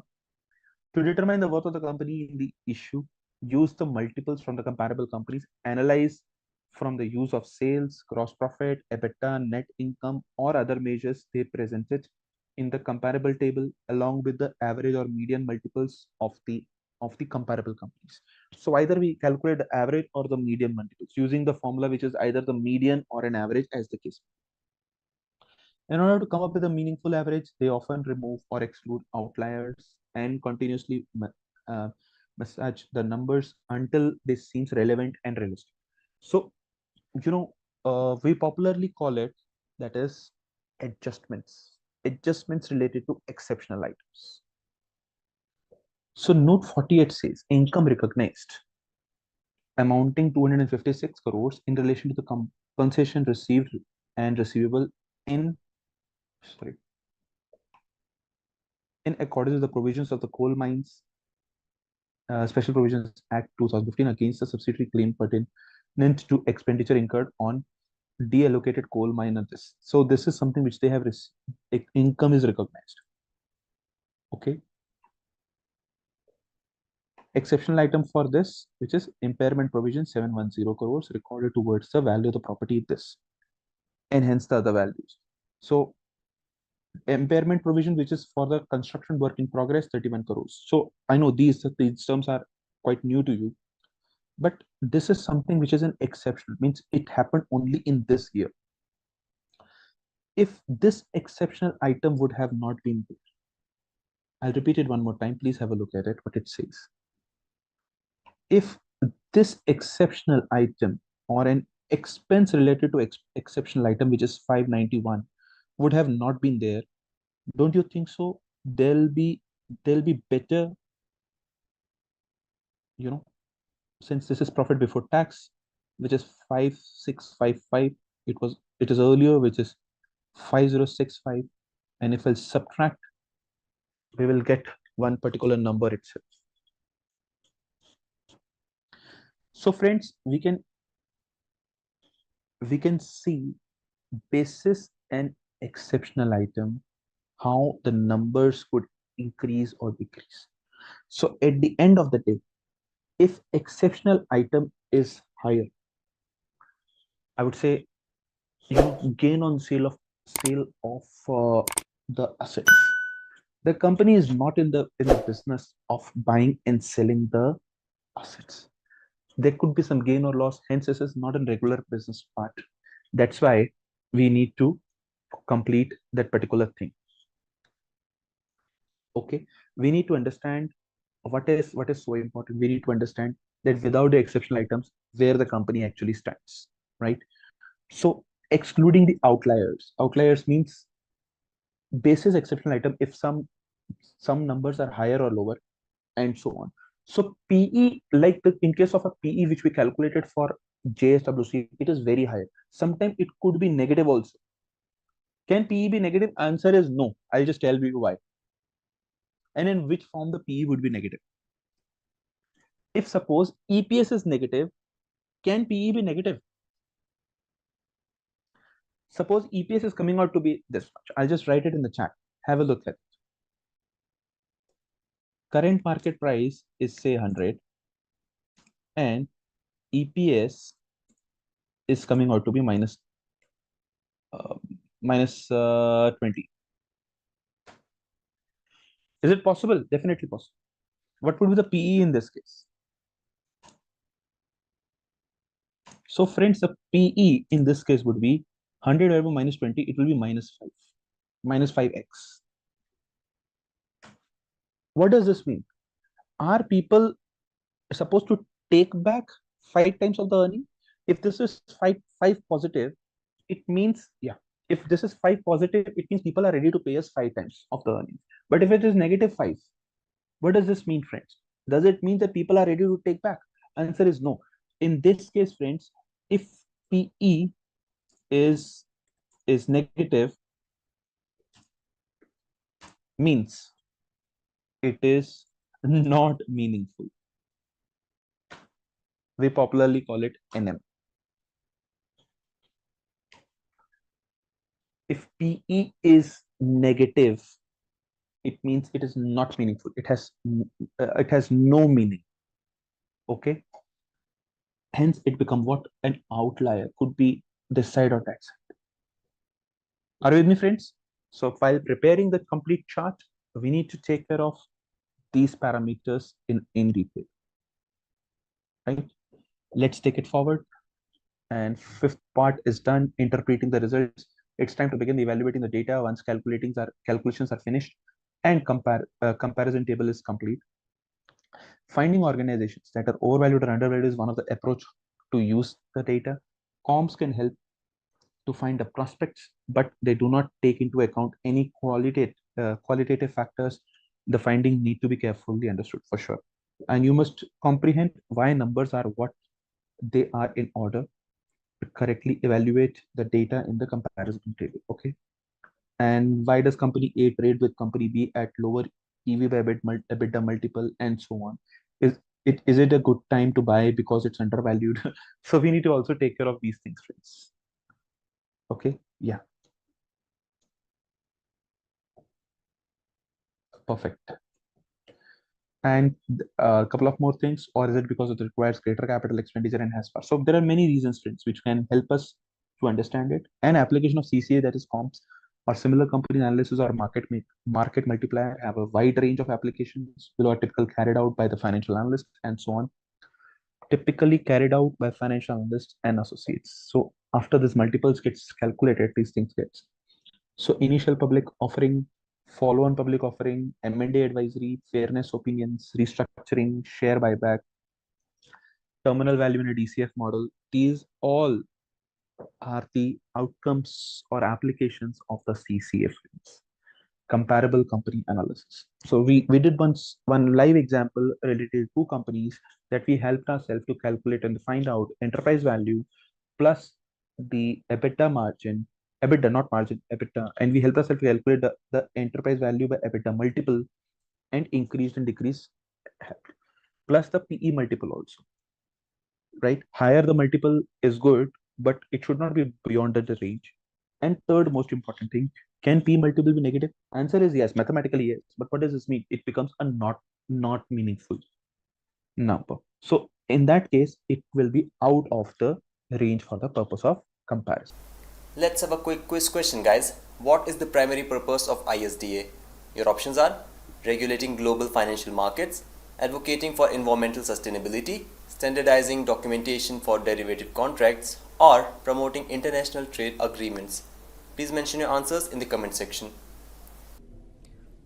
Just a quick info, guys. Intellipaat offers an investment banking course by IIM Ranchi, which helps you master investment banking operations and the capital markets domain. This course will assist you in acquiring an in-depth understanding of financial markets, quantitative techniques for capital markets, equity research, and strategic investment.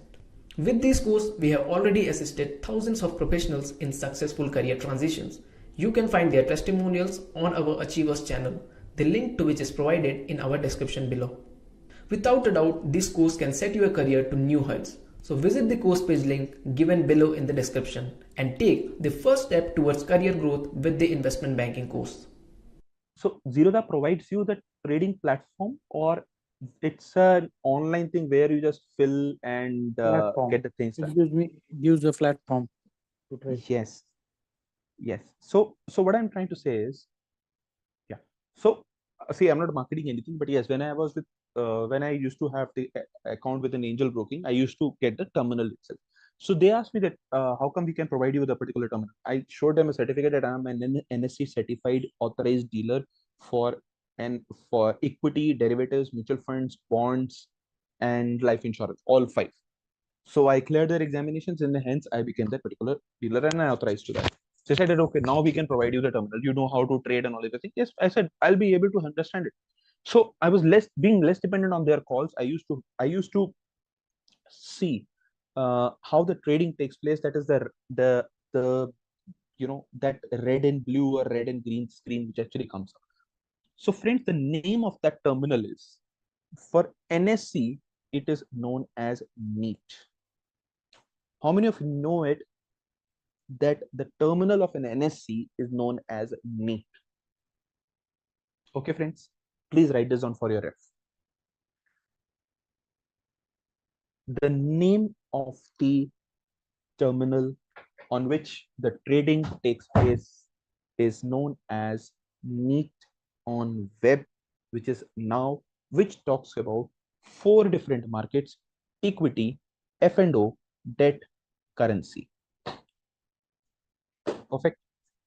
And if you're trading on BSE, that BSE terminal is known as Bolt.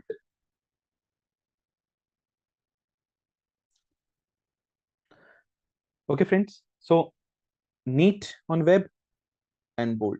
These are 2 popular trading terminals on which nationwide trading takes place. Do we get an opportunity to work on this? No. This opportunity is being given to people who are the brokers with NSE or BSE. So with brokers.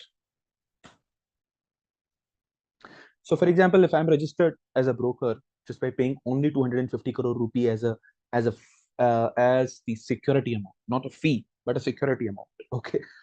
And I want to trade across India and many more things, so that I want to trade on my behalf as well as on my client's behalf. Clients means customers' behalf. Suppose if I'll open a company, namely like could be a Zerodha, or could be anything else, could be angel broking, sharekhan.com, a couple of more could be. So if the moment I have opened the same thing, I can definitely ask people to also join hand with me, not to become a broker, but to become a trader. So there are 2 options, friends. One, I can provide you the calls which are there on the screen itself. Means you can come and visit the broking house and do the trading on your own, and you can sit along with the people and then get it done. Second thing is that I can also provide you this trading terminal on which you can trade on your own. There is no intervention. I mean, definitely you will get some calls or so, but there is no intervention. There won't be any intervention per se. So how to do the same thing? Let me just share with you. So they provide us the same screen of the terminal itself. So we are not working directly on the terminal.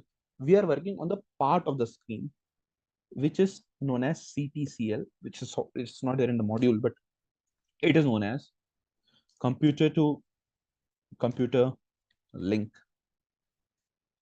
This means what? Like my own screen is here, which is just showing you, which is trading LifeCycle. Okay. This same screen gets split into, say, different small screens. Could be, say, 10, 15, 20, 100 screens of that. And small screens, access of those small screens would be given to the customer if they are interested in doing their own trading. So it's based on technology. That's why it is written as via computerized exchange. So I am actually not working on the neat software, but a replica of the same, which is part of the screen of the original software. And original is with the broker itself. Perfect. So face-to-face, telephone, computerized. So front office, it's an interface team between the trader and the other support functions. The prime responsibility of the front officers are booking trades, smooth processing, resolution and escalations, listening and reporting requirement. Okay, means popularizing the same trades also and everything. Yeah, just a sec. Okay. And front office services could be client acquisition services, provide advice to the clients on complex strategies, decisions on M&A, and provides underwriting services to raise capital and so on. So client advisory services would be like that. So broker can also provide a client advisory services and also services related to M&A, and also can help them to get the IPO executed and raise funds through an IPO. Investment banking services facilitates to create demand for the stock in secondary market, that is market making. So they can definitely create the hype of the particular stock in the market, and hence the demand will rise so that everything will be sold out. And you can assume that the LIC, the IPO of an LIC, and couple of more IPOs. Asset securitization, capital restructuring, private and public equity placements. Asset securitization means that against the assets, they can issue some securities. Could be debt or could be anything. So for example, against the same thing, if I want to raise funds, I can mortgage it, I can sell it, but I don't want to sell it. I want to keep this asset with me also. So I can securitize it and again raise the funds. I can also go to the bank, and bank can also help me raise funds through that. That's the way it is. Capital restructuring means how the combination of a debt and equity would do, so that it will have a direct impact on the WACC. And private and the public equity placements means either you are placing your funds with private company or public company, and then getting the getting the returns from the same thing. Okay, so this is theoretical part. Understand it to the understand it at its ease. Middle office responsibilities: trade capture, positions, risk management and compliance, confirmation, P&L account, and liaising with other support functions. So this is something from the middle office point of view. Correct? Let's take it forward. Front office, middle office, back office, all three works together as per this particular thing. Okay. So the back office responsibilities: settlement on time, very important. Cash movements are funded, monitor cash settlements and reconciliations. So at the end of the day, you should be able to see that, yes, if I have taken care of the cash settlements, if I have I'm completed with my trade, then what are the things which need to be taken care of? It should be timely settled. It should be reconciled on daily basis. Reconciled means that whatever the number of stocks which are being sold, what are the number of stocks which are being purchased by the client, the customers itself, those should get matched as per the trading. Generally, the system actually matches. And at the end of the day, whosoever has purchased, you should be asking a payment from your client. Whosoever has sold, the same thing should get credited to the client side. So this is how the things takes place from the back office point of view. So TLC participants, the primary participants in TLC are investment banks, brokers, custodians, banks, clearing houses, exchanges, clearing houses, depository and document standard providers. So ISDN is again, that is document standard provider. Could be clearing house is something keeps the or I would say the depository who keeps the hard copy of the documents with them. For example, the hard copy of the ownership with them and so on. And types of TLCs: the trade life cycle of securities differ by product and place of the trade. And the main type of TLCs are over the counter and exchange traded. So two main, that is over the counter. It means the trade life cycle, which could be there over the counter. That is exchange, that is something which is there on the stock exchange inside itself, but it is not regulated. But exchange traded means those particular things are more standardized and regulated by whom? By the SEBI itself. Let's understand these differences. So sometimes people ask that what are the differences between OTC as well as the exchange traded? So for all products that are traded over the counter, this is something which is known as for the OTC and includes both vanilla and customized structured product. Vanilla means the plain vanilla products. It means as it is, it is being sold out. Customized means that they can also create their own lots. They can also create or try to fix their own prices over the counter, and so on. Has a very low degree of the straight through processing, which is STP, owing to the customization. So straight through processing means immediately it will not get processed, but yes, basis the customization, we need to understand that how the things takes place. Though it is very less popular, but we need to understand one thing, friends, that yes, these things exists, even if it is less popular. So on all the regionalized stock exchanges, OTC takes place. On both the nationalized stock exchange, which is NSE and BSE, exchange traded takes place. So for all products that are traded in centralized exchanges, includes only vanilla products such as equity, futures, options, commodities, etc., and has a very high degree of straight through processing. It means they will be processed within T+2 days and many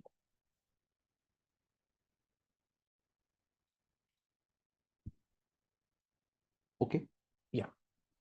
So trade lifecycle steps. Let's have an understanding. What are these steps and how we can just enhance and understand on the same. Trading activities, trade execution, and trade captures could be front office, operational related activities, trade enrichment, validation, agreements, transaction reporting, and settlements instructions. Very basics. Okay. But let's have a look at it one by one. Execution and order from institutional client. Who is an institutional client? Can I just hear from all of you? Who could be an institutional client?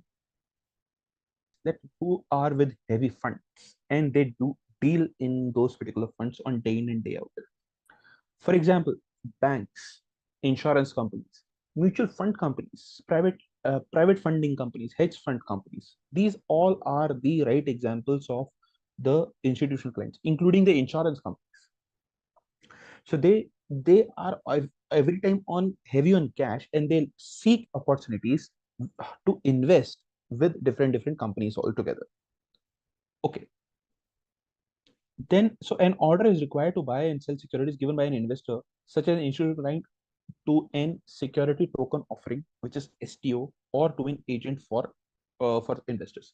So an STO provides a secure token of a token, a code that you have an opportunity to invest this much of the amount or this much of the lot size at one point of time, and you can take the maximum benefit out of it.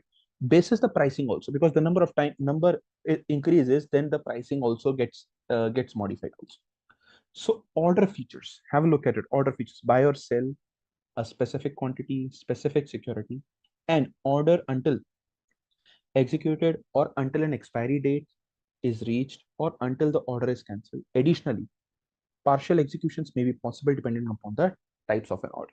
So if I have put an order which is buying 100,000 shares, 1 lakh shares, 100,000 shares at 100 each, it means I have this much of the money with me.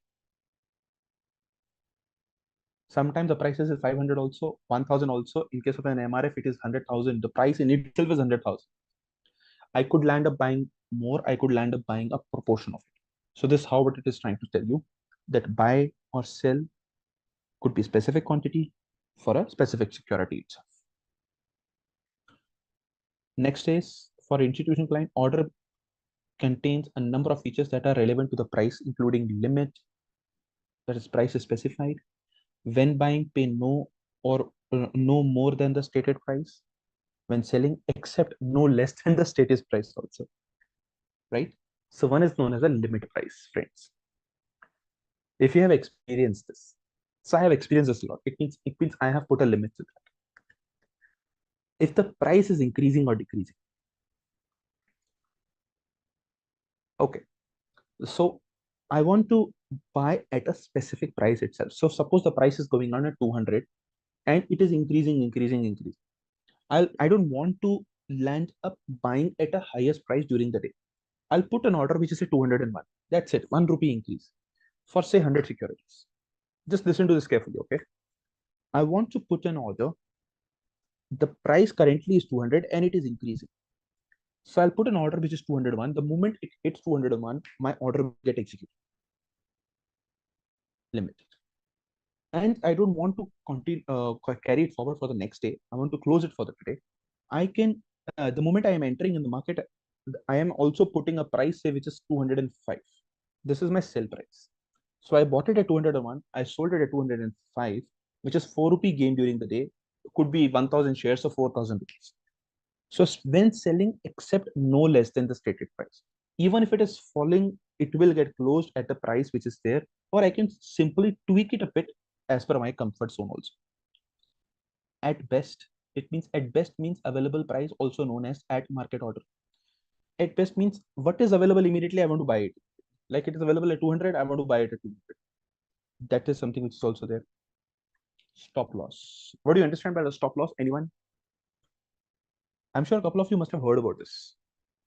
Understand it, okay? 200 price at which you bought. You would be happiest person if it is rising. It is rising, okay. It is bullish market. It is increasing for sure. You'll be gaining per share, that's the case. Loss taking capacity is 5%. It means 205% is 10 rupee. The moment it should touch or it touches, yeah, thanks Neha and yeah, Lekha. So no, not 195, not 195, but is 5%, 5% of 200, which is 10 rupee. Are you with me, friends? So automatically you will be putting an order also for what? For 10 rupee less. It means you don't want to lose more from it. 10 rupee less, and that will be simply 200 minus 10, which is 190. Automatically put a stop loss. The moment, the meaning of stop loss is the moment it touches 190, immediately the order will get placed, and instantly it will see from where it can get matched. So excuse me, stopping the loss for the day. Correct? And that's what's simple. It could be on the other side also, friends. Now, suppose you have sold stock for rupee 500 and let's say not 500, let's say 300. And so process of trade execution, these are the steps, institution client decides to buy or sell specific security and contract one of the STOs with whom it normally trades, and detail of the order are normally placed with STO by the relevant salesperson. So this is all theoretical, friends, okay? So please I'm just giving a small reading to that. So these are just the steps. So STO salesperson records the details of the clients and either manually or electronically within order management system, and order details are forwarded by the salesperson or are fed automatically by the order management system to the relevant trader or market. So either we will be doing, or on our behalf the broker will be doing. So sometime when we get a call from the broker itself, so they ask us, this is a good order and would you like to place an order related to that, and hence we can see a good potential into that, and we can so they are tracking the same thing on our behalf on daily basis. Hence they are putting orders on our behalf using our client code itself. And then the trader assess the order and decides whether they wish to execute the trade on such terms. On the other hand, a market maker must execute a trade providing that the order price is within the market maker's published price. That's the whole thing. And there are more steps also. There are 8-9 steps. And the trader or the market maker responds to the salesperson who placed the order on behalf of the client, advising them they have to or have not executed the trade, and if so, on what terms. So trader used to call me and ask me. I have also done the same thing with the trader also, but initially 2-3 orders. So they used to double check with me that sir, is this a price? This is a price and it is increasing. Shall we put this price? I said, yes, put this particular price. If you are doing trading, friends, choose a month data, 3-month data, 6 months, and year data. I'm just choosing a month data. So they automatically select it. And once you click on this filter, but before the filter, so you can click on this and to download it. Okay. But have a look at it, friends, the price. 25th August, 24th, and so on. Open, high, low, close. We popularly call it open, high, low, close. Open stands for at what price? Excuse me. The stock, the first trade of the stock took place. It was at 21.85, and that was the highest only. After that, it must have been dipped. So it is 217.20, and previous close, which is 220. And last traded price, which is 217.60. Last traded price means exact the last trade of the day. And then we have the close price, which is 217.90. This close price gets declared at the end of the market close for the day, which is nothing, which is the last half an hour trade weighted average price of the day trade. I repeat, close price, and there's a difference in close price and the last traded price. So why there are two columns? So close price, friends, is the last half an hour weighted average price. Okay. And then we have what, which is volume. Sorry. And then we have volume weighted average prices. So there's something which we don't use. Important for us is the close price, and also see some differences. If I just increase the zoom size of this. So do you see any price which is in 1 paisa or combination of that? So generally the price difference is, or I would say, if the price is say 221.85, then immediate next highest price would be what? 221.90. You know why, friends? Please listen to this carefully. So the next highest price would be 221.90, which is the 5 paisa difference. So that 5 paisa is popularly known as 1 tick, equals to 5 paisa. So how many ticks in 1 paisa, in 1 rupee? So there will be 20 ticks. Ticks. Okay. So the same way we call it. So NSE BSC, the prices are like this.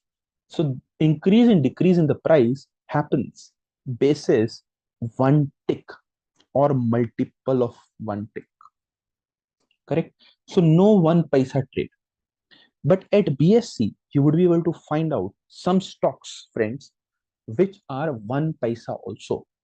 So stock prices or stocks which has a price up to 20 rupee is known as penny stock at BSC. So you may write down this thing for your reference. Price up to rupee 20 at BSC, known as penny stock. And tick size is 1 paisa. So you'll be able to find out there are many stocks with 1 paisa tick size. Differences could be 11 rupee, 14 paisa, 18 rupee, 7 paisa, something like that. You would be able to find. But at NSE, irrespective of any stock, the tick size is 5 paisa. Today, of course, say today is Friday and the market is closed. Now you have got the prices. Tomorrow, which is say on Monday, the market opens. Tomorrow, definitely the moment you will open a door, open refrigerator again in the morning, again you will find what? 8, because that's something which was the close of the previous night, and today morning is something which will be there in that. It goes with everything as something which is inventory. Not, it should not get confused with a stock. Okay, inventory, it means something which is tangible. You kept it, and the moment you will see it again, you will be able to see it, that same quantity itself. Are shares inventory? This way the things takes place, and hence to take it forward, the salesperson contacts the institutional clients typically by telephone or to advise whether the order has been fulfilled fully, partially, or not at all. So components of trade capture. So let's have a look at it. Okay. So components of trade capture, the basic component that are typically recorded by the trader or the market maker: trading book, trade date, time, value, operation, quantity, security, price, counterparty. It means within two brokers. So from whose broker account the trade took place, not the parties. So in a trading, they keep it absolutely transparent, but not from the point of view that who is buying, who is selling. So I will not come to know that from whom I have bought. Even the person who has sold out the stocks, you will not come to know to whom you have sold. You will reach out to your broker that where is my money. Broker will reach out to you that where is the check, like that. So they know that with whom it is being traded with another broker, and they know this is the client ID. So I will not come to know that to whom client ID, from whom client ID that the trade has taken place, or with broker has the right to actually have a look, so that they helps us to get it settled. Correct. Settlement system of the trade captures if the counterparty agrees to detail of the trade and is willing to enter into a deal, the trade gets executed. The front office forms the stage where the trades get executed, and a trade is then captured in the trading desk, usually using a deal capacity system, and validation, trade events, acknowledgement, and all these things take place. Okay, anyone has any question? I'm taking a pause. Yeah, Naveen, I'm able to recall that you also raised your hand. Okay, and following the collection of the fundamental trade details, the trade enrichment entails the selection, calculation, attachment to a trade pertinent information required to carry out a number of critical operations. And in a fully automated settings, which is STP, effective clients servicing, avoiding operational risk, lowering operational cost cannot be properly performed unless the trade enrichment is exact and finished within the required dates. So these are more system-based things, how you want to smoothen down the system. That's why it is known as enrichment. Automated environment, the trade enrichment is accomplished by automatically selecting pertinent information from the database to information selected in static data at a process called a data default. And trade enrichment, whether carried out manually or automatically, refers to the improvement of the trade. So that's something which is enrichment, means improvisation of that. Static data is only used when data enrichment is automatically achieved. Okay, so for that there are steps. Basic trade details to be captured. Basic trade details are compared with the information held within the static data. Select the defaults are attached. So this is more related to trade from the broker point of view. I'm just talking about. And trade enrichment, sorry. Sir, is this algo trading? No. It is not algo trading. So it's more basis, the hunches basis more, some demand and supply, also how to encash the news and understand. So they use some technical analysis tools rather than algorithms to that.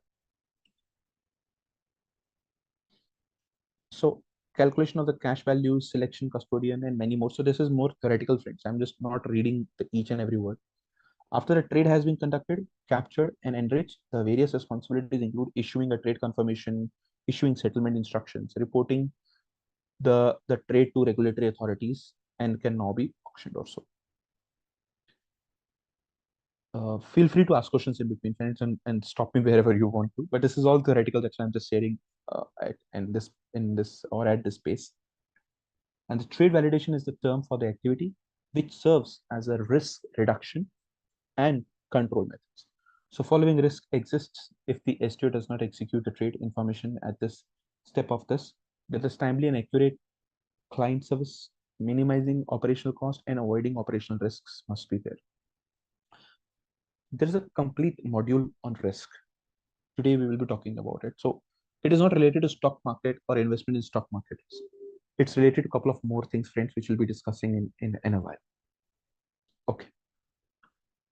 Trade validation components could be related to trading book. Trading book may be restricted to specific transactions types, including principal only, specific instruments, including Swedish equities, and to specific trades.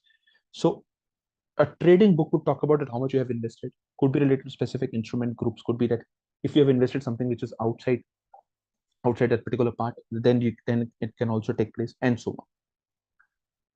Trade date should be that is today, or a new trade date cannot be in future. Of course, a trade date must be today's date. because it will talk about something which is traded today rather than something which you are planning to do it. Okay, trade time cannot be in the future or retrospective.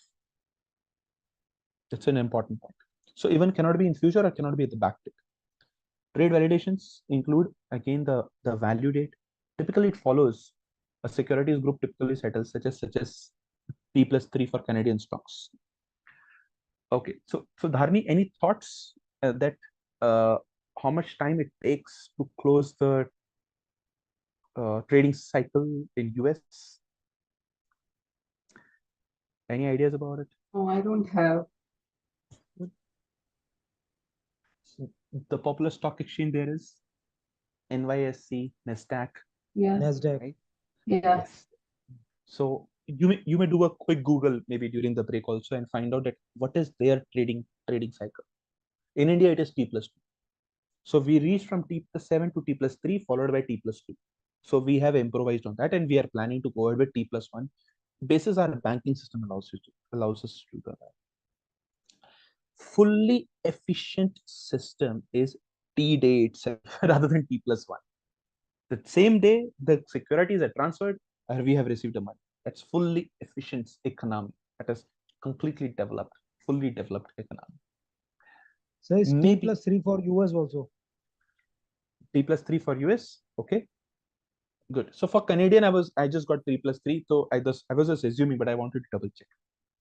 Thank you, Navi. So maybe either shorter or longer than normal if the trade has agreed or a trade execution has recorded a date. Should be a business day in the location of the settlement and cannot be earlier than the trade date, cannot be earlier than the primary value. All basics, all basics.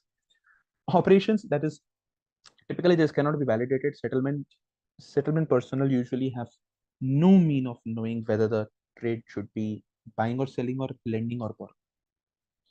So understand this. Settlement personnel usually have no means of knowing it, whether the trade should be for buying or selling. So person who is settling it, that is, it's transferring from one to another. So their purpose is to settle the transaction. The purpose of the bank is also to settle the transaction. That is from where the money is getting received, from where it will be going. So they would be least interested, rather not interested in knowing that from who is the person and what is the intent behind. Okay, so everyone knows that what is the intent, that is to gain from the market itself. And then we have a quantity and a security and so on. So I'm not reading all the things, but yes, let me just, it cannot be less than the minimum denomination of a bond if it is there. And it must be multiples of the minimum denomination of a bond and could also. Let's take it forward in the price and the counterparties. It must be expressed according to the security group, which is share price must be an amount per share and bond price must be either a percentage relevant to the face value or a yield.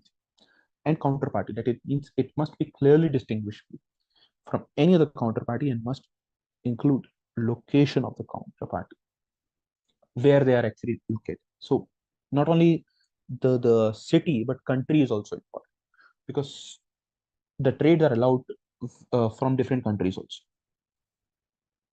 The next and important, that is a trade agreement.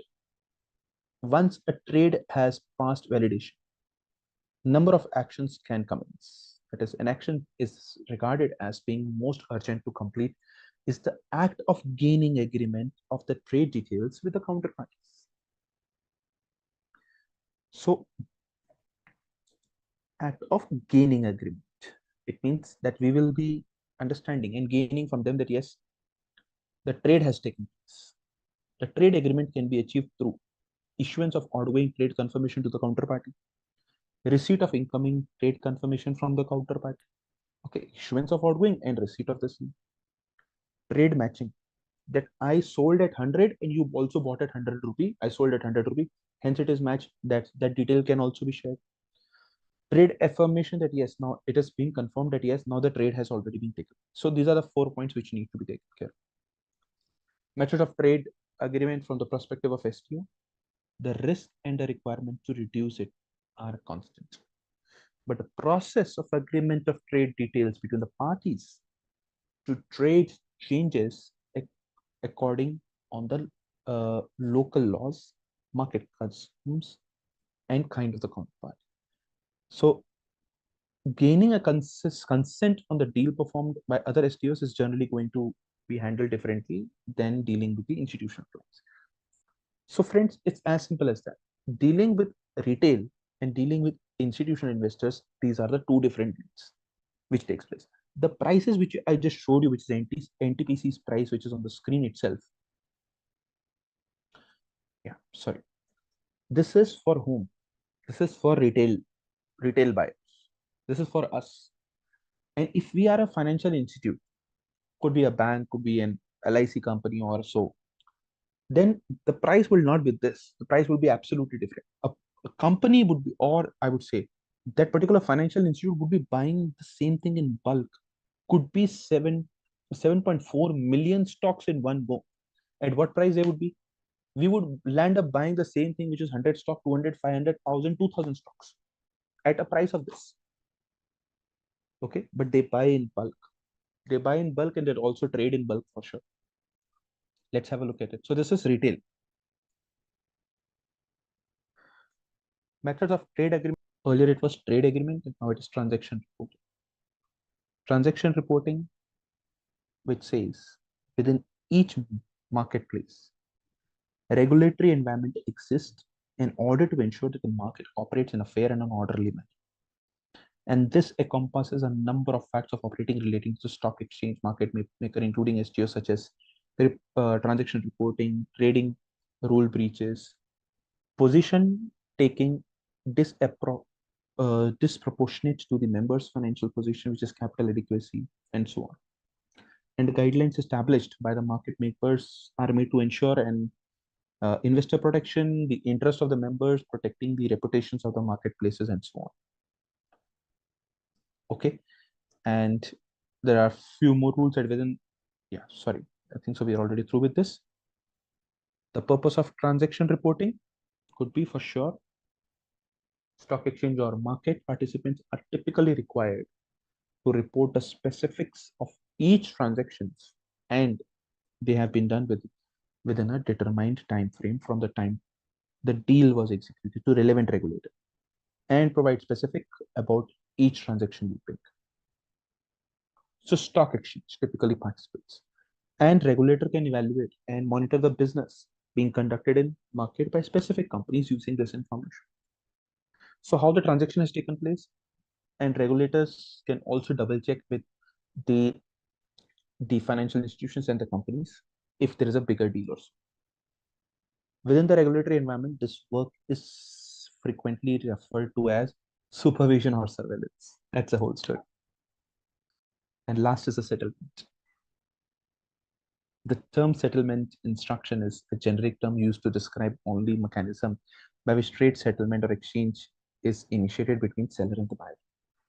And for each trade, an STO issues a settlement instruction to the relevant custodian. And the term custodian is used within this book as a generic term by many types of organization that provides the custodial services.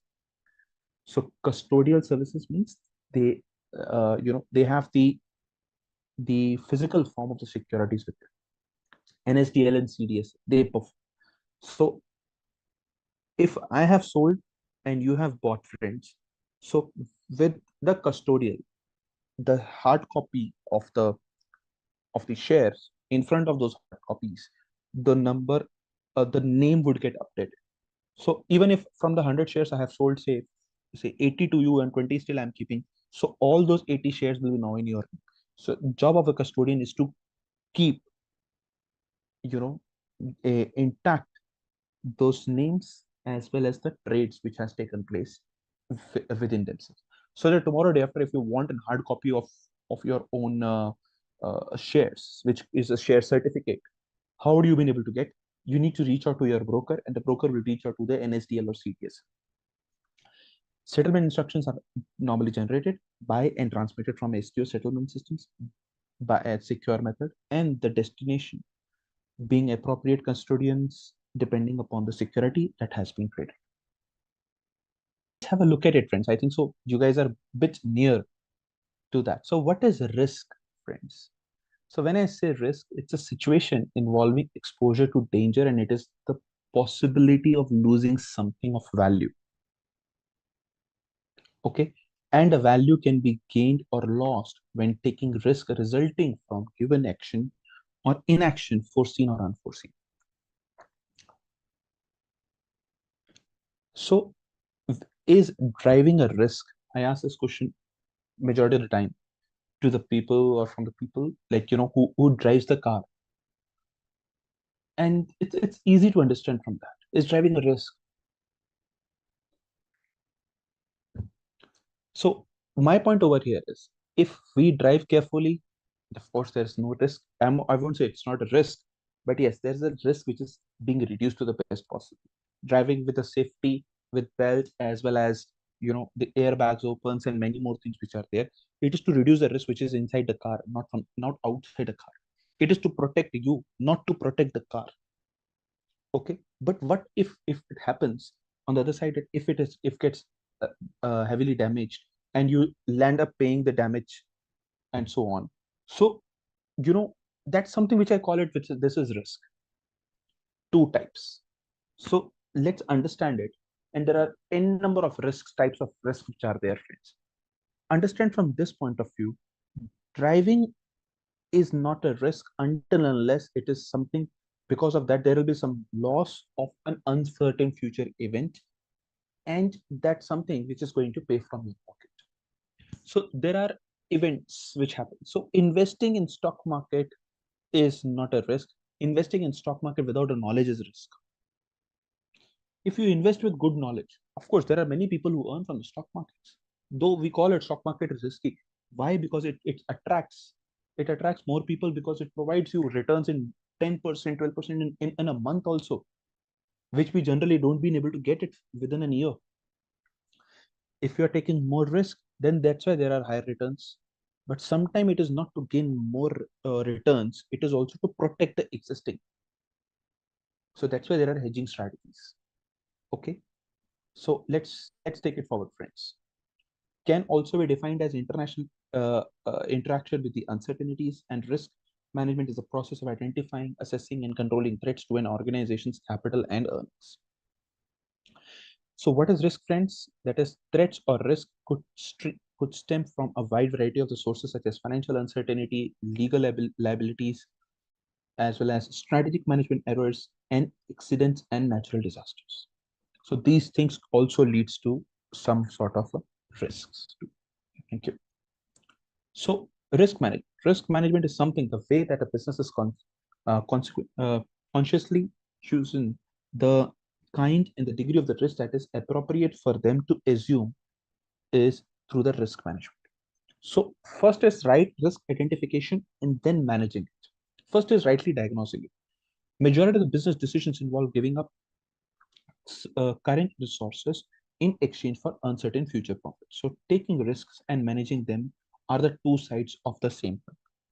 Okay, and all successful organizations' management processes are built around the ability to make decisions regarding the risk in relation to reward and to assess the performance. So let's have a look at it, different types of the risks. So anyone would like to name out any type of risk? Think through. There are many. So we have prices can be decomposed into general market risk components, specific market risk components, and these are unique to the particular financial transactions under the considerations for sure. And in trading activities, risk arises both from open, which is unhedged position, and from imperfect correlation between the market positions that are intended to offset one another. Right, friends? So risk could be related to unhedged positions. Okay. As Sahil mentioned that he actually invests in derivatives, or which is futures. So do you think so, friends, that for every asset there is an insurance which is available? For house, home, it is. For your mobile phone, it is. For your vehicle, it is mandatory. Do you think that every asset is insurable? Yeah, correct. Subject to the market risk for sure. So another risks are interest rate risks. So the simplest form of the interest rate risk is a risk that values of a fixed income security and will fall as a result of an increase in the market interest rates. And equity price risk, that is, this is the risk associated with the volatility in the stock prices, and the general market risk of the equity refers to the sensitivity of the instruments or portfolio value to change in the level of the broad stock market indices. So equity price risk, stock market interest rate risks, that is increasing, decreasing in the interests. So interest rate risks, it means if you have invested in a fixed income and over the period of time the market is increasing, hence the rate of interest available in the market is increased, you are still at a fixed income, it means that is the interest rate risk which is available. And the other way around also. Foreign exchange risk, as we have already mentioned, that foreign exchange risk arises from open or imperfectly hedged positions in particular foreign exchanges, denominated assets and liabilities, leading to fluctuations in the profit or values of stock. Equity price risk, that is same, that is price of commodities differ considerably from interest rates and foreign exchange risk, since most commodities are traded in the markets in which concentrations of the supply is in the hands of the few suppliers who can magnify the price volatility. So foreign exchange risks, equity, commodity, interest rates, these are the risks which are being very popular and being closely watched by the company. Right? So counterparty, if the counterparty defaults, then there's a credit risk. Then next is the liquidity risk. The name in itself, friends, that is, there is a liquidity crunch. So liquidity risk comprises both funding liquidity and the trading liquidity. Funding referred to relates to the firm's ability to raise the necessary cash to roll over its debt, meet the cash margin, collateral requirement of counterparties, and satisfy the capital withdrawals. And funding risk, liquidity risk, can be managed through holding cash and cash equivalents, setting credit lines in place, and monitoring buying powers. And buying powers refers to that amount of the trade counterparties can borrow against assets under the stressed market conditions. Liquidity, it means how much money you have. The liquidity means that the cash in hand and at bank combined together, and cash and cash equivalents. So like yesterday we understood that is what is cash in cash equivalent as per the EV calculation. In this case also the same thing, that is how much liquidity the company has. See friends, there is a high possibility that the company has done a profitable business during this quarter or the year itself, but company is low on cash. There is another possibility that company is into losses and company is heavy on cash. It means there is no liquidity problem with the company, and company is buying another company also, maybe investing in another company also. Correct.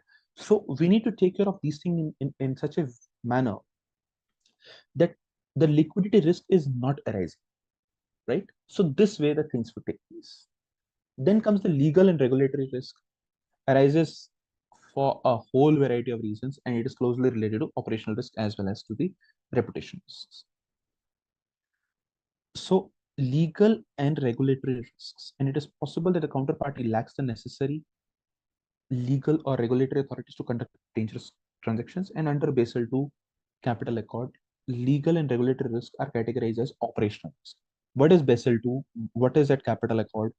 I'll be talking about the same thing. We'll be learning it together in the upcoming slides once the risk part will get over.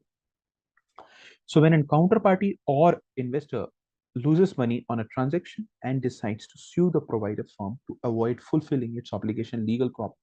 So a big investment bank, for instance, sustained significant losses when a British government amended the tax code to eliminate a specific tax benefit in the summer of 1997. So regulatory risks. So regulatory means if the tax rates changes, if tax regime changes, again, whether it is favorable to the industries, it is not favorable to the industries, and how the industry is going to perceive the same thing. So this is how the things takes place. Okay, so let's take it forward. Then we have business risks, classic risks of the world of business, such as uncertainty about demand for product, price that can be charged for those products, cost of producing and delivering the products. Before I go to the next slide, let me share some practical example with you. How the companies define the risks under the business for sure, for their business completely, and what sort of mitigation strategies they are using to take it forward, to take care of it. Yeah, just a sec. If I'll take you to the slide, the specific slide, and on the slides we could see the content, and one of the content says that do we have some things which is known as the risk management. If I click on the risk management, we'll be able to reach the right slide, but yes, let's wait. First of all, so every company finds out some risks. How they find out some risks, there is a methodology they actually follow.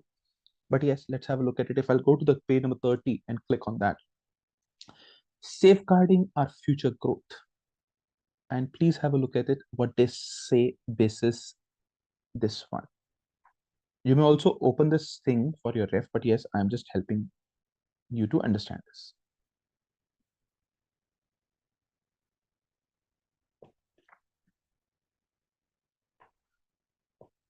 Hope this is visible, that the PDF is visible to all of you, friends.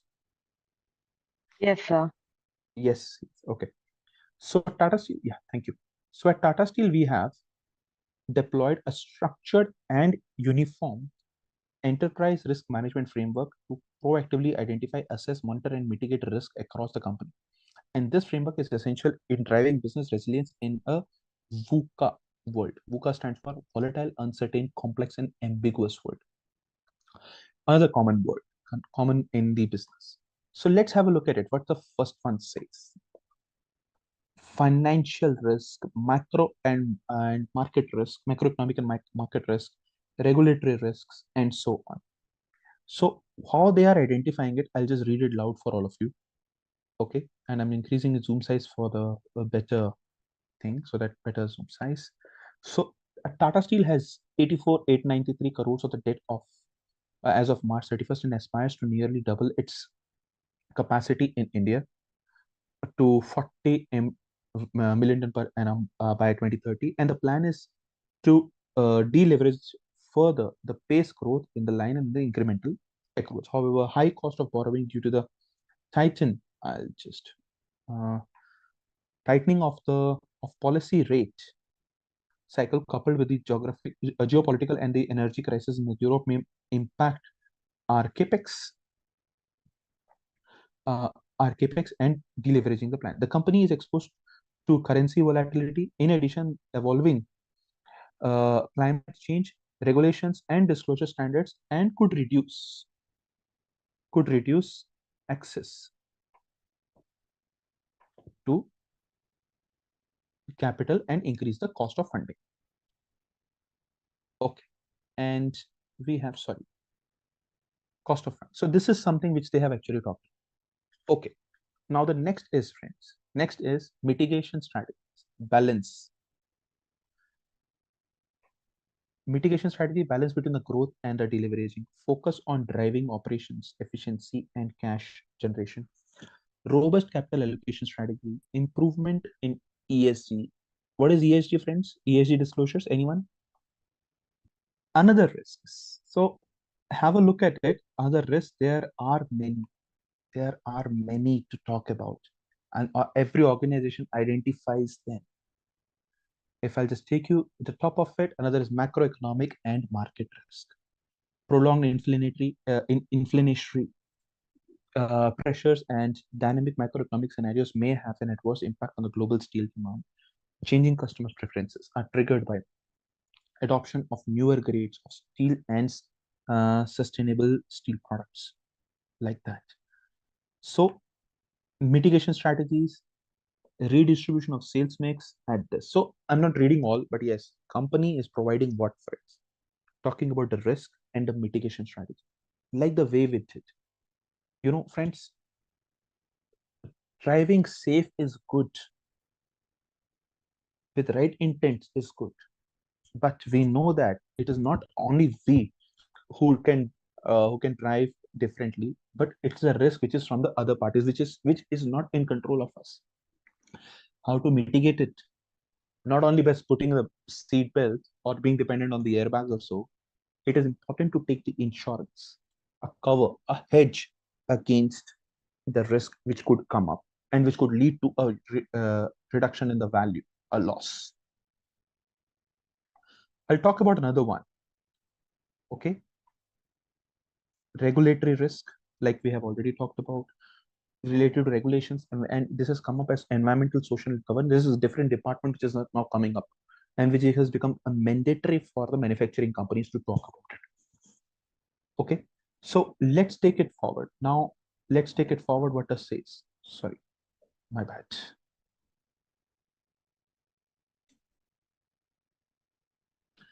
And there are many more. If I'll just put it on the right hand side, then we have operational risk, community risk, we have supply chain, and the list is huge. And let me just reduce the size, and they have the mitigation strategies also. So friends, please help yourself whenever you get time. Please read it through. The safety risk, commodity, information security risks, and they have identified 9 of them so far. And let me just check on the left hand side, and so on. So 3 here, another 6 on the right hand side, which is on page number 30. And there was one more page number 401 or 407. So if I'll just type 407, you would be able to see some more things that related to financial risk management, what the company is actually thinking of. Okay, so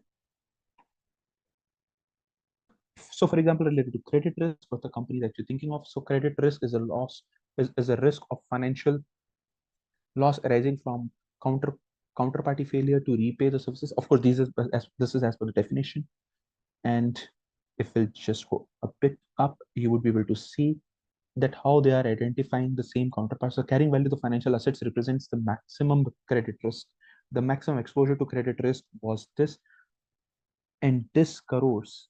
So which was 59 and 53 crores as at 31st March 23 and 22 respectively, being the total carrying value of the trade receivables, balances with the bank deposits, investments in debt securities, mutual funds, loans, derivatives, assets, and other financial assets. So they have identified that not only we are talking about a credit risk, that this is something which is a counterparty, but what is the amount which is with the counterparties?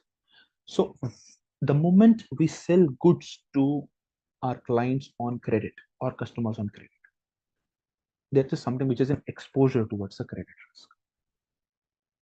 Correct?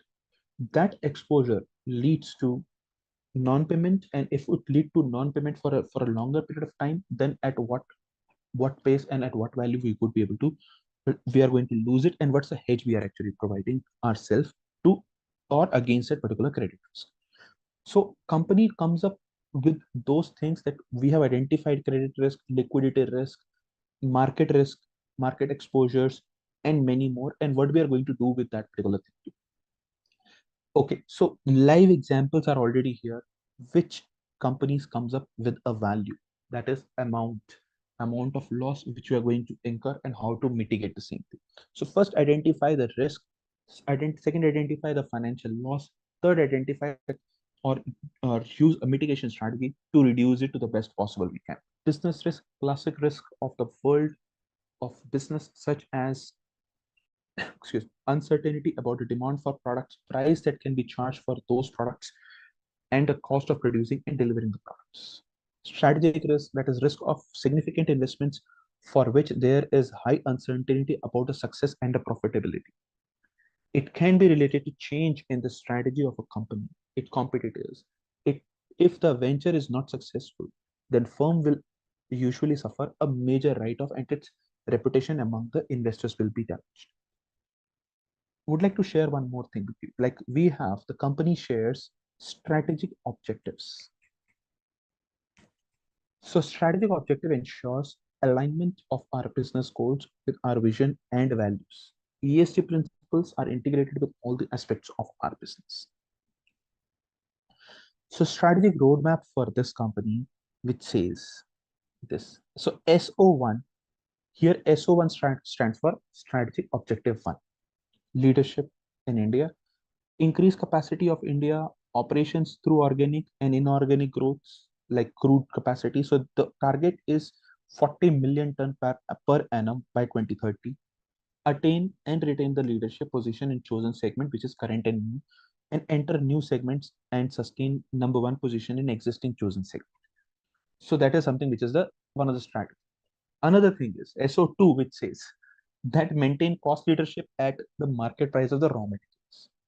Right? This is something that the Tata Steel is doing since long, because they get the mining licenses to mine the things and so on. Cost reduction and value enhancement. So how to achieve? There must be some strategy to achieve here. How you would be able to achieve? It is not about talking and putting it through. It is something which the management should think through and talk about that. Yes, we have this strategy by which we would be able to achieve it. So if they want to increase it, one of the things which they did, which I shared as another example in yesterday's session, that Tata Steel was existing at 15 million ton. Now, after acquisition of Bhushan Steel, they increased to 20 million ton. Another thing is that they have excuse me, they have a plant which is the latest steel plant ever in Asia, and which has a capacity from 3 million ton to 6 million ton. Currently, it is 3 million. In next 3 to 4 years, could increase to 6 million, means double the capacity. How to do it? What are the things which are required? So this is something which we are going to achieve with the help of the cost reduction and so on. So basis this, and if I'll just go on the right hand side, so these are the strategic objectives, and we talked about which is 4 strategic objectives and so on, and hence the things are. So they have all those things. Could be KPI. So KPI is something which we'll be talking about, which is key performance indicator, and the goal to reach to that. So how to reach to the revenue levels and how to enhance it at some. So these all things becomes what? A part of the strategy and a part of the strategic risk. Once we talked about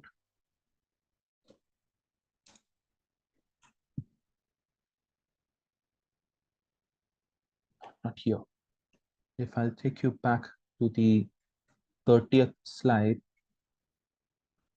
and we have supply and many more, operational risk, community risk, and so on. So that's a thing related to the strategic risk. So next comes the reputation risk, that there are 2 categories of reputation an organization need and will keep its obligation. Yeah, will keep its obligation to creditors and counterparties, and company deals fairly and upholds moral standards. So following accounting scandals that misled the shareholders, bondholders, and employees of many prominent firms during the late 90s boom in the equity market, the second primary kind of the reputation risk assumed a new dimension around the turn of the millennium. So this how the things takes place, and this how the basis of scandals, the reputation gets lost, and many more things. Think about 2 companies. You think that yes, their reputation is now lost. So they were doing good, but now today's time their reputation is completely lost. The breakdown or collapse of business sectors, financial institutions, or entire economy is known as what? The systematic risk. So systematic is something which is related to the outside world. Okay, this is system which cannot be controlled by us. So if there's a war-related situation, warlike situation, then how would you be able to control? Yes, outside the enterprise. Correct. And this way, and the risk of a significant financial system failure comes when capital providers such as depositors, investors and capital market lose faith in the capital users such as banks, borrowers, leverage investors, etc., in a specific medium or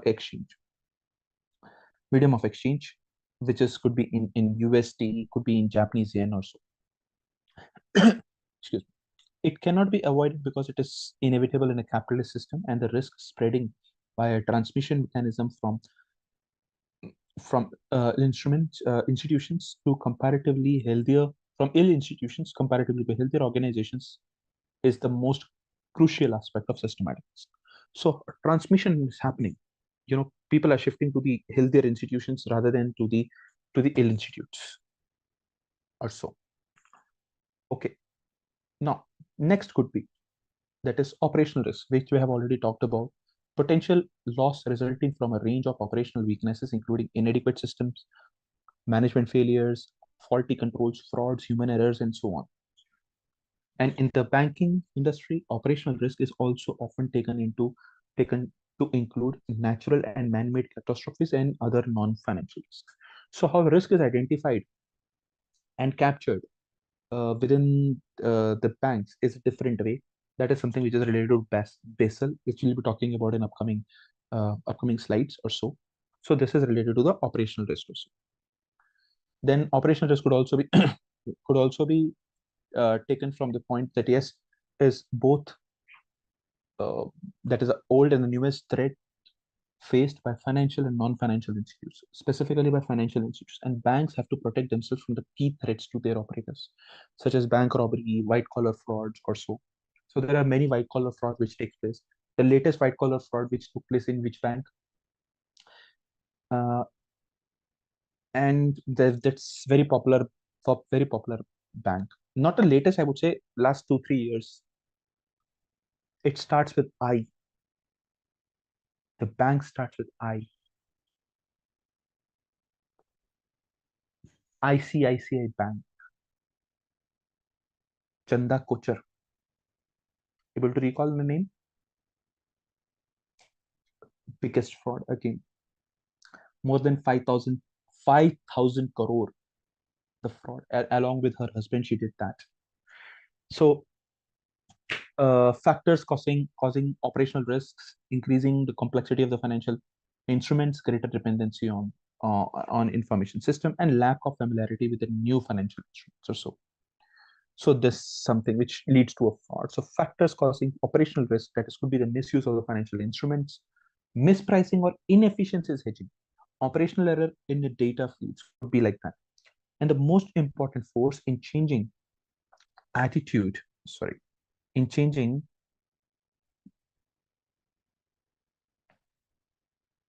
attitudes to operational risk in the early years of the millennium was a Basel II Accord, and this obliged banks to set aside specific risk capital for operational risks, like that. Yeah.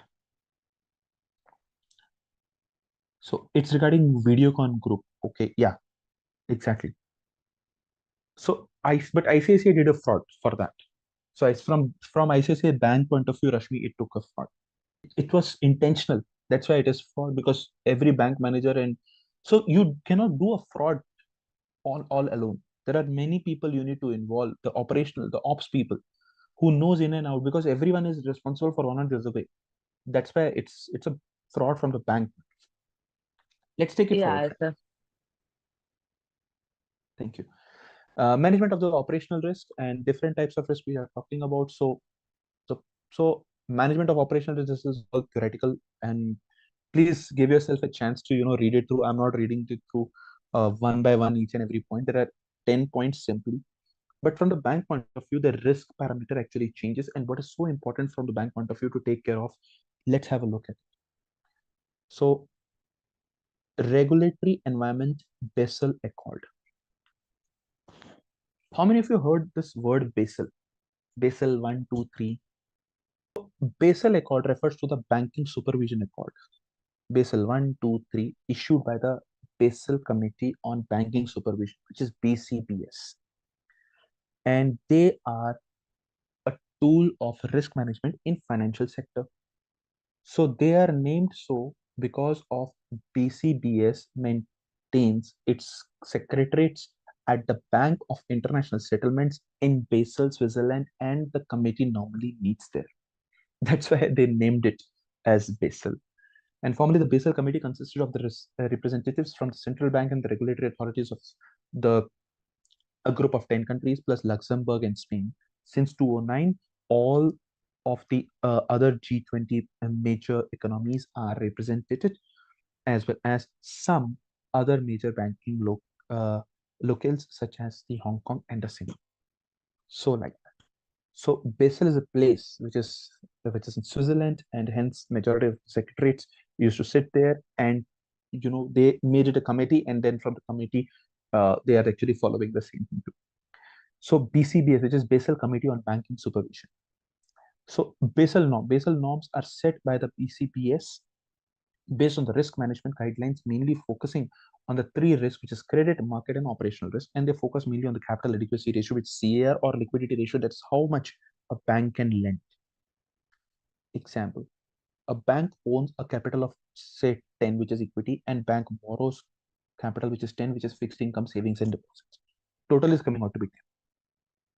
So CAR would be 10 into 100.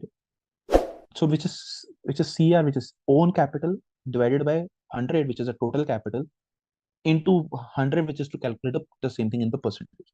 So own capital divided by total capital is something which is there. So if the own capital is say 20, the total capital is 100, so it is coming out to be 20%, as the case may be. So that is capital adequacy ratio. So Basel 1, BCBS introduced Basel 1 in the year 1988, and India adopted Basel 1 guidelines in 1999. So after 11 years, India adopted and focused almost entirely on the credit risk. Defined capital and structures of the risk weights for the banks, and the minimum capital requirement was fixed at 8% of the risk-weighted assets, or RWA. So generally, we understand RWA from our day-to-day conversation point of view, which is known as the Residential Welfare Association. Let's grow up from that, okay? It is known as risk-weighted assets. RWA basically means assets with different risk portfolios, like an asset backed by a collateral. Okay, so RWA in banking is risk-weighted assets, and like that. Basel 1, for example, a home loan would carry less risk as compared to a personal loan, which have no collateral. So companies need to take care of RWAs.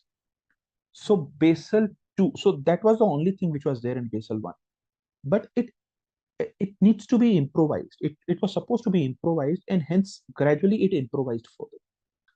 So let's have a look at it, what it says. So 3 pillars of the Basel in Basel 2. And those 3 pillars are, so they increased those 3 pillars, and they wanted to understand it. One is the minimum capital requirement, MCR. Another is supervisory review. And last one is the market discipline. So Basel 2, which is minimum capital requirement, which said that the first pillar deals with the maintenance of regulatory capital calculated for 3 major components of risk, which is credit, operational, and market risk.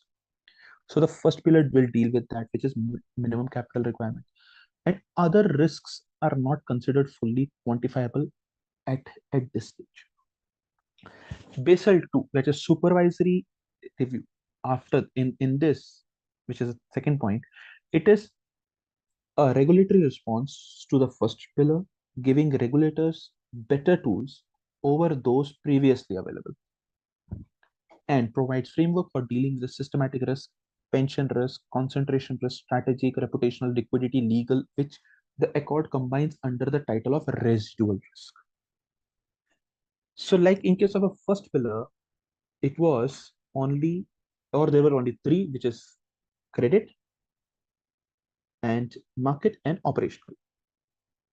In this, they have added residual, which is something which includes systematic, pension, concentration, strategic, reputational, liquidity, and legal. All things together got included.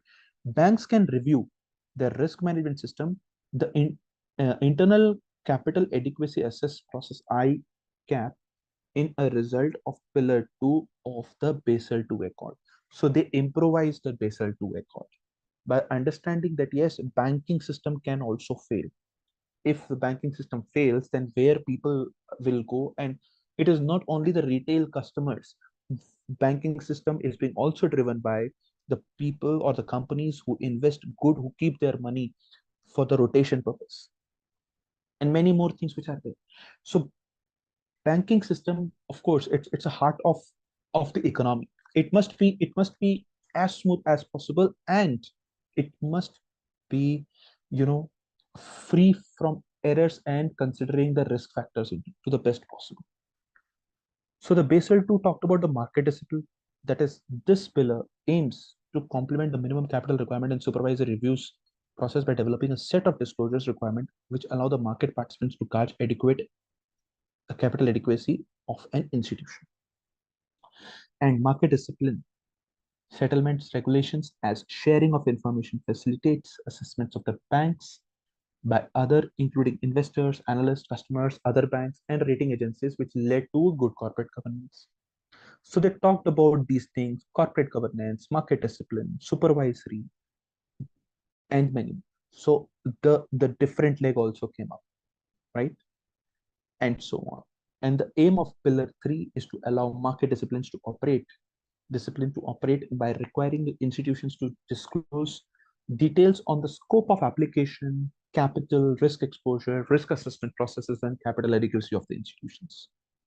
All these things put together. All these things. Then came the Basel 3. So this Basel 3 is something which is better capital quality. One of the key elements of Basel 3 is the introduction of much stricter definition of capital. Better capital means higher loss absorbing capacity. This is in turn will mean that bank will be stronger, allowing them to better withstand period of stress. And capital conservation buffer. So another key feature of Basel 3 is that now banks will be required to hold a capital conservation buffer of 2.5% and aims asking to build conservation buffer to ensure that banks maintain a cushion of capital that can be used to absorb the losses during the period of financial and economic stress. So just like how much the cushion, like we did one stop loss related thing today, how much we can absorb, say for example, 5%, 2%, 10%. So we kept that same.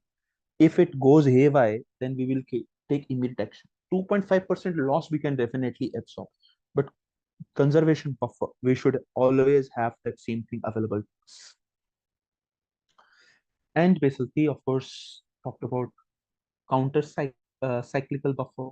This also one of the key elements of Basel 3, and counter-cycle buffer has been introduced with the objective to increase the capital requirement in good times and decrease the same thing in bad times. Increase capital requirement, decrease in, like we have monetary policies, fiscal policy in India, which helps to maintain the capital adequacy in India. And the buffer will slow down the banking activity when it heats and thus encourage lending when times are tough, specifically during bad times. So when the time is tough, then they can lend more, so that when people have more money even at a tough time, then there will be a better demand and supply. In case of already existing economy, they can definitely reduce the same thing, so that they can maintain the supply also, basis of supply also, they can maintain the highest prices also. So even if you give more money to the people in the developed economy, even then there will be more demand and hence the prices will rise. You won't be able to control it. That's the whole purpose of it. The buffer is likely to range from 0 to 2.5%, consisting of the common equity or other fully absorbing capital and so on. So, and the minimum common and the equity and the tier 1 capital like that, and hence tier 1 capital, which is 2 to 4.5% of total RW, which is risk-weighted asset. Tier 1 capital, so the overall tier 1 capital requirement consists of not only common equity, but also the other qualifying financial instruments, which would increase the minimum capital requirement. And also, although the total capital requirement will remain at 8%, the required capital might be between 10 to 10.5% when they combined with the conservation buffer. So conservation buffer, if 8% is total capital requirement, and total money which a bank must have at every point of time, is including the conservation buffer, which would it was actually working good. 2008 crisis came down, and even the Basel 3 got specifically questioned that yes, is the system is foolproof? Liquidity ratio played a role in that. Leverage ratio played a role into that. Leverage ratio is the relative amount of the capital to the total assets. And this aims to put a cap on swelling of the leverage in the banking sector on a global basis. So this is how the leverage ratio generally works, and it takes place too. Liquidity ratio under Basel III framework for liquidity risk management will create, that is, new liquidity coverage ratio and new stable funding ratio are to be introduced in 15 and 18 respectively. So that was related to Basel 1, 2, and 3. This is applicable to the banking framework. So other than the banking, if any other company is there on that particular company, the Basel framework doesn't work. So even if you download any of the company's financial statement, you would be able to see that whether the Basel word is there or how the Basel would work. That's something which you also need to take care of. Act, which is commonly known as Dodd-Frank, was signed into federal law by President Barack Obama on 21st July 2010 at the Ronald Reagan Building in Washington, D.C. And it was passed as a response to the Great Recession. So it was after 2008. Okay. So it brought significant changes to financial regulations in the United States since the regulatory reform that followed the Great Depression. And it made changes in the American financial regulatory environment that affect all federal financial regulatory agencies, almost every part of the nation's financial service industry. So if financial services industry is badly impacted, then the whole economy gets badly impacted, because everyone is so interrelated and dependent on the financial services. So they came up with that as various titles of the Dodd-Frank could be financial stability, end to big to fail, and end to OTS, hedge funds regulations, insurance, and also, I'm not going to read all, paid back contracts, miscellaneous, predatory lending, and so on. So to promote the financial stability of the US states by improving accountability and transparency in the financial system, and to big to fail. Let's have a quick quiz question, guys. What is stock borrow lending or SBL? Your options are a type of savings account, a form of short selling, a government tax incentive, or a retirement savings plan. Please mention your answers in the comment section. Just a quick info, guys. Intellipaat offers an investment banking course by IIM Ranchi, which helps you master investment banking operations and the capital markets domain. This course will assist you in acquiring an in-depth understanding of financial markets, quantitative techniques for capital markets, equity research, and strategic investment. With this course, we have already assisted thousands of professionals in successful career transitions. You can find their testimonials on our Achievers channel, the link to which is provided in our description below. Without a doubt, this course can set your career to new heights. So visit the course page link given below in the description and take the first step towards career growth with the investment banking course. Will take 2 minutes. So enforcement director, ED stands for enforcement director, has made a fresh arrest in alleged rupee 354 crore bank fraud linked money laundering case involving Ratul Puri and businessman nephew of the senior Congress leader and the former Madhya Pradesh minister, which is Kamal Nath, and others. Officially, source said on Wednesday, which is Wednesday, and Nitin Bhatnagar, a former relationship manager of the Bank of Singapore, was taken into custody under the provision of the Prevention of the Money Laundering Act, that is PMLA, on Tuesday, and he was produced before a local court by the agency that sent him to ED custody till 31st August. It's just a recent case. The money laundering case stems from the August 19 and the FIR of the CBI, where it was alleged that the company Moser Beer India Limited (MBIL) and its promoter allegedly cheated and defrauded a loan taken from the Central Bank of India to the tune of 354.51 crores, and the case was registered after the bank sent a complaint to CBI. Both CBI and ED had booked Ratul Puri, his father Deepak Puri, and mother Neeta, Kamal Nath's sister. Ratul Puri was arrested by ED, and the Puri family was alleged conspiracy, cheating, forgery, and corruption. Okay. And Ratul Puri was also put in case of in the capacity as an executive director of this, a firm promoted for his father Deepak. And the company was involved in the manufacturing of the optical storage media like compact disc, DVDs, solid state storage devices, and so. Ratul had resigned from the post of executive director in 2012, where his parents continued to be on the board, and the bank had said in statement and the complaint to the CBI. The company Mozambique was taking loan from various banks since 2009 and went for the debt restructuring a number of times, the bank has alleged in the company. By any chance, have you ever heard about this Mozambique company name? I have heard and I have seen.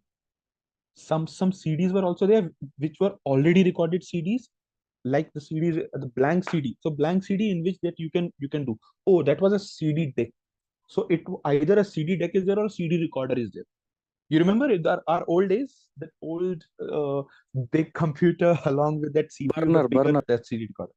So Moser beer like that. I'm sure that was around uh, 15 years back, like when I was in college. That college, yeah, maybe, yeah. That time I was in college. So when it was unable to pay the debt, a forensic audit was done, and the account was declared as fraud by Central Bank of India on April 20th, 2019, and it has alleged. But Nagar, the ED told the court facilitated opening a bank account for a company called Pristine River Investment Limited in the Bank of Singapore, as he was its relationship manager, and the company was owned by Swanat Trust, of which Ratul Puri was the settler, the ED said. And it alleged that the company Pristine River was used for layering proceeds of the crime, and Bhatnagar knowingly assisted in doing so for the main accused, and which is Ratul Puri. And it claimed Bhatnagar was instrumental in doing certain other acts which do have a bearing in connection to the presence of case.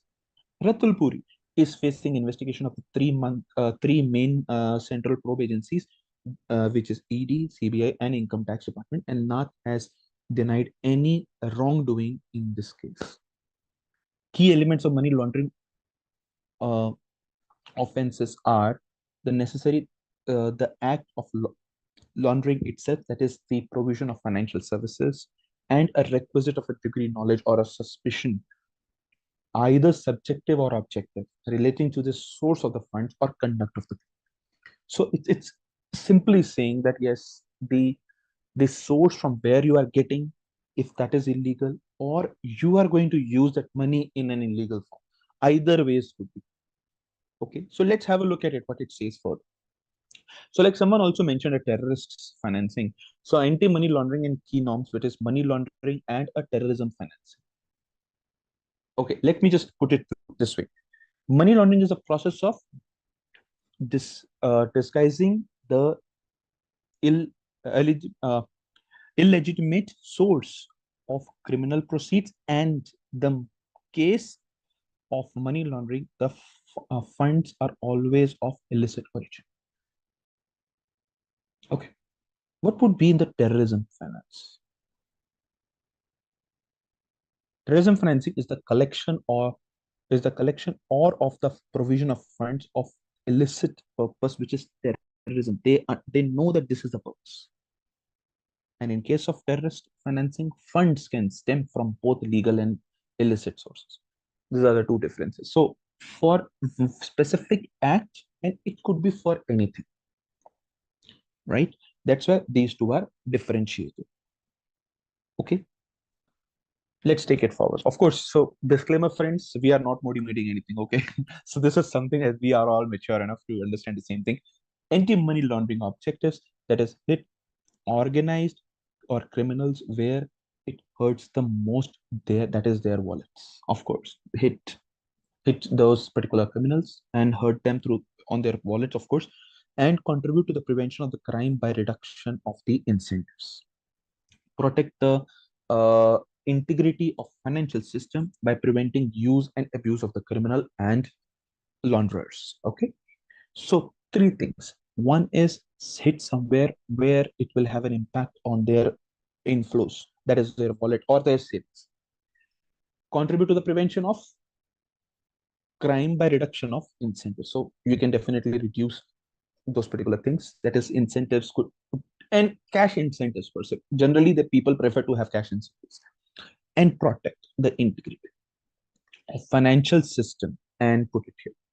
So anti-money laundering objectives. So these are not the anti-money laundering objectives. And so focus areas of the anti-money laundering would be, in practice, most serious crimes includes drug trafficking, terrorism, fraud, robbery, and prostitution, illegal gambling, arms trafficking, okay, and bribery and corruption are capable of predictating money laundering offenses in most jurisdictions, right?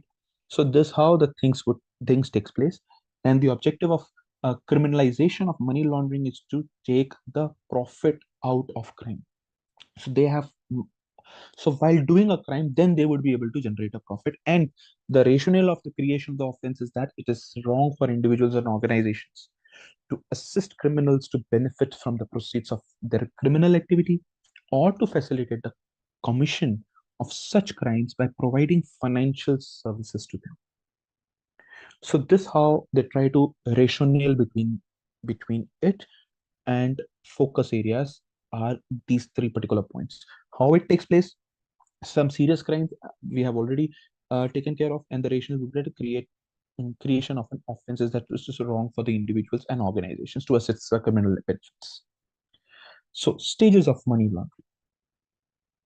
Collection of dirty money could be, so it is anti-clockwise, okay? Then the placement is bank, dirty money enters into the financial system, and then here the transfer funds between the various offshores and onshore banks, which is layering. So they layer it, and then integration, that is purchase of luxury assets, financial investments, commercial industrial investments, and so on. Like it was being rightly said in two words, that black money to a white money specifically. But that money is coming from the criminal activities, and they are converting it to the white money just by buying some assets or the other. So that's why most of the people have huge assets, because they have converted the money into the assets itself.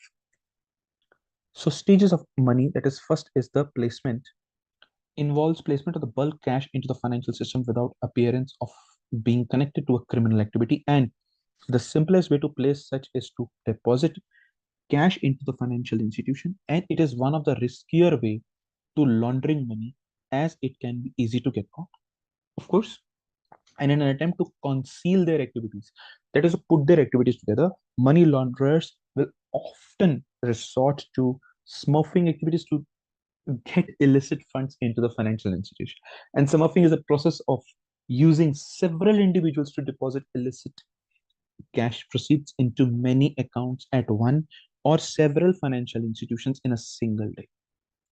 I hope it is clear that what is smurfing means doing n number of transactions in a single day by majority of the people, and hence it is something which is getting collected at one place, and hence it could be right. So let's take it forward, and feel free to ask questions in between. Placement methods adopted. Cash can be exchanged for traveler's check, food stamps, or other monetary instruments, which can then also be deposited in the financial institutions. And placement can also be done by purchasing high ticket goods or services. So many companies would like to understand that from where you are getting the money to purchase this costlier car or a luxury car. But some companies are not interested. They are saying that our product is getting sold, or what else we would do. But there are companies who try to go ahead, just by popularizing their product itself. For example, companies like Ferraris. If anytime you are interested in buying a Ferrari, they not only check your bank account or credit worthiness, they also would like to check, and they check it very commonly, that yes, to whom we are selling. Are you a celebrity, or a politician per se, or anyone? So who is very famous, and basis the person is a celebrity or a person whom everyone knows, it means the person once go in the car and once market it, or just put one small picture on a social media, then it will be a synergy marketing, okay, which is the marketing of the car, the brand itself, by the person who is already a celeb. So this way they also do it, they also try to leverage it. But what you are doing here is understand it. So you are buying goods and services which are of high ticket, high amount. So we try, and even if we have good money, we won't be able to buy some luxuries because they have some standards to be followed. So goods and services can then be returned to the place of purchase in exchange for fund check, which can then be deposited at the financial institute with less likelihood of detection as being suspicious.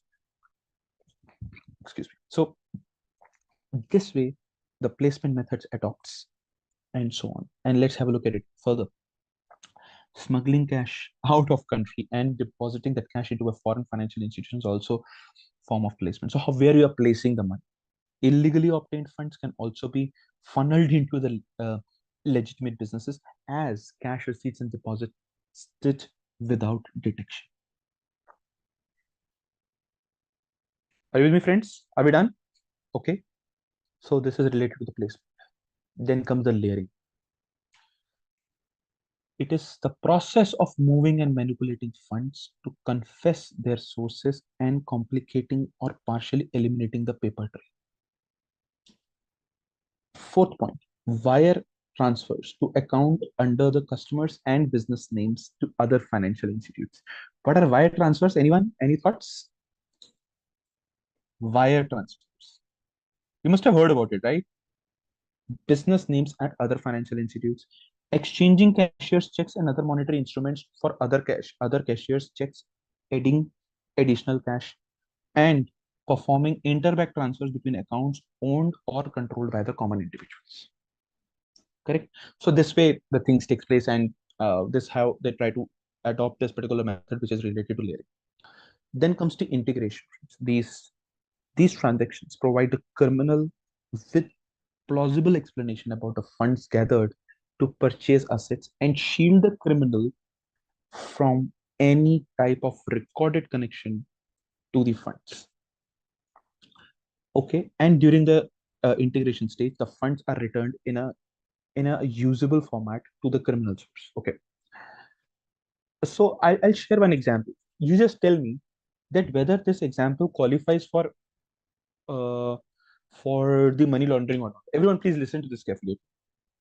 I'll just see if there are more participants who have joined and can give an opportunity to talk. Okay.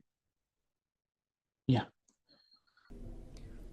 Just a quick info, guys. Intellipaat offers an investment banking course by IIM Ranchi, which helps you master investment banking operations and the capital markets domain. This course will assist you in acquiring an in-depth understanding of financial markets, quantitative techniques for capital markets, equity research, and strategic investment. With this course, we have already assisted thousands of professionals in successful career transitions. You can find their testimonials on our Achievers channel, the link to which is provided in our description below. Without a doubt, this course can set your career to new heights. So visit the course page link given below in the description and take the first step towards career growth with the investment banking course. So let's have a look at it. Like in my previous organization, sorry, disclaimer that I cannot just share the name, and that's not important. Say ABC company.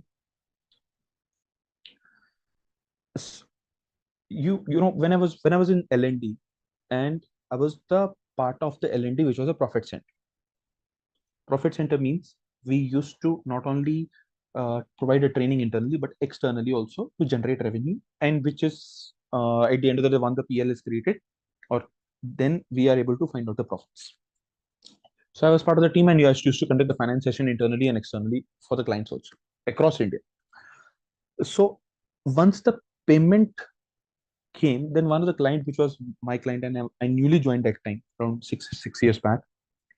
So that time, one of the employee told me that, sir, how you have asked for the payment? Even I approached that particular person. So he was handling the other account, and I asked the person that, boss, my client is asking that the fee of the training, where we should be putting it to, and what is the account number where we should do.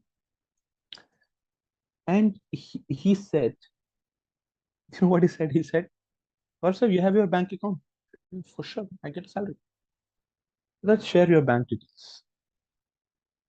let it get transferred in your account, and as per your comfort, say next 10 days, 15 days, 20 days, or maybe after 30 days, you can transfer it back to the company's account.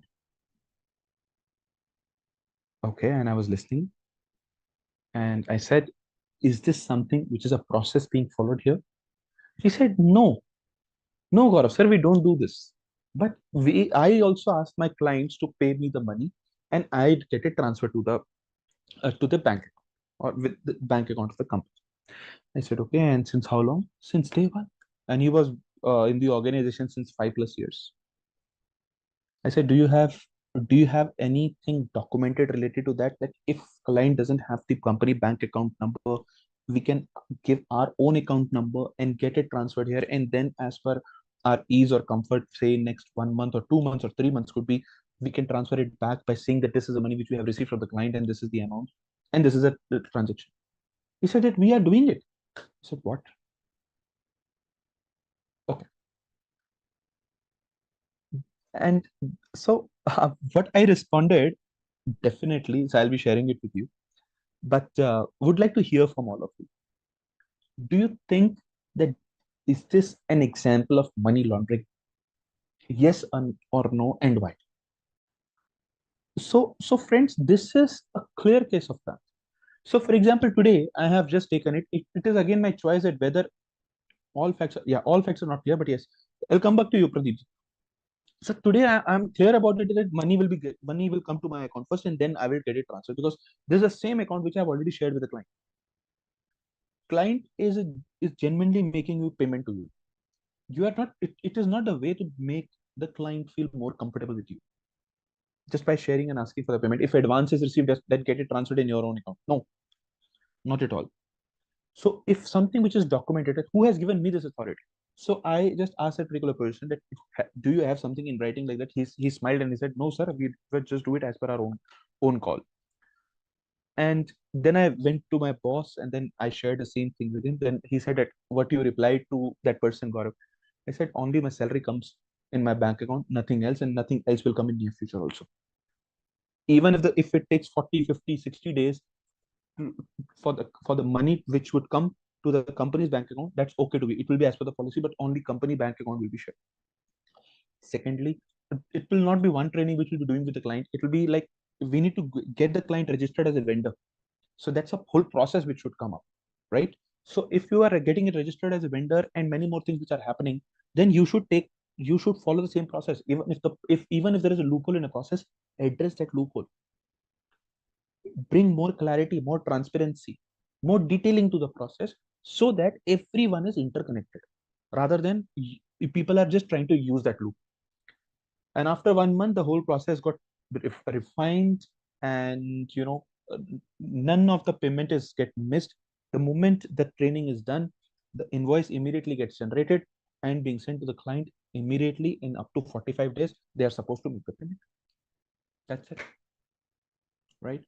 So once we see some things like that, first of all, as a genuine employee, it's our also duty to take some necessary corrective actions also, not on the person but on the process itself, right, Rashmi? So like you shared one of the example, Rashmi, right? Yes, So sir. you must have also, if being asked maybe later on, you must have been asked that, let us know what is the loophole, why people have been able to do like that, blah blah blah. You must have been given an opportunity to suggest something that how we can improvise it. Seize the laptop, everything closed, taken back the car, means everything which they have. It was just a 1 hour, means 15-minute conversation with the, not with the client, but with the employee, with two vice presidents and all of the stuff. One from the legal team also was there, one from the HR, and one from the compliance. So everyone, and they said, and he accepted it, and they said, okay, the door is there, please. They seized the laptop, everything got seized. He entered in the office at 10 o'clock and he was out by 10:30. Thank you so much. Go back home. So like that. So anyways, let's take it forward. Sorry. I'm sure there must be many examples which we all can share among each other. The process of integration can be achieved through various schemes such as inflating business receipts, overvaluing and undervaluing the invoices. That is integrate process of integration can be achieved through this. integration process, and creating false invoices in shipping documents, establishing a phony charitable organization along with the establishing the foreign trust account. So these are the ways that people actually do. And these few examples, uh, possibilities are limitless. I mean, sure. So these are only three. There could be 3,300 examples like that. Stages of money laundering, and we have seen that yes, placement, that is bank, which is the dirty money, integrates into the financial system, and layering, that is transfer on the bank account of the company percentage wise. And then we have wire transfer, when we talked about offshore banks, loans to the company, wire payment by why of false invoice to company X. Are you with me? So it is a payment of that particular thing. Then follows the integration, which is purchase of luxury assets, financial investments, commercial and industrial instruments, investments. Lastly, collection of the dirty money. A typical money laundering scheme would work like that. So people have their ways of doing it. Okay. So we are not motivating this, but we are telling you that how it takes place so that we should remain prevented from the same. And if someone is actually doing it, we can report, or we must report, not should, we must report immediately, so that a necessary team would take or a right team would take a necessary action along with it. Okay. Anti-money laundering schemes are there. Now, the next part is how to reduce it.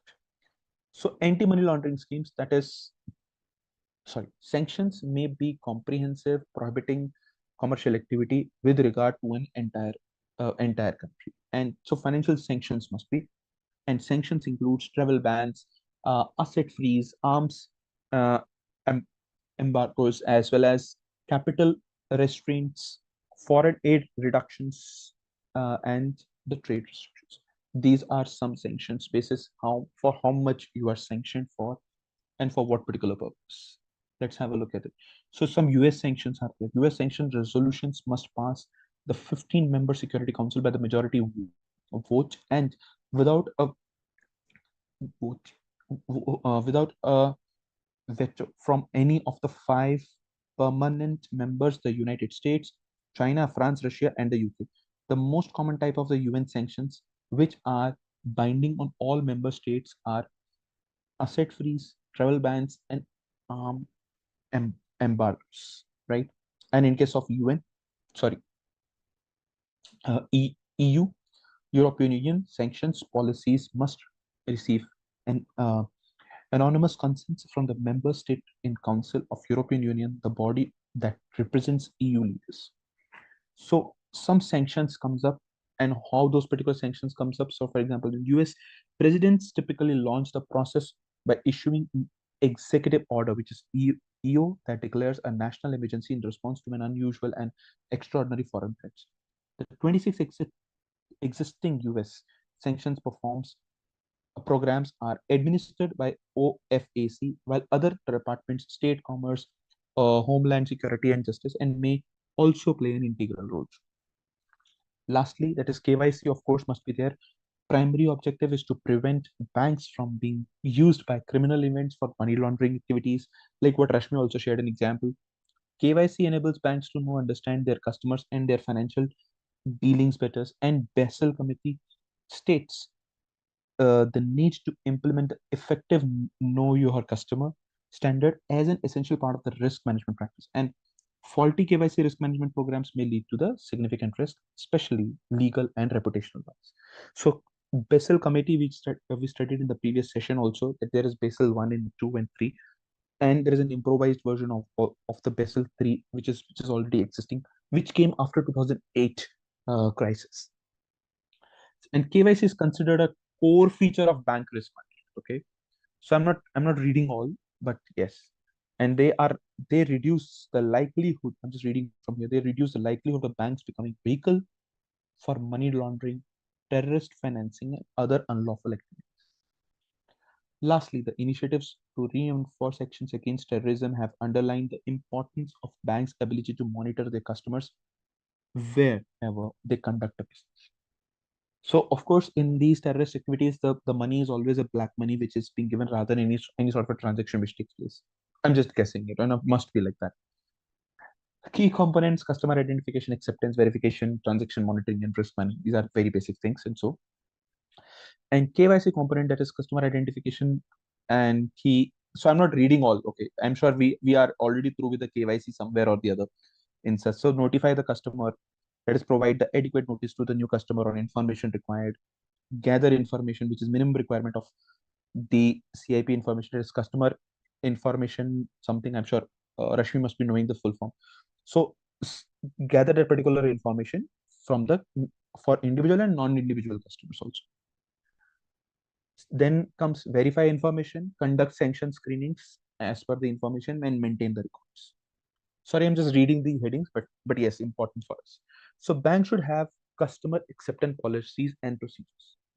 So factors considering in CAP are customer's background, country of origin, that is public or high profile position, linked accounts, business activities, and other risk indicators could be. And customer acceptance policies should be commensurate to the level of risk of customers. High risk customers such as high net worth individuals. What is an HNI, friends? By any chance, did we discuss in one of the session? HNI. Yeah. So what do we understand by a high net worth individual? Basis some numbers, if we'll talk about. Sorry. So care should be taken to ensure that the customer's acceptance policy does not become restrictive, that it results in a denial of access for people who are financially or socially disadvantaged. Then decisions to enter into business. A bank should also establish a risk-based systematic process, relevant information, and bank should obtain the appropriate identification information and maintain such information in a readily retrievable format. How you can retrieve this information, how fast you can retrieve this information. Okay. So these are KYC components, the customer acceptance and all. Due diligence. Anyone? Due diligence? What do you understand by that? I know there are many participants, friends. You want me to speak out some names and then you would be able to share your thoughts? There are many, yeah. Santosh, Shrikant, Vanavi, Vivek. Okay, Vanavi, I'm supposed to get back to you on one of the things. You have dropped me message. Kunal, yeah. Gitanjali, okay. Kaushar, Kriti, yeah. Krunal, many participants are there, right? Okay, I have to try to verify the details. Correct. Okay, so due diligence, very important aspect. Yeah. Okay. So when I say due diligence, yeah. When I say due diligence, it's just like, yeah, sorry. Key component, customer due diligence, which is bank may need additional information depending on the specific facts present. All of this information goes into creation of customer profile model against which the activity is measured and the determine. So, sorry. And suspicious transactions then can be easily identified using anti-money laundering software models and products. To determine the relevant risk, information is needed on the customers, that is nature of business, the purpose of the account, and so on. Someone has written something, okay. Scrutinization of the financial detail could be, okay, and so on. And expected pattern of the activity, which is volume, nature, transaction, amounts, all things to be taken into consideration, okay. Let's take it forward. Yeah. So customer, then politically exposed person, PEP. Politically exposed person is an individual who is or has been entrusted with prominent public function. The potential risk associated with PEPs justify the application of additional anti-money laundering or CFT preventive measures with respect to the business relationship with the politically exposed. So as we know that individual who is or has been entrusted with prominent public functions, right?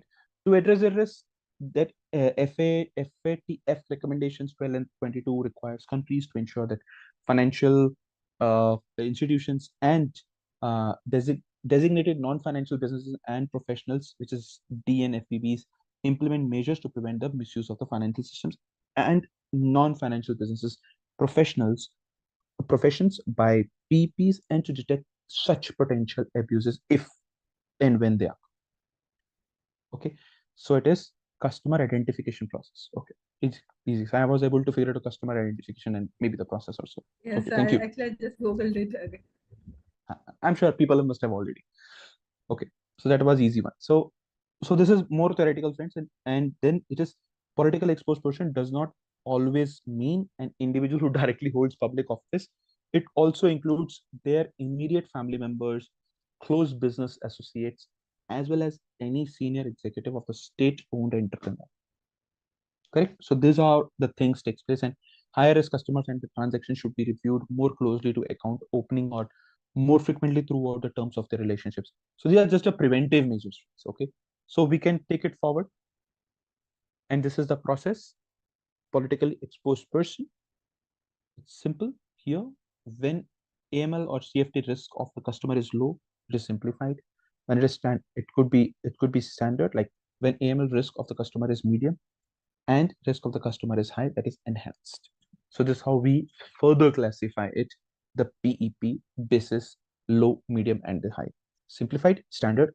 Just a quick info, guys. Intellipaat offers an executive postgraduate certification course in investment banking and capital markets by IIM Ranchi. Through this course, you can learn all the important concepts of investment banking and capital markets from esteemed IIM Ranchi faculties and industry experts. With this course, we have already helped thousands of professionals in successful career transition. You can check out the testimonials on our Achievers channel, whose link is given below in the description below. Without a doubt, this course can set your career to new heights, so visit the course page link given below in the description and take a first step towards career growth in the field of investment banking and capital markets. First is income statement.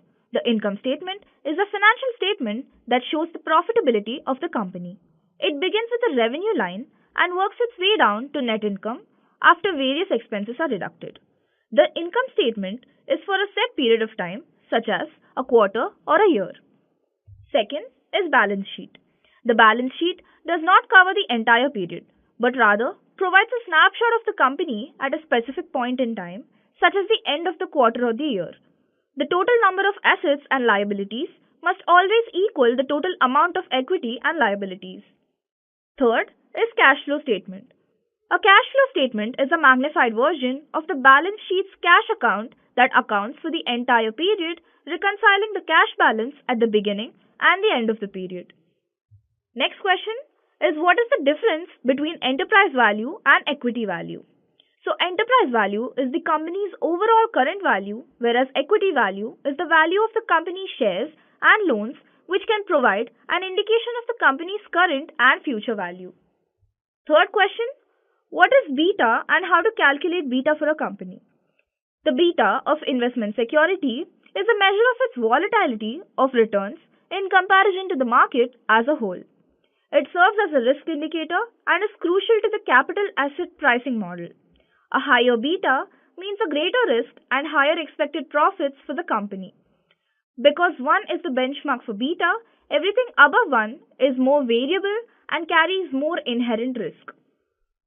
Next question, what is the difference between a merger and an acquisition? A merger is a combination of two or more commercial companies to form one joint entity with a new management structure, ownership, and name that capitalizes on its competitive advantage and synergies. In contrast, an acquisition occurs when a financially powerful entity acquires all or a portion of the total shares of a less financially powerful commercial firm. Next, what is DCF? The term discounted cash flow refers to a valuation method that determines the value of an investment based on its expected future cash flows. The purpose of a DCF analysis is to determine the current value of an investment based on projected future earnings. It can assist those deciding whether to acquire a company or buy securities in making the decisions. Discounted cash flow analysis can assist business owners and managers in making operational and capital budget decisions. Next question, how do you value a company? A company can be valued in 3 ways: comparable company analysis, discounted cash flow analysis, and precedent transaction analysis. First, comparable company analysis. It entails locating companies that are similar to the one under consideration and comparing their EBITDA, stock price, and price to earnings among other variables. Next, is DCF.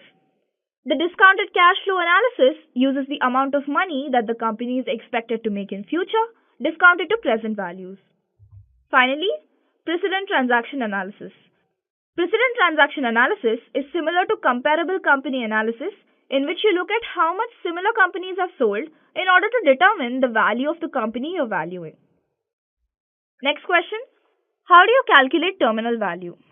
Terminal value is the estimated value of a company after a certain period of time and is a key component of DCF analysis. There are two methods for calculating terminal value. First, the growth in perpetuity method and the exit multiple method. The growth in perpetuity approach assumes that cash flows will grow at a constant rate indefinitely. The exit multiple approach does not assume perpetual growth, but rather examines the net value of a company's assets at a given point in time. It is used to describe a company that will be acquired or liquidated in the future. Next question. When should a company issue debt instead of equity? Because the cost of debt is typically lower than the cost of equity, there are many situations in which issuing debt makes more sense than issuing equity. Issuing debt rather than equity makes sense if the company can benefit from the tax breaks by issuing debt, the company has consistent cash flows and can pay interest. As a result, the WACC is lower, and with more financial leverage, the company can get a better return on investment. Next question. What is the PEG ratio? The PEG ratio is an abbreviation for the price earnings growth ratio, which includes the PE ratio as well as the EPS growth rate of a company.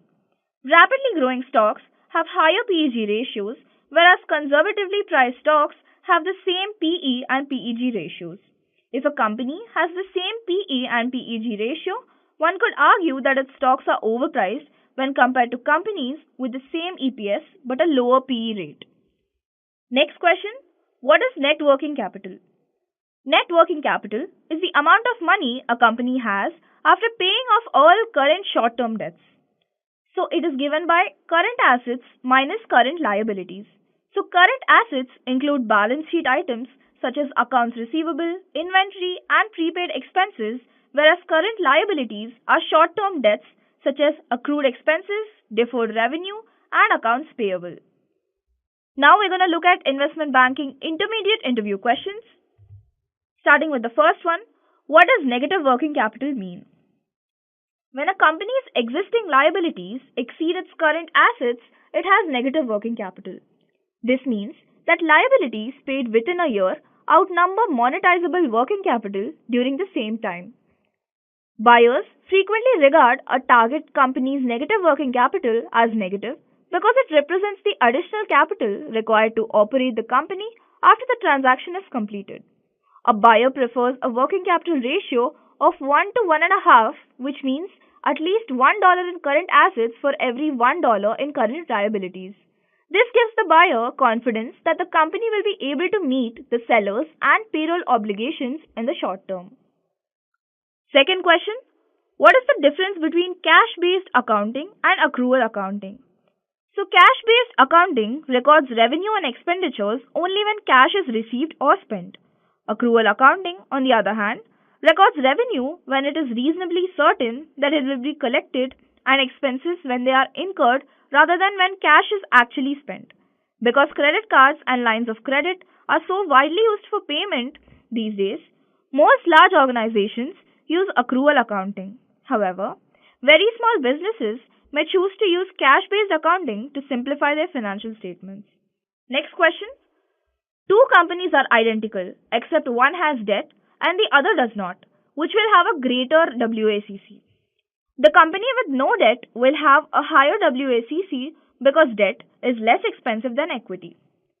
Debt interest is always tax deductible. Debt is ranked above equity in a company's capital structure, which means that debt holders would be paid first in the event of bankruptcy or liquidation. Contrary to popular belief, debt interest rates are typically lower than equity cost of equity figures, which are typically higher than 10%. As a result, the cost of debt component of WACC will account for a smaller portion of the total than the cost of equity component. Fourth question, Give an example in which you encountered a difficult situation while working in a group. So you can frame your answer in a way by saying, during my senior year internship in financial management, I worked in a variety of small groups. Each student had a very busy schedule, and I took the initiative to help everyone reprioritize their schedules and find areas to compromise. This aided in the group in balancing workload and work quality. In the same situation, there was a member of the group who was not carrying out his responsibilities, and I contributed to the solution by assisting him in discovering his strengths and allowing him to focus on them while the others filled in the gaps. Next question. What is terminal value and how do you calculate it? So, terminal value is the value of a company, project, or asset after a period for which future cash flows can be predicted. So, terminal value assumes that a company will continue to grow at a certain rate indefinitely after the projected period. The terminal value is calculated using the following formula, where FCF stands for free cash flow for the last forecast period, G stands for terminal growth rate, and D stands for discount rate. Sixth question. How is the balance sheet adjusted in an LBO model? The additional debt is first added to the liabilities and equity sides, and then the shareholders' equity is wiped out and replaced with the maximum equity contribution from the private equity firm. After cash on the assets is adjusted for and any cash is used to fund the transaction, goodwill and other intangibles are used as a plug to make the balance sheet balance. Depending on the transaction, there may be additional implications such as adding capitalized financing costs to the asset side. Moving on to the seventh question, what is the difference between high yield debt and bank debt? Some of the major differences are, high yield debt has a higher interest rate than bank debt. Bank debt interest rates are not fixed like high yield debt rates. They fluctuate based on the Fed interest rate and LIBOR. Maintenance covenants apply to bank debt, whereas incurrence covenants apply to high yield debt. The main difference between the two is that incurrence covenants prohibit you from taking certain actions, whereas maintenance covenants require you to maintain a certain level of financial performance. For example, the debt or EBITDA ratio must always be less than 5 times. And finally, in case of bank debt, the principal must frequently be amortized over time. However, in the case of high yield debt, the entire principal is payable at maturity. Eighth question. Determine if an acquisition is accretive or dilutive. So this is an important question whenever a company considers acquisition. Fundamentally, any transaction that increases the buyer's earnings per share is accretive. Any transaction that reduces the buyer's earnings per share is dilutive. So here's a quick rundown of how to respond to this question. Inquire your interviewer if the deal is all stock, and if the transaction is all stock, it is simple to determine whether it is accretive or dilutive. It is accretive if the buyer has a higher PE ratio. It is dilutive if the seller has a higher PE ratio. Ninth question. What is an LBO and what are its value drivers? A leveraged buyout is a debt-financed acquisition, typically a very high percentage of debt. The following are the primary drivers of an LBO's success or failure. First, the cost of acquisition, then the amount of debt used and the debt cost, and finally the anticipated exit price. It is also worth noting that the actions taken by the acquiring firm to increase the exit price of the target business have a significant impact on the success of an LBO. Successful LBOs, for example, typically involve expanding or restructuring the business to increase its value. 10th question. What is the difference between goodwill and other intangible assets? When a company is purchased, a goodwill premium is paid over the fair value of assets. As a result, it is linked to a company or business and cannot be purchased or sold on its own. Other intangible assets such as licenses and patents can be sold and purchased separately. Moving on to investment banking advanced interview questions. Starting with the first question, what is the distinction between capital and operating leases? Operating leases are used for short-term leasing of property and equipment and do not involve any ownership. Operating lease expenses are shown on the income statement. Capital leases are used for long-term items to provide the lessee with ownership rights. They depreciate, require interest payments, and are classified as debt. Second question, explain an IPO valuation for a firm that is about to go public. We only consider comparable public company IPOs as opposed to traditional valuations. We choose comparable public companies, apply the most relevant multiple, and base our estimate of the company's enterprise value on that multiple. We can calculate the equity value by working backwards from the enterprise value. We also consider IPO profits because they are new funds. The price per share is then calculated by dividing the total number of existing and newly issued shares by 100. This is what it means when people say an IPO is valued at. Third question, tell me about major items in shareholders' equity. The first is common stock. The most common type of stock in which most people invest is called common stock, which represents a portion of a company's ownership. Second is retained earnings, the amount of net income that the company has saved up over time. Third is treasury stock. The monetary value of the corporation's shares are purchased. Finally, additional paid-in capital. This accounts for the number of new shares issued as a result of employees exercising their stock options as well as the amount of stock-based compensation granted.